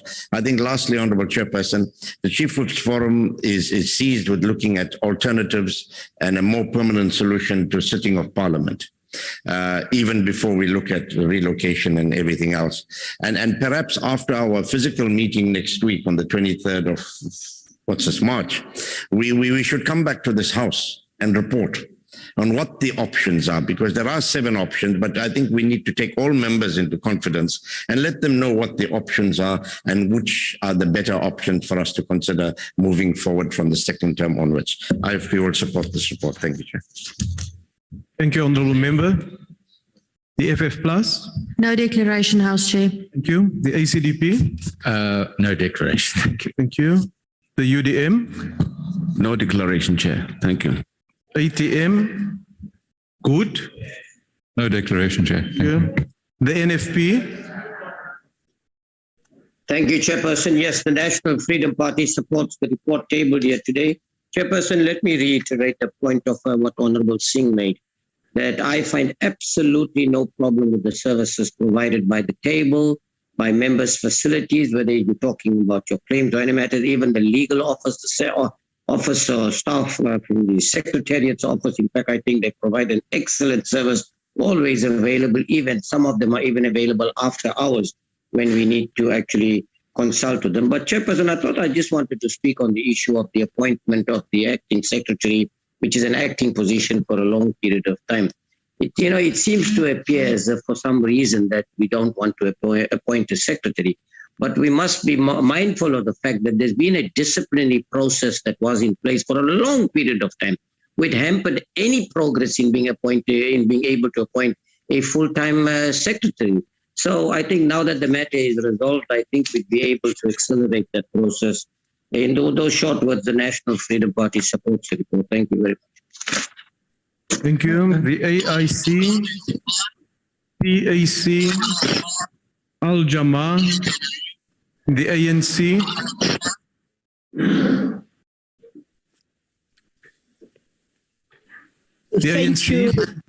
Thank you, Honorable House Chair. Declaration on the report of Joint Standing Committee on the Financial Management of Parliament on the first quarter performance report of Parliament. Honorable House Chair and all protocol observes, in dealing with this different report that are placed before the National Assembly today, we find repetition of the on number of issues across the annual report and also in the first quarter report. Whilst this is understandable in that it reflects that there are matters which are in process and need time, there are also matters which need to be concluded, Honourable Chair.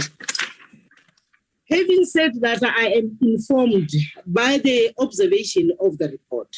The matter of Parliament budget must reach conclusion, Honourable Chair. The position of the ANC it remains firm on this matter. The current situation is unsustainable, and it does not reflect the spirits and the intention of the Constitution. When we speak of separation of powers, Honourable House Chair, separation of powers will entails provision of the adequate and the necessary support, including the financial allocation to each arm of state in order to enable them to undertake their constitutional mandate. Honourable House Chair, we do need to say that this matter has over successive period in Parliament being debated, and various initiatives were proposed, including an amendment to the Act which governs the finances of Parliament and provincial legislatures. House Chair, our meeting with the National Treasury on this matter was postponed during the quarter, and we need to see this matter being brought back as soon as possible. We welcome Parliament Television Studio, but we should not create a Chinese wall.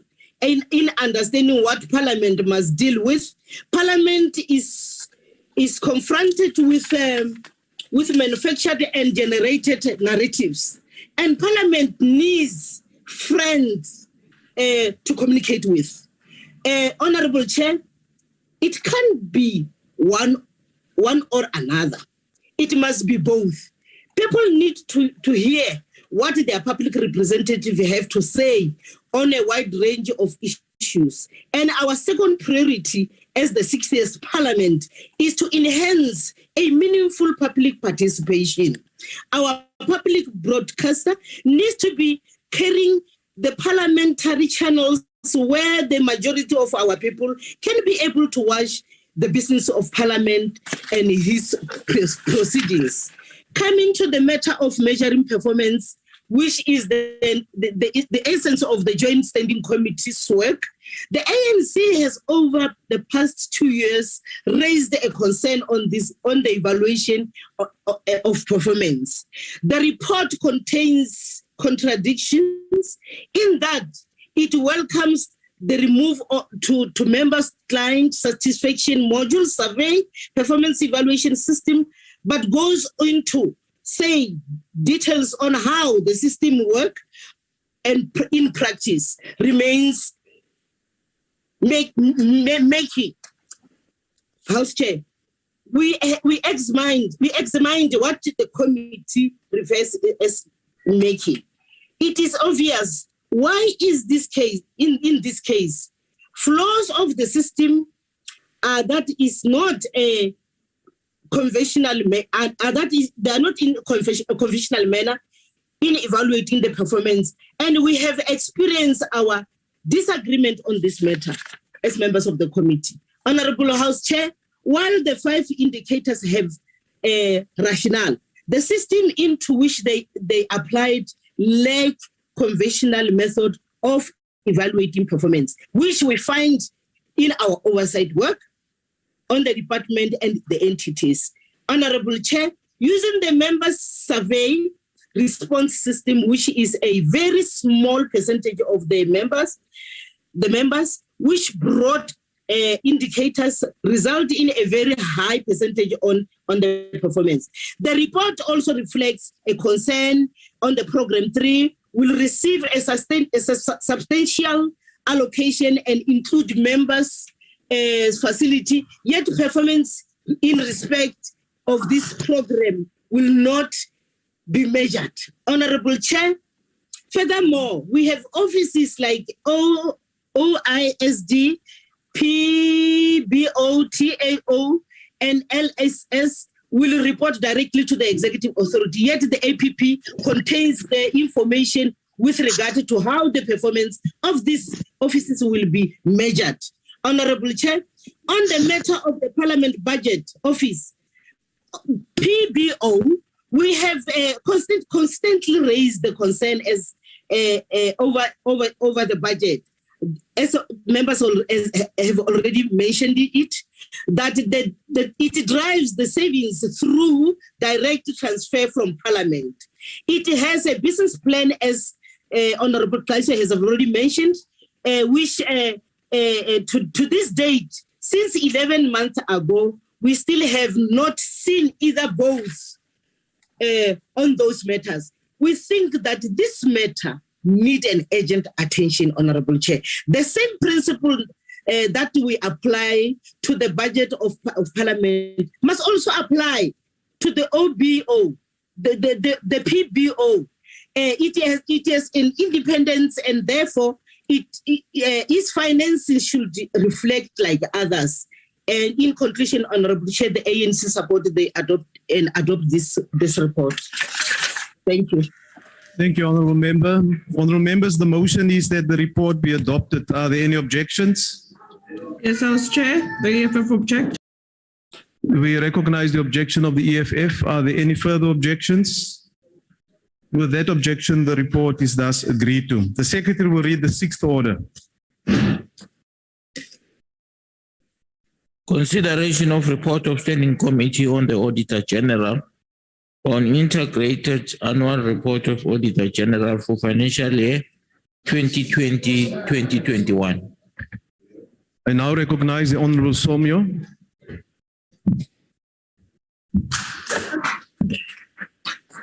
Well, thank you very much, Honourable Chair, Honourable Members. It is my honour to introduce before this House the report of SCOAG on the 2020-2021 Integrated Annual Report.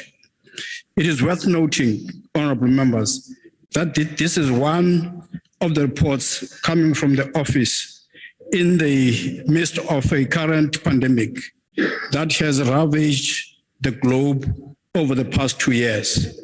Although a standard report that is tabled each year as per the requirements of the legislation and other parliamentary prescripts, it may be worth noting and acknowledging the challenges that have affected governance and reporting exercises under the rather very difficult circumstances.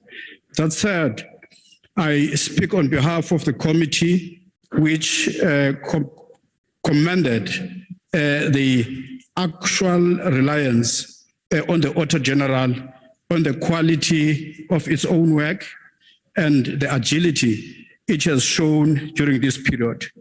The Auditor General of South Africa has managed to give us an opportunity to oversee its work, which has been made a bit easier because of the qualitative exercise. The documents which are coming out of this institution, including the much lauded and useful COVID-19 special reports, are some of the instruments which have enabled us to handle the report and be able to give Parliament this account. Over a number of AG's annual reports, AXA has been reporting on the sustainability of its performance. It is therefore quite critical to look into two areas in tabling the report, which are of essence of the life of the Office of the Auditor General. Currently, that office is owed about 1.1 billion rand, mainly by municipalities in terms of the audit fees. I was pleased when I heard how the House has performed, Parliament has performed as far as this audit is concerned, but I wondered whether they honor the payments which are due after the performance of such good works. Congratulations to Parliament for such an outlook. The second area is the area that relates to how the Auditor General has been taking over the Schedule 2 SOEs, which in themselves, it hasn't sunk that the standards of performing audits are not the Auditor General owned standards. They are issued by Treasury, and therefore, when they need to challenge such standards, they ought to look into the effect of them against their own accounting policies. The third area is the area which relates to how the controls at the AXA level have been a bit disturbing, more especially looking into the area that relates to technology, which is an add-on to enhance its own functionality during this difficult time. Chairperson and honorable members, as I conclude, the committee reports that the institution, that is the Auditor General of South Africa, is in good health, continues to serve the country with pride, even with the challenges we speak about here above. Our support will remain crucial in ensuring that our government system are geared up for effective service delivery as we seek to achieve the betterment of lives of our people. The report has said before the House for the House to approve. Thank you very much. Thank you, Honourable Member. As there is no list of speakers, I now recognize the Honourable Chief Whip of the Majority Party. House Chair, I stand again on behalf of the Chief Whip of the Majority Party to move that the report be adopted. Thank you. I now recognize political parties wishing to make a declaration the opportunity to do so. The DA. Honourable Chairperson, thank you very much. While this report is largely a performance report of the AG's office itself, it also, Chair, more importantly highlights some of the state of the finances in government departments in the work that the AG has done in producing the report. I'll focus some of the attention on the performance of the AG's office but also on the work that the AG's office has been doing, the outcomes that they report on for the benefit of members in the House and also the people that we represent. The report, Chair, also covers the period of COVID-19 and focuses some attention on some of the expenditure for COVID-19 relief. And although the quality of the audit reports from the AG's office have over the years gotten much better, the outcomes that those audit reports have provided are unfortunately moving in the opposite direction. The AG reports highlights the very dangerous and poor state of our country's economy in the report. And to quote directly from that report, it recognizes that South Africa's economic outlook has declined, mainly as a result of the pandemic. But this has seen a stagnation in the country's negative credit ratings and presents government with fiscal constraints to delivering its programs and generating revenue, especially at a local government level. Chair, while we are all fully aware of the very difficult economic situation that our country finds itself in, the Minister of Finance recently in his address also pointed that out, as was the case in previous budget debates. And they've always highlighted the very difficult financial situation that our country finds ourselves in. So every rand and every cent matters, yet we still have senior officials in many government departments who just don't give a damn for public funds. The report exposes the massive looting that has taken place across almost every government department. It also highlights the increasing amount of irregular expenditure and the growing need for more stringent and stern action against department officials who continue to waste public funds. Just in the previous financial year alone, the AG highlighted a total loss of about 6.5 billion, and this amount doesn't appear to be getting any better. So, Honourable Chair, one of the reasons why this is the case year after year is because we have a government that is unfortunately afraid to take action against its own comrades who steal public money. Crooked comrades in government departments just do as they please, and there are no consequences for their actions. Some departments also use the COVID-19 as an excuse not to provide the AG's office with all the documentation required to conduct a full and proper audit. 983 million in procurement expenditure was for overpriced goods, for example. And over 2 billion rand worth of goods were paid for, but not delivered. And this is only those transactions that we know about. But once again, DA-run governments have still outperformed the corrupt ANC governments all over South Africa. It is, however, encouraging to note, Chair, that the number of whistleblowers who come forward with information to the AG is also on the increase. Almost all of those complaints that were reported are being investigated and attended to. But what we must also highlight is the fear that exists in civil society, where many whistleblowers get gunned down and lose their lives because they try to save us all from the institutionalized theft that is going on in government departments. Our government has to do much more to protect officials in departments who make the effort to expose levels of corruption that they come across daily. Chair, although the AG's office were operating under very difficult conditions during the period under review, I think we must all recognize that the good work that has been done to report on the strengths and the weaknesses also of our government departments. Government debt owing to the AG's office is at an all-time high of 1.1 billion rand. 722 million rand of that is by local municipalities. And this increasing debt is going to make it much more difficult for the AG's office to do its work, and more crooks will end up getting away with stealing the public's money. Finally, Speaker, notwithstanding all of these weaknesses and poor expenditure patterns that have been highlighted, unless there will be some firm action taken against officials who misuse public funds, the grim situation in our country is only going to get worse.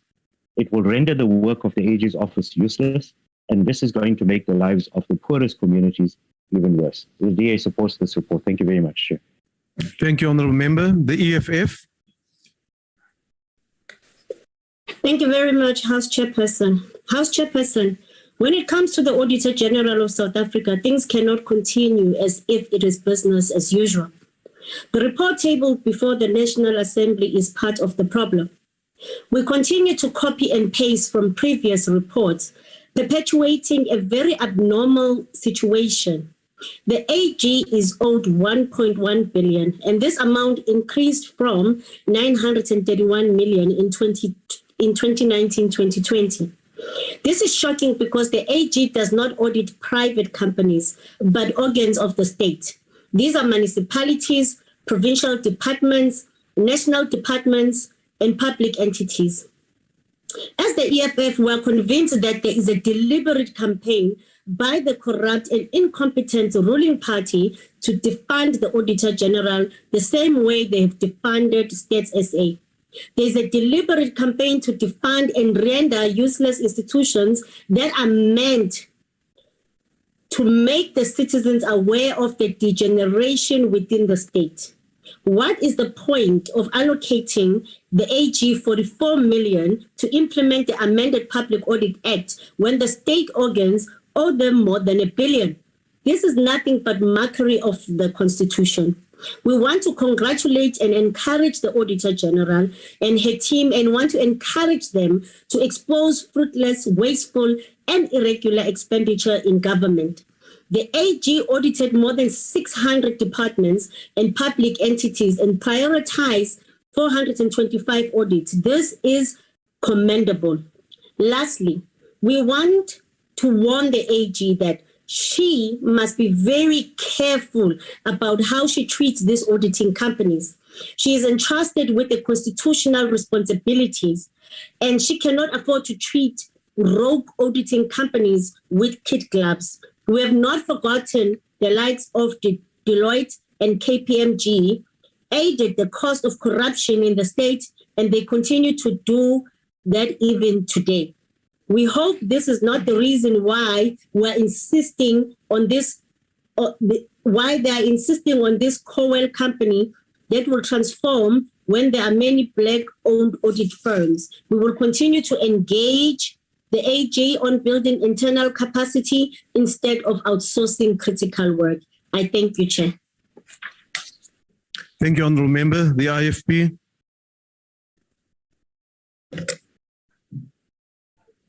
Thank you, but if you're not bonus. Thank you very much, Honourable Chairperson. I just want to associate myself with the remarks by the colleagues before me, the Chairperson, the DA member, the EFF member, with regard to the very, very important role played by the Office of the Auditor General in South Africa and some of the interventions that they have taken, particularly during COVID. Because we found that during the time of COVID, the Office of the Auditor General performed well in those circumstances and were able to still continue audits. And I think a pleasing thing for us in the committee, Honourable Chairperson, you will agree, is that the incidences of intimidation that they experienced when they went to some municipalities and they were chased away came to an end because there was a more concerted action in preventing that. So I think when it comes to the issue of the municipalities not paying, I mean, it's a matter of serious concern.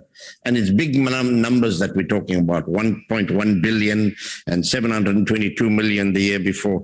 And I think perhaps needs to be a way of top slicing these amounts, Honourable Chairperson, that all municipalities must top slice an amount that's owed to the Auditor General. Because if the Auditor General doesn't get the kind of funds that they require to perform their functions, then they're not going to perform the function optimally. So this is something that we've got to look at, but we know Treasury does come to the assistance as well, to the Office of the Auditor General by giving them some funds. We would also like to see the Office of the Auditor General utilizing the new powers in terms of the amendments to the Act, I think in 2019, of issuing certificates of debt and holding directors general and accounting officers in SOEs and in departments responsible for irregular and wasteful expenditure, and also using other agencies like the Hawks and Scorpions and SAPS to go and investigate these quote unquote crooks, but maybe we'll call them crooks in what they do. But I think I also want to agree with my colleague from the EFF. When you look at auditing in general, I mean, some of the performances of private auditing firms on private companies leaves a lot to be desired. When we look at Hewlett, Honourable George, when you look at what happened at Tongaat Hewlett, and the debacle there, and you find that reputable auditing firms were auditing those companies, and yet there were shenanigans that were exposed and running into millions of rand. So I think the body that's responsible for overseeing auditors in general, private auditors as well, needs to be more circumspect in the way they deal with these auditors that are not doing their job properly and misleading the public, misleading shareholders that invest in these companies, because then we can have a proper audit system of all organizations. And SOEs in particular, we need to have better focus. Thank you very much. We support the report. Thank you. Thank you, Honourable Member. The FF Plus. No declaration, House Chair. Thank you.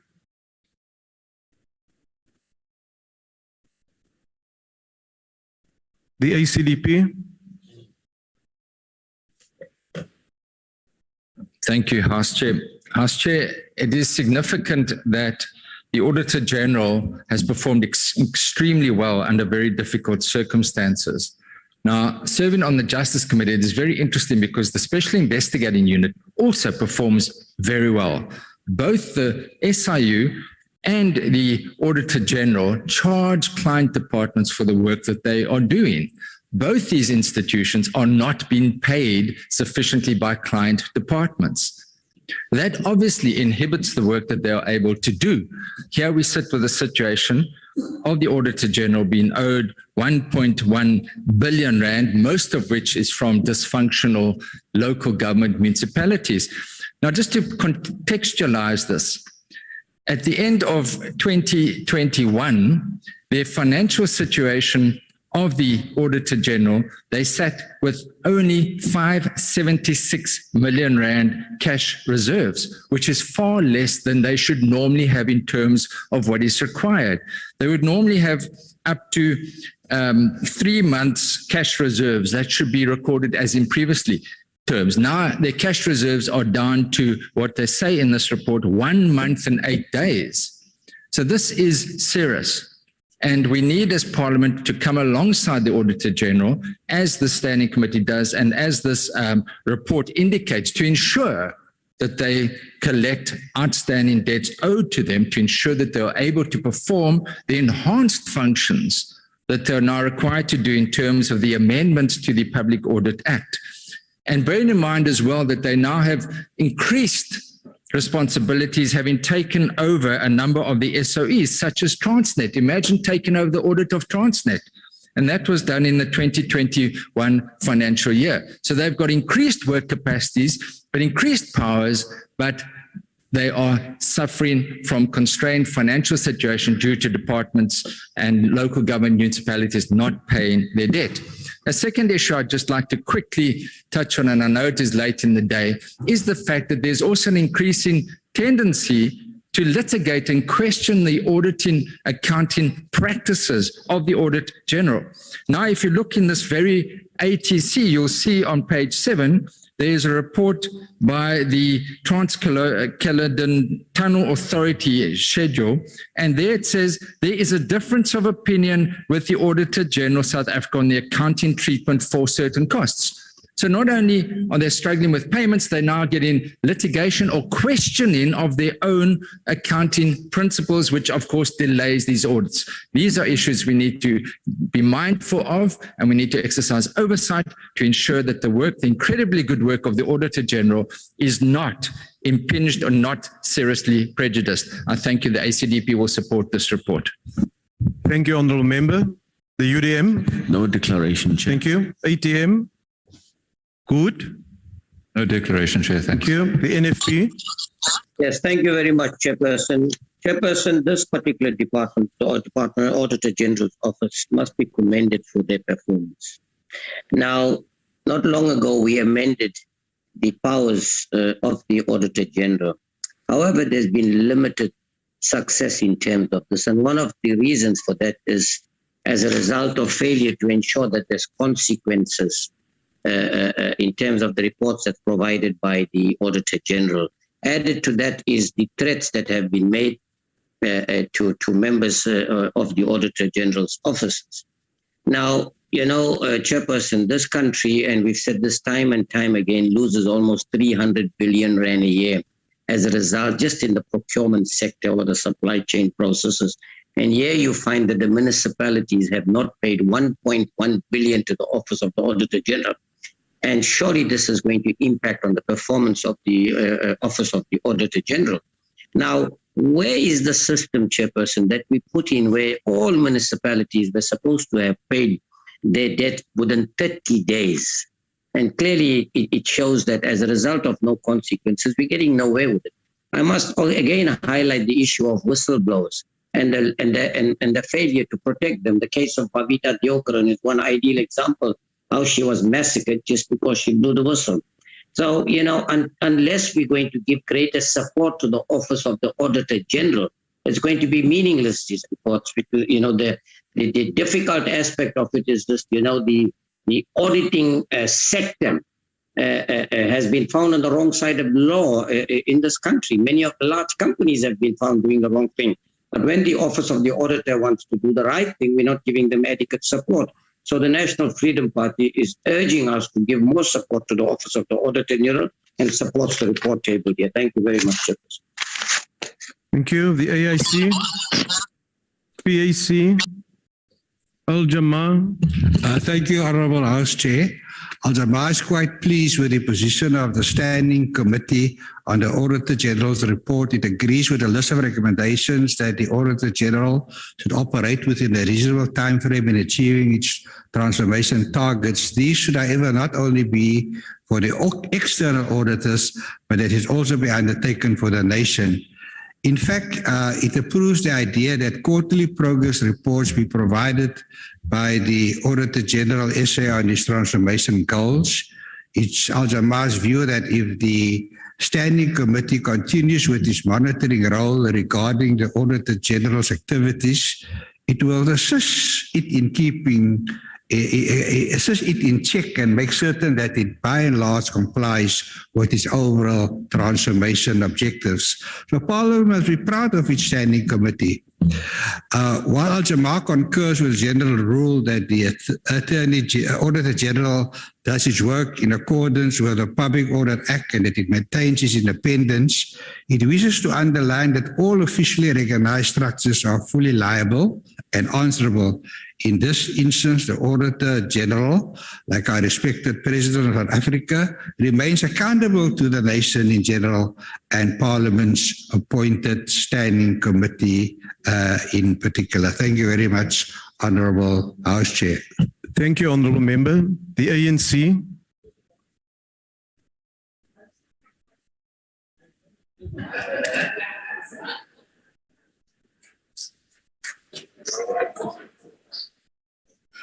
Thank you very much, House Chair. The ANC rises in support of the Auditor General's integrated annual report for the 2020-21 financial year. This report makes an honest reflection of the challenges as well as the highlights as we steadily make progress towards inculcating a culture of transparency, accountability, and consequence management in the public sector.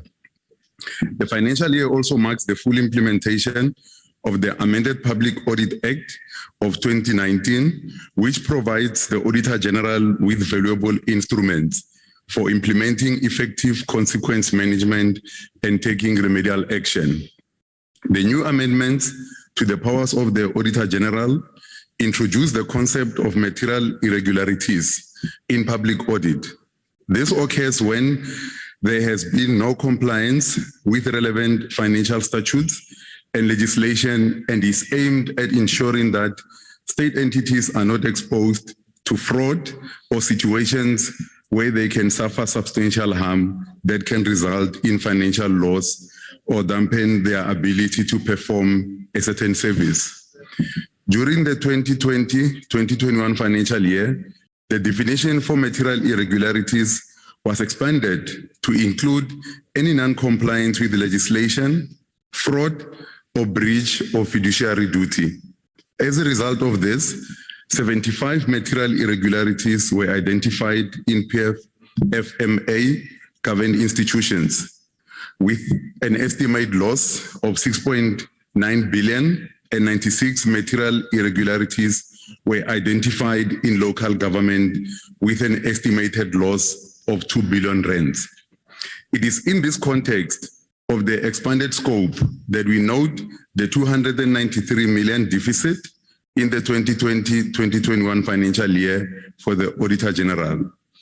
House Chair, this loss in revenue can be attributed to several factors, including increased unbilled hours, especially during local government audits, lower collections from auditees, and legislated delays in starting audits.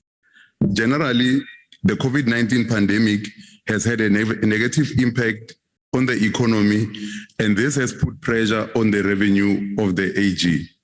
However, in 2020-2021 financial year, the loss in revenue was mitigated by the strict management of overhead expenses and cost containment measures. The deficit was curtailed from 318 million recorded in the first quarter to 293 million rands recorded in the last quarter. We note with great concern the growth in the debt owed to the AG, as was alluded by members who spoke before me, which increased to 1.1 billion in 2020-2021. Most concerning is that municipalities are the biggest contributors to debt owed to the AG.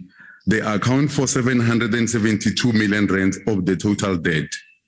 Chair, linked to this challenge is the broader question of municipal debt underpinned by a culture of impunity in local government, where government departments, private enterprises, and residents who can afford to pay for municipal services are not paying. In 2018, the Financial Census of Municipalities report revealed that at the time, debt owed to municipalities totaled 72.4 billion rands. As a consequence, municipalities are unable to meet their financial obligations. The ANC supports interventions aimed at debt recovery in municipalities, which is underway, as this will ensure that municipalities are in turn able to meet their financial obligations. In addition, there is also a noticeable failure by the SOEs to meet their obligations to the AG, in particular entities that are in financial distress. Turnaround strategies of SOEs should be prioritized on accounting officers responding effectively to the material irregularities identified by the AG.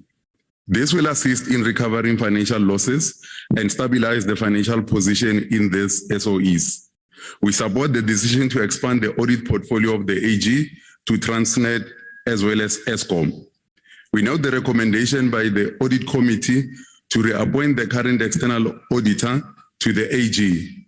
This is despite the fact that there has been a failure to implement the transformation plan on the part of the external auditors, which was submitted in 2018 already.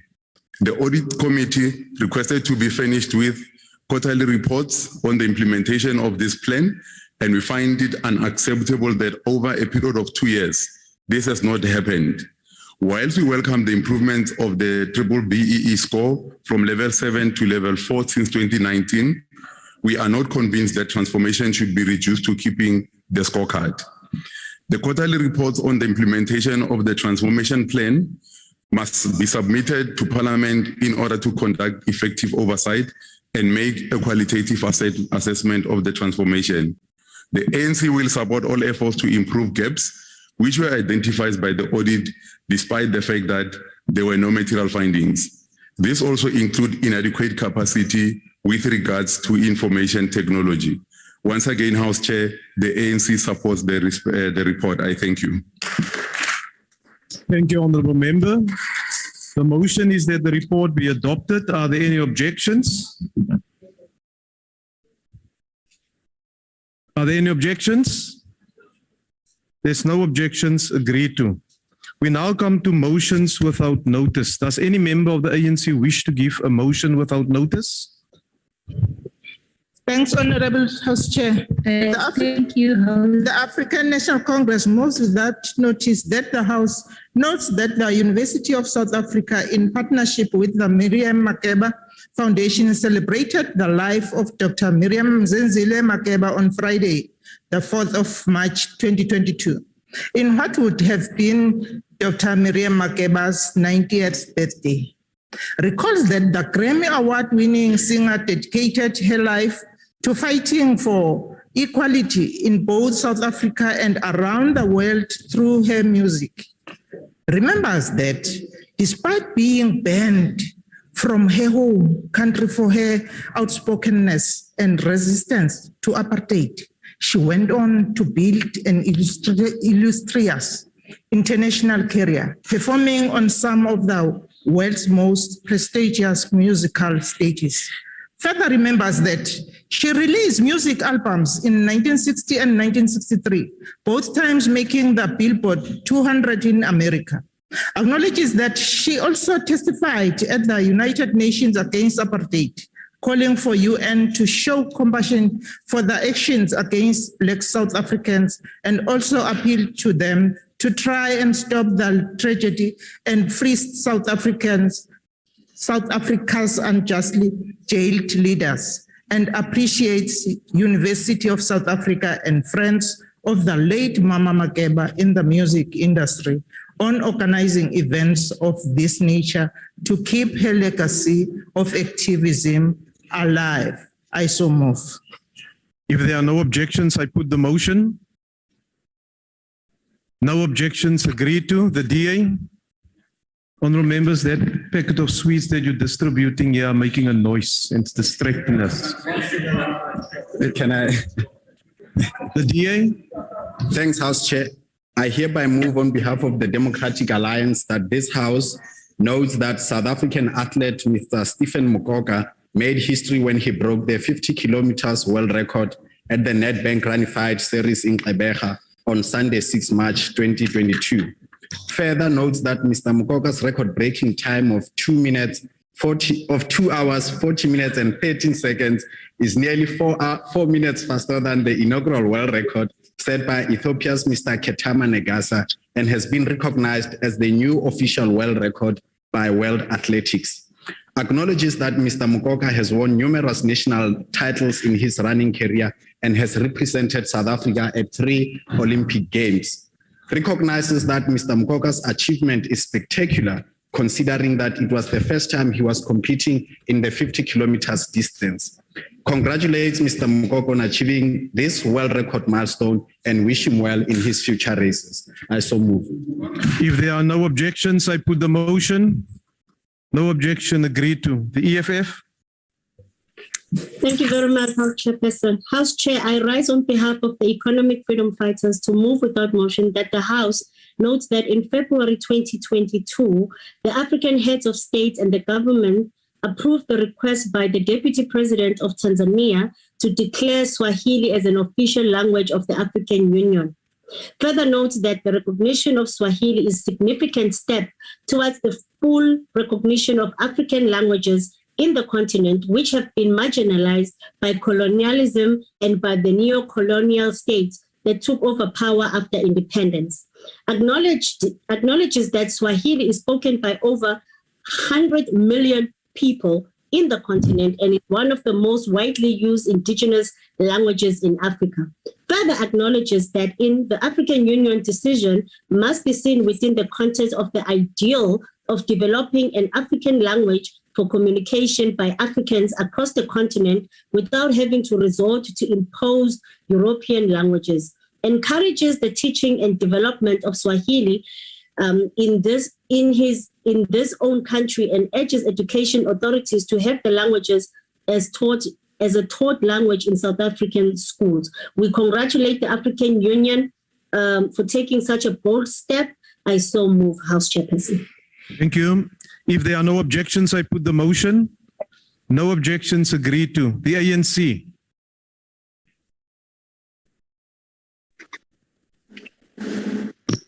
Thank you, House Chair. I hereby move on behalf of the ANC. There's two members of the ANC on the floor. Okay. May we get the one on the virtual platform first, and then we'll come back to you later, Honourable Member. The virtual platform member. Thank you, House Chair. I hereby move on behalf of the ANC that in its next sitting, the House debates capacitating community organizations in order to assist in... Honourable Member, that is not a motion. without notice. That's a notice of a motion. May I proceed with the member who is here in the chamber, and the whips will sort it out with the other member. Thank you, Honorable House Chair and members of Parliament. The African National Congress notes without notice that the House notes with sadness the passing on of Mr. Johnson Fakude, the owner of Fakude Cash Loan in Bushbuck Ridge, who was gunned down with his family on the 8th of March. It was on a Tuesday, 8th of March. Further notes that Mr. Johnson Fakude, who was 58 years of age, his wife, Ms. Gift Matsani, 50, their daughters, Princess Fakude, 11, and Priscilla Fakude, 8 years of age, were found dead at their home in Ribone, Castile, near Bushbuck Ridge. Recalls that the body of the husband was found outside. Meanwhile, the bodies of the wife and children were found in the sitting room with school books, which suggests that they were busy and the mother was helping them with their homework. Strongly condemned the brutal murder of the family and calls for the swift arrest of the perpetrators. Conveys its condolences to the family and friends of the Fakude family. I so move, House Chair. Thank you. Thank you. If there are no objections, I put the motion. No objections, agreed to. The IFP. Thank you, Honorable Chairperson. On behalf of the Inkatha Freedom Party, I move that the House notes the establishment of the KwaZulu-Natal Children's Hospital, then the Durban or Addington Children's Hospital, built in 1928. Acknowledges that Addington Children's Hospital was the first hospital exclusively for children on the African continent. Laments the fact that the hospital was closed by the apartheid government in 1984 due to the fact that it cared for all children, irrespective of race, color, or creed, and that it remained closed for 28 years thereafter, with many of its buildings falling into a state of disrepair. Celebrates the fact that the hospital was reopened in July 2013 and that a number of charities and trusts, as well as certain not-for-profit organizations, have been set up by philanthropic, medical, legal professionals and citizens like the late Dr. Arti Ramkisoon and Professor Jerry Kuvadia, in order to partner with government to raise funds to restore the hospital to its former glory. Further celebrates and acknowledges the stellar efforts of a collective of young professional women acting in concert under the organizational name of Kulisa, who raised approximately 1 million rand at a fundraiser held this past weekend, with all the proceeds going to the children's home. And finally calls upon government to ensure prioritization of the complete reconstruction and return to operation of this landmark medical institution, partnering as it should with civil society, medical professionals, and private institutions in order to complete this process as quickly as possible for the love and medical requirements of the children of the Republic of South Africa. I so move. If there are no objections, I put the motion. No objections, agreed to. The FF Plus. Thank you, Chairperson. I hereby move on behalf of the Freedom Front Plus that this House notes for Tshwane University of Technology, Engineering and Built Environment faculty travelled from Pretoria to Swakopmund, Namibia in Sun Chaser 4, their energy-efficient, high-technology, solar-powered vehicle covering a distance of 2,153 kilometers. Further notes, the Sun Chaser 4 is the fourth solar and electric car that the university has developed since 2014. These vehicles were designed, built and driven by a team of staff members and students from the university. Acknowledges in 2018, a previous generation, the Sun Chaser 3 was ranked #1 in the Sussex Solar Challenge and achieved a 4th place internationally. Further acknowledged that there are probably only 2 or 3 of these vehicles in Africa, and this vehicle was rated as the top performing on the continent. Congratulates the Tshwane University of Technology on their passion and drive to develop this energy efficient and environmentally friendly form of transport. Further congratulates them on successfully negotiating the difficult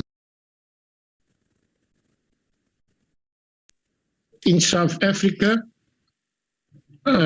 portals in South Africa are successfully reaching Swakopmund in one piece. Only that. Wishes them all the best with design and building of a multi-seater solar vehicle are currently. Yeah. Honorable Lenzana, you are disrupting proceedings. And you are disrupting the speaker that's on the floor. Honorable May, will you complete what you were busy with, please?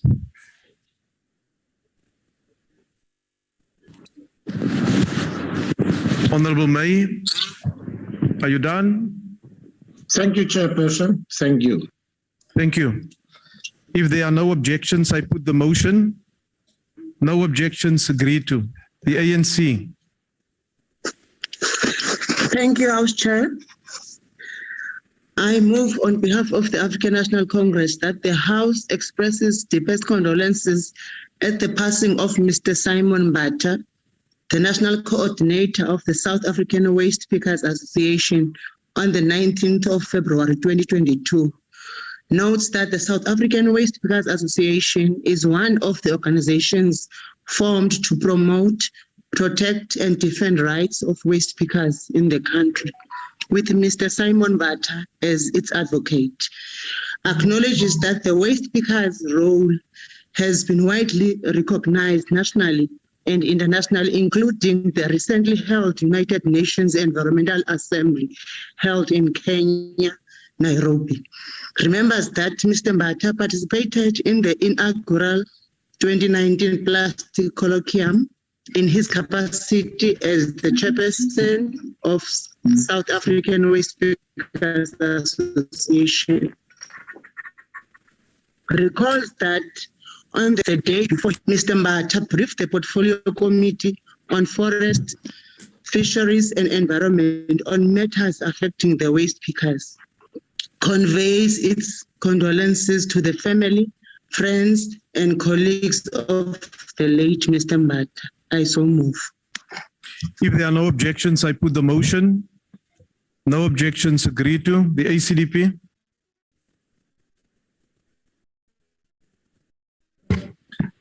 Chair, Mr. Stringer, I understand is trying to join. Will you call him again? And otherwise, the ACDP. Please proceed, Honorable Swart. Okay, thank you.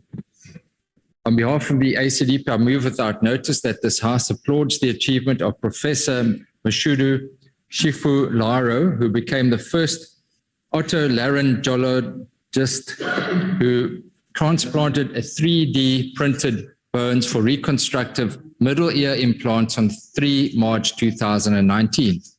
Notes that the professor grew up as a herdsman in the rural village of Mabaklela outside Toyandu. Further notes that in the year 2000, the professor was appointed as the youngest and only Black professor of ENT in South Africa. Commends the professor for his statement, quote, "I'm following God's blueprint.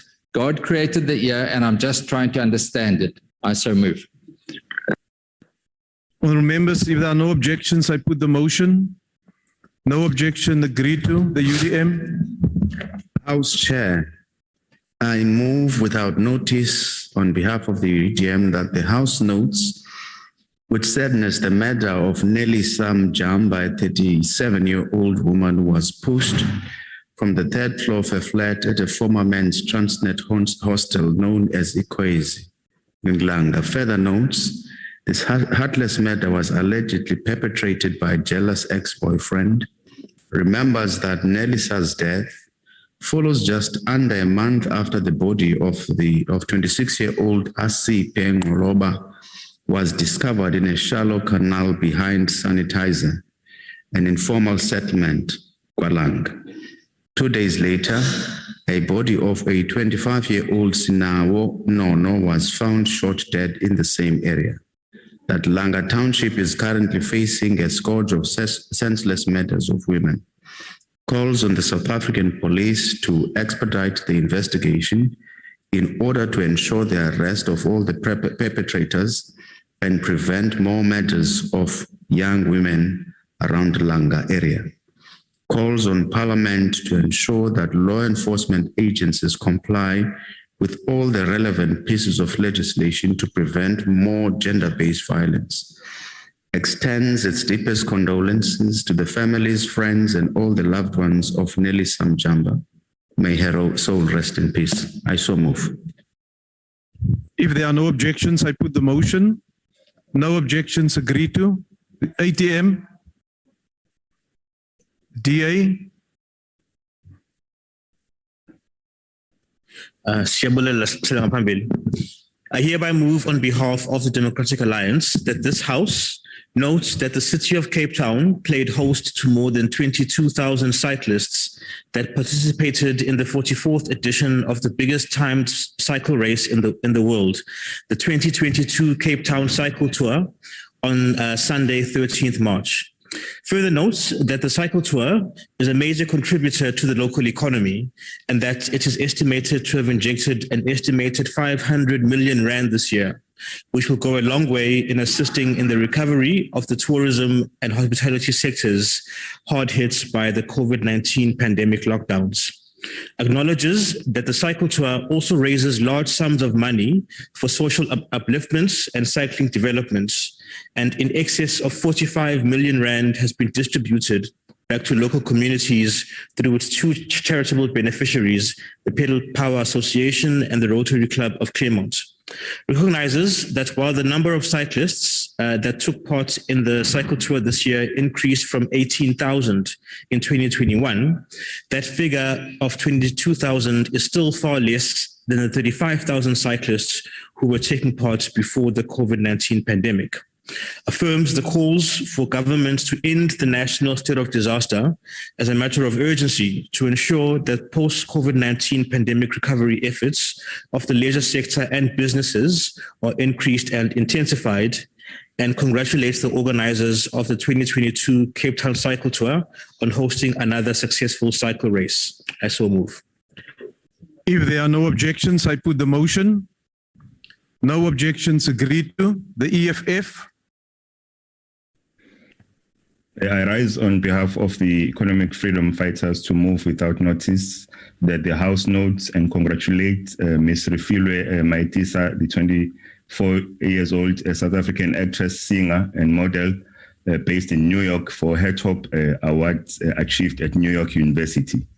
Further notes that Ms. Maitisa recently graduated top of her class, summa cum laude, from the prestigious New York University Teach School of Arts with a Bachelor of Fine Arts degree in drama and minor in the business of entertainment, media, and technology. Acknowledges that Ms. Maitisa completed her matric in 2015 with 6 distinctions from Crawford College, Lone Hill in South Africa. She then went to study at the American Academy of Dramatic Arts in Los Angeles and received an associate degree in drama before enrolling at New York University. Further acknowledges that in high school, Ms. Maitisa was named a top 10 vocalist at the South African Talent Championship in 2014 and chosen to attend the 64th Actors, Models and Talent for Christchurch Conference in Florida, USA, where she received the 3rd place overall female teen actor award and 3rd place overall teen singer award. Ms. Maitisa was also the first student to win the Crawford's Got Talent show in 2011 at the tender age of 13 years old, and she later wrote the school's first official song. She was also awarded George Goldfaden Award at New York University for her leadership, impact, and contribution to writing. She later directed and staged a new play in less than 24 hours at the annual 24-hour play festival at Teach. Congratulates let the House congratulates Ms. Refilwe Maitisa on her achievements for flying the South African flag high abroad, and wish her success in her academic and profession. I so move. If there are no objections, I put the motion. No objections agreed to. The ANC. Thank you so much, House Chair. I move without notice to pass condolences motion on the passing of former ANC MP, Dr. Patrick Maisela. The African National Congress moves without that notice that the House notes with deep sadness the passing of a former ANC MP, academic and political scientist, Dr. Patrick Maisela, on Monday, 7th of March, 2022. Acknowledges that Dr. Maisela studied hematology through medical research and and was the first Black person to be allowed to be a medical technician.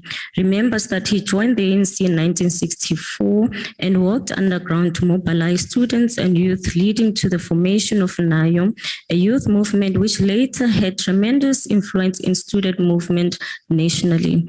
Further remembers that in 1987, the ANC sent him for further political studies where he obtained his PhD in political economy. Recalls that in 2014, Dr. Maisela was elected as the Member of Parliament, where he served as the member of the Portfolio Committee of Health until 2019. Further recalls that in 2019, Dr. Maisela was appointed as political advisor to the chairperson of National Council of Provinces, Dr. Amos Masondo. It conveys its heartfelt condolences to the family and friends of Dr. Maisela, particularly his former branch called Mzala branch, including the one that he passes on as a card-carrying and very active member of Eric Mulubi branch, Ward 125. I so move. Thank you. If there are no objections, I put the motion. No objections, agreed to. Good. The NFP. The ANC. Thank you, sir. Sorry, Chairperson, I'm with you. Can I go ahead, Chairperson? Yes, Honourable Member. Thank you, sir. On behalf of the National Freedom Party, I move without notice that this House notes the South African Proteas women's team beat England in a nail-biting Women's World Cup match in New Zealand on Monday, the 14th of March, 2022. Also note that this was their first win against England since the year 2000. This was sweet revenge for the South African women's team after the 2017 World Cup semi-final loss. Also notes that South Africa remains unbeaten in New Zealand. Further notes that Marizanne Cup claimed 5 wickets for 45 runs and claimed 35 runs. Wherefore, we call upon this Honourable House to congratulate the Proteas women's team on their success. Call on this House to extend our best wishes to the Proteas team to win the 2022 Women's Cricket World Cup. I so move. If there are no objections, I put the motion. No objections, agreed to. The ANC. Thank you very much, House Chair. I move on behalf of the ANC that the House notes the legacy of anti-apartheid activist Dr. Aidil Moerat.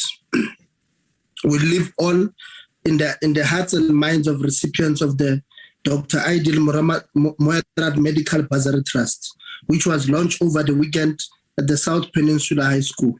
Acknowledges that this started as a fund by Moerat late parents targeting financially needy high school learners who want to study medicine. Further acknowledges that this year it was formalized into a trust that could be sustained long after the current administrators are gone. Recalls that Dr. Moerat, also known as the People's Doctor, was a general practitioner and anti-apartheid activist, revered by many for his community health activism.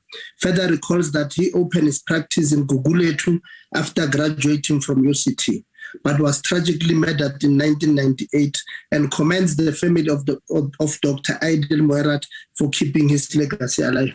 I so move. If there are no objections, I put the motion. No objections, agreed to. The AIC. Cope. The ANC. Modula Studo Realebo, on behalf of the African National Congress, I rise to move without notice that this House... Order, honourable members, order. Don't get distracted so easily. Don't see what you want to see. Continue, honourable member. Can the honourable member switch off his video? Order, honourable member. I didn't recognize you. Thank you. Continue, honourable member. I move that this House notes that 10 years old Siavuya Mabete has written a book with a clear message: stop bullying. Understand that this message is the title of the King's College Grade 4 pupils recently launched the book she penned with the help of her parents, Zwelakhe and Nkebekazi Matebe, and with her coach, Ondiswa Mpuka Nkosi, and further acknowledges that her reason for writing the book is because she believes the bullying is a big societal problem. And she also heard sad stories of children being bullied, which galvanized her to bring awareness about the problem. And further acknowledges that Siavuya did her research and tells readers about the different types of bullying, which she says include sexual, verbal, physical, and cyberbullying. Believes that she is planning to do road shows to bring awareness about bullying to her peers, and wishes her well with the success of her book and all the future endeavors. I so move, Chairperson. Thank you. If there are no objections, I put the motion. No objections agreed to. The DA. Thank you, Chairperson.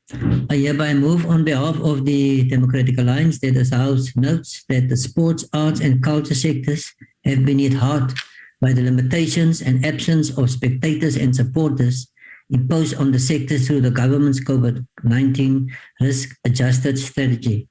Further notes that sports, arts, culture sectors play an important role in nation building, creating social cohesion, promoting economic growth, cultivating youth development, and contributing to the physical and mental well-being of all South Africans. Recognizes that there is a need for the limitations and banning of spectators and supporters imposed on the sector to be lifted as a matter of urgency.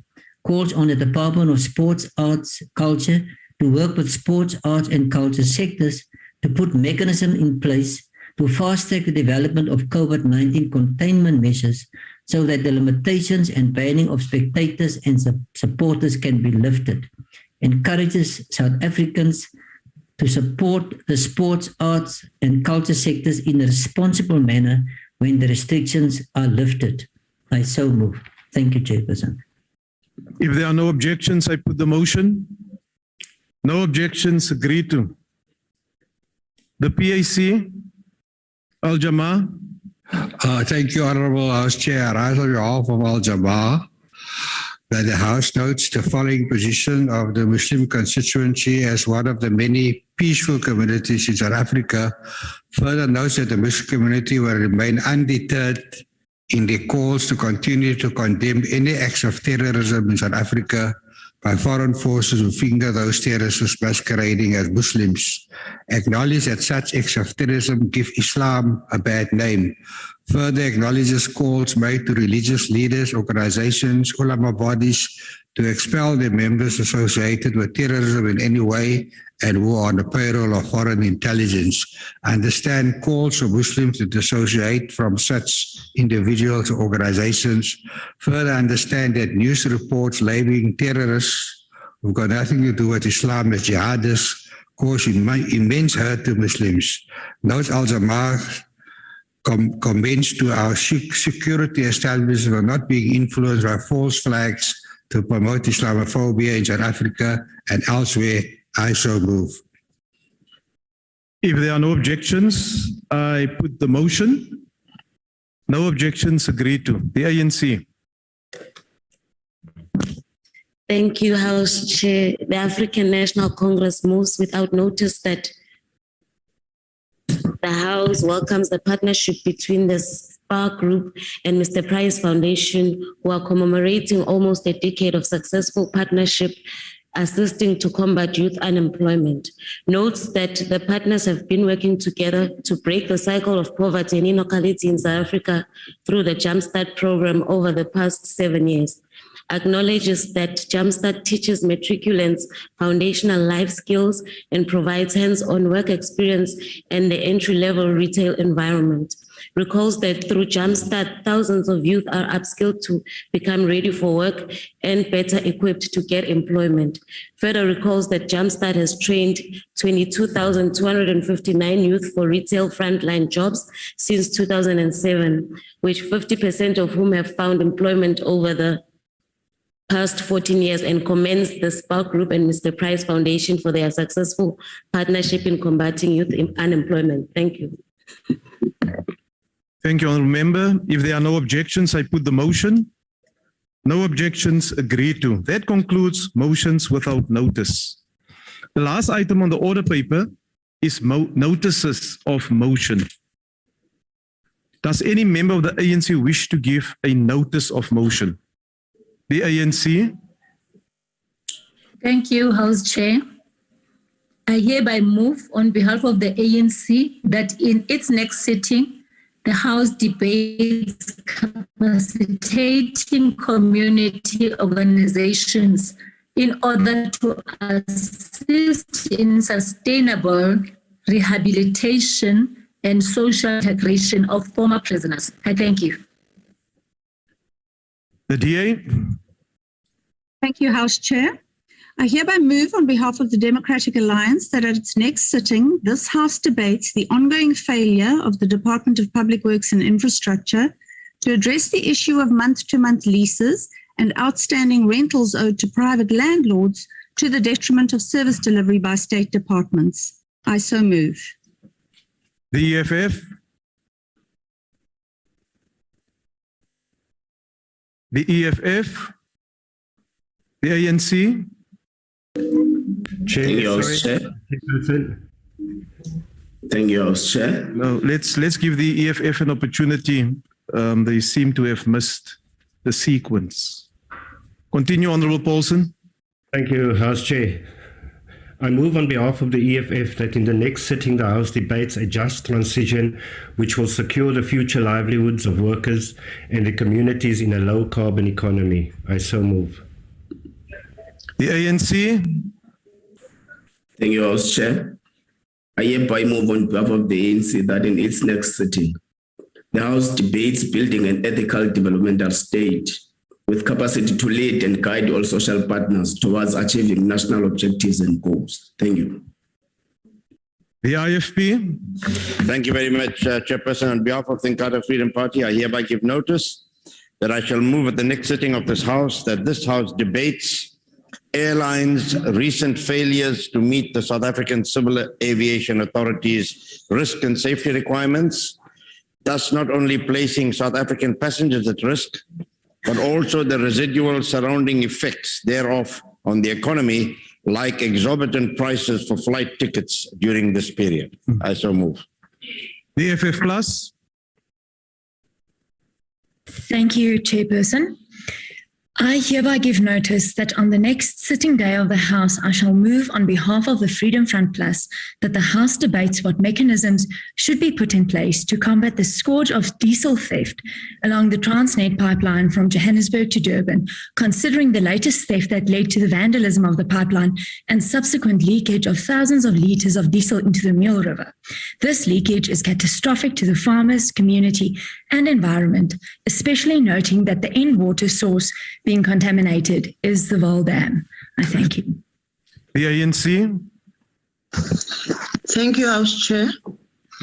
I hereby move on behalf of the ANC that in its next sitting, the House debates South Africa's national interest and the country's obligation to the global community in relation to the sustainability of the natural environment and human freedom. I so move.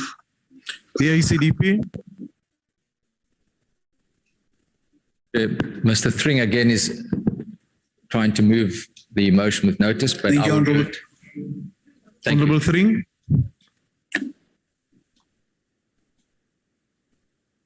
Chair, I'm not sure if I'm audible. I'm having internet connection problems. Please proceed. You are audible. Thank you, House Chair. House Chair, in the light of the Fiscal Cliff Study Group presentation to the South African Parliament, I move on behalf of the African Christian Democratic Party that this House at its next sitting debates the correlation between non-performing SOEs and a weakening of the South African economy. I so move. The UDM? I move that the House debates, the next sitting, the House debates the urgent need to lift the national state of disaster. I so move. Thank you. ATM? The DA? The DA? I hereby move on behalf of the Democratic Alliance that at its next sitting, this House debates the maladministration of the Presidential Employment Stimulus Initiative Program for the smallholder farmers by the Department of Agriculture, Land Reform and Rural Development. Chair. I so move. Chair. Yes, Honourable Member. No, but I wanted to raise an order on the member there. What he's doing is wrong. Should we come to the House and say with placards that says Russia, Ukraine, and so forth? It's wrong what he's doing. No, those type of political statements should be made in the House when we debate. And we debate issues. We're setting a precedent. And I would like the Chief Whip's Forum to discuss this, Chief Whip, because I'm busy making a ruling. Because it gets to a point where there's a possibility that really other things can also be displayed in the House. So while we allow for freedom of speech and for members to express themselves, this is not consistent with the practices in the House. And the Chief Whip's Forum must deliberate on that so that there's a common agreement on how to proceed with the matter. Yes, Honourable Member.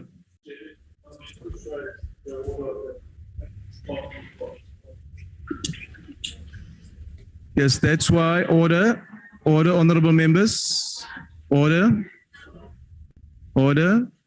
I've made the ruling and the Chief Whip will attend to the matter in the Chief Whip's Forum. The EFF. Thank you, House Chair. I move on behalf of the Order, honourable members. Continue, Honourable Paulson. I move on behalf of the EFF that in the next sitting, the House debates practical interventions by national government to counter the increasing levels of violent crimes on the Cape Flats in Cape Town. I so move. The ANC. Thank you very much, House Chair. I hereby move on behalf of the ANC that in its next sitting, the House debates investing more in research and innovation in order to create more jobs and more entrepreneurs. I so move. Danko. Good. The NFP. Thank you, House Chairperson. I move that at its next sitting, this House deliberates on parental alienation and the effects on children. The ANC. Thank you, Chair. I hereby move on behalf of the ANC that is in its next sitting, the House debates measures to eradicate the prevalence of bullying, which negatively affects the social environment at schools. I so move. Thank you. Honourable Shaky, ma'am, please switch off your microphone. The AIC, COPE, the ANC. Thank you, House Chair. I hereby move on behalf of the ANC that in its next sitting, the House debates the mobilization of state and non-state capacity to deal with issues of crime in an integrated approach with active citizen involvement and co-responsibility. I so move. Thank you, Chair. Thank you. The DA. Thank you, Chair. I hereby move on behalf of the Democratic Alliance that at its next sitting, this House debates the shocking fate of the elderly in frail care facilities and the grim future of the elderly and the frail, due in part to a lack of NPO funding by the Department of Social Development. I so move. Thank you. The PAC, Al-Jama. Thank you, Honourable House Chair. Notice of motion that this House debates whether signing international agreements, minutes of meetings and protocols between an NGO, the South African Hajj and Umrah Council, SAUC, and government, Hajj government department of Saudi Arabia, is in contravention of the Constitution. The ANC. Thank you, Chair. you, Honorable Chair. I hereby move No, on behalf Honorable Silshwai, there is a member on the floor at the moment, and I've recognized her. There's a member here in the House. I've recognized that member. Please proceed, Honorable Member. Thank you, Chair. I hereby move on behalf of the ANC that in its next sitting of the House debates the importance of water as a key driver, amongst others, of our economy and social fabric, and the necessity and importance of its preservation for generations to come, alongside the needs for its equitable distribution. Thank you, Chair. Thank you, honourable members. That concludes notices of motion and the business of the day. The House is adjourned. Thank you, Chair. Don't leave the chair. Thank you, Chair.